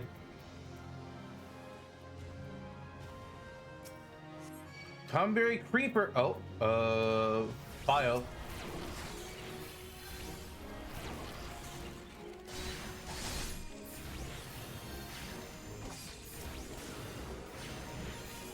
Rancor Flame. Oh. Let's come out. Oh, I don't like this. I don't like that said invulnerable. I'm gonna run. I'm gonna run before they do something to me. Tonberry Hexer? Oh, I love it. That's so good. Oh, those flames are coming for me. I'm gonna keep running. I don't know what that will happen to those flames reach me, and I do not want to find out.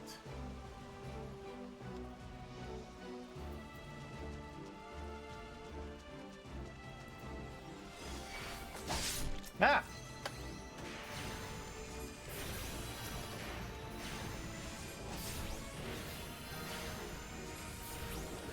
The Rancor!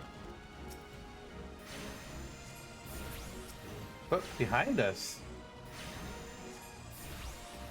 Here, what do you mean behind us? Tonberry Wanderer? Oh. You're not taking a lot of damage, are you? Oh boy, these Rancor flames are coming. Actually, where are they going? They're just standing in place. Oh.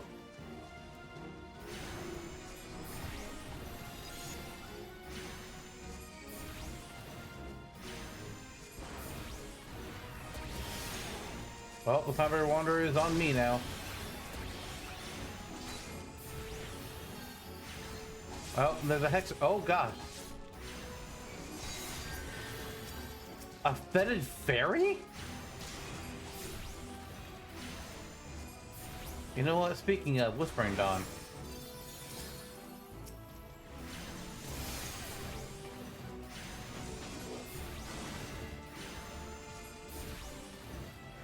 I'm also gonna cast Sucker just to have it. Where's the Tomberry going? You get back here. I cast Bio on you. Oh, great. The flames are coming this way. For you? Oh, that's creepy.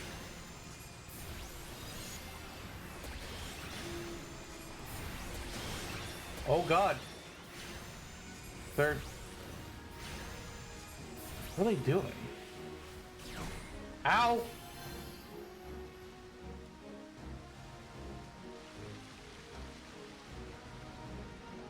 What? Am I supposed to let them hit me now? Or just wait till Alka is okay?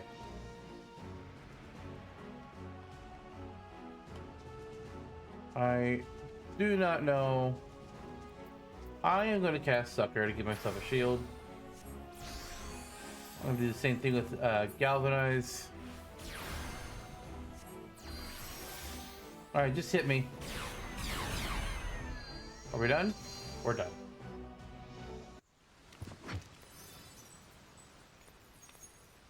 Again? Why do you protect this demon?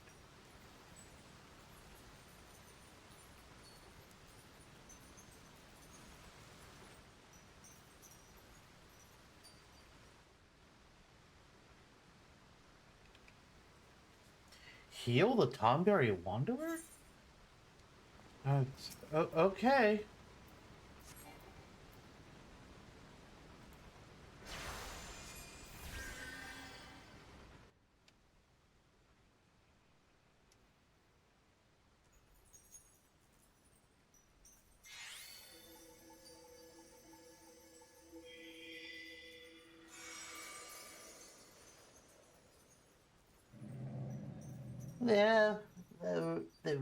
The rancor.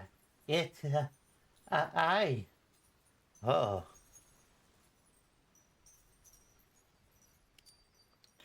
Lily, my son. Why are you here? Who has summoned you? Hi.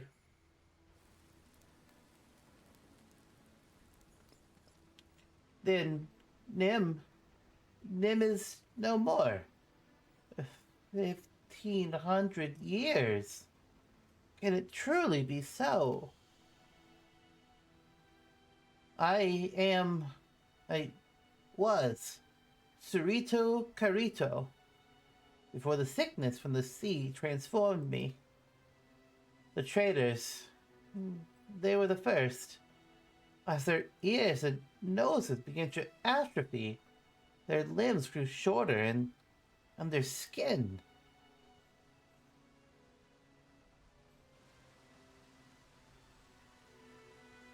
We scholars tried to halt the spread, tried to find a cure, but in time, we too fell ill. Sympathy turned to fear, and fear to anger. Monsters, they called us. Abominations. What? Then you were once a man? They sealed the sick within the temple with magics. Tried to drown us. Tried to forget us. Though our bodies had been changed, our minds remained intact. But within every man lurks a beast, When those whom you call kin deny you, come to hate you and despise you, I too succumbed to the rancor until you reunited me with Lily, my dearest son. Long has my mind been clouded with hatred, but by the resplendent light of Lily, at long last, I am free.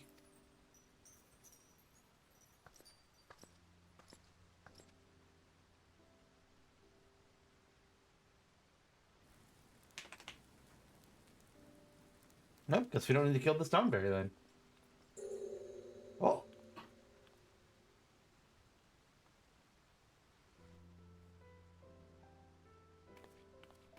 It was a little Lalafell. Wonder if they were all Lalafells then. Because they got the right height for it.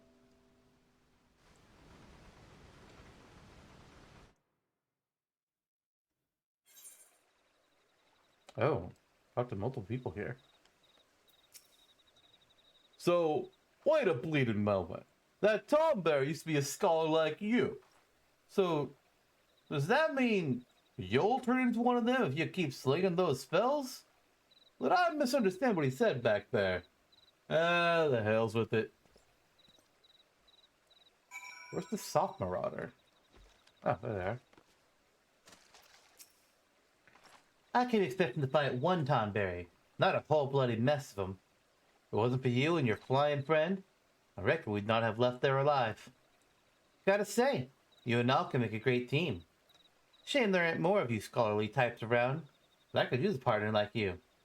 Take care, Yente.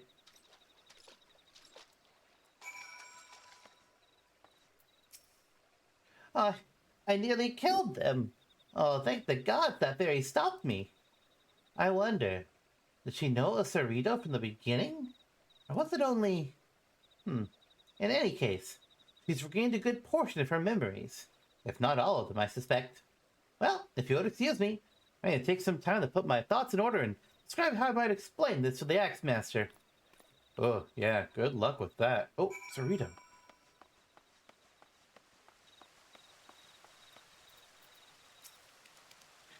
That the traditions of my people have been lost through the ages is of great comfort to me. I do not know how that soul crystal came into your possession, but I am glad that it did, for the sickness robbed me not only of my body, but of Lily as well. The soul of the scholar no longer resonates with my ether. I cannot summon her. Only you can. Only you are fit to wield the magics now. Here, a gown, as befits the scholar of your standing. I bequeath it to you, along with a knowledge of sacred soil, my most versatile art. I cannot thank you enough for purging the rancor from my heart, but there are still countless others who have yet to see the light. I cannot abandon them to their fate. I will not. And so I bid you farewell, Yaranthe. Carry on our traditions with pride. And we'll get the Scholar's Gown, the Argute's Attire Coffer, and Sacred Soil.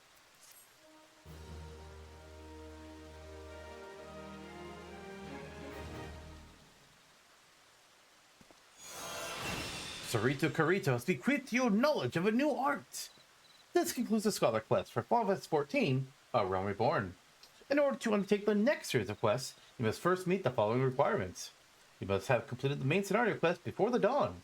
Once you have done so, the next Scholar quest will be available from Alcazolka.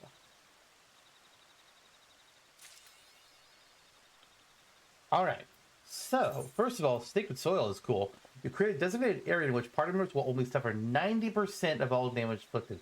So it's basically a 10% shield. Oh, and I can't use it here. Dang it, I was gonna... Oh, because I need the Ether Flow Gauge. I want to show this real quick. I'm just gonna attack this Water Sprite. And use Sacred Soil. So everybody in that shield, which doesn't include me right now, would have damage reduction. Pretty cool. Pretty cool. Alright. Now, actually, I think I want to put that... Put it like right there, maybe? we're here. Let's go ahead and put on the Scholar equipment so we can see what the whole set would look like.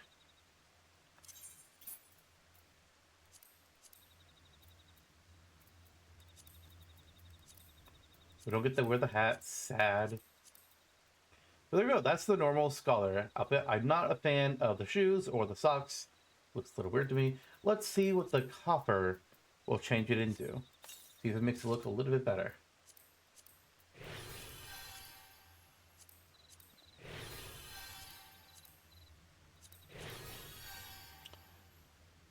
Definitely looks better. Still don't like the shoes or the socks, but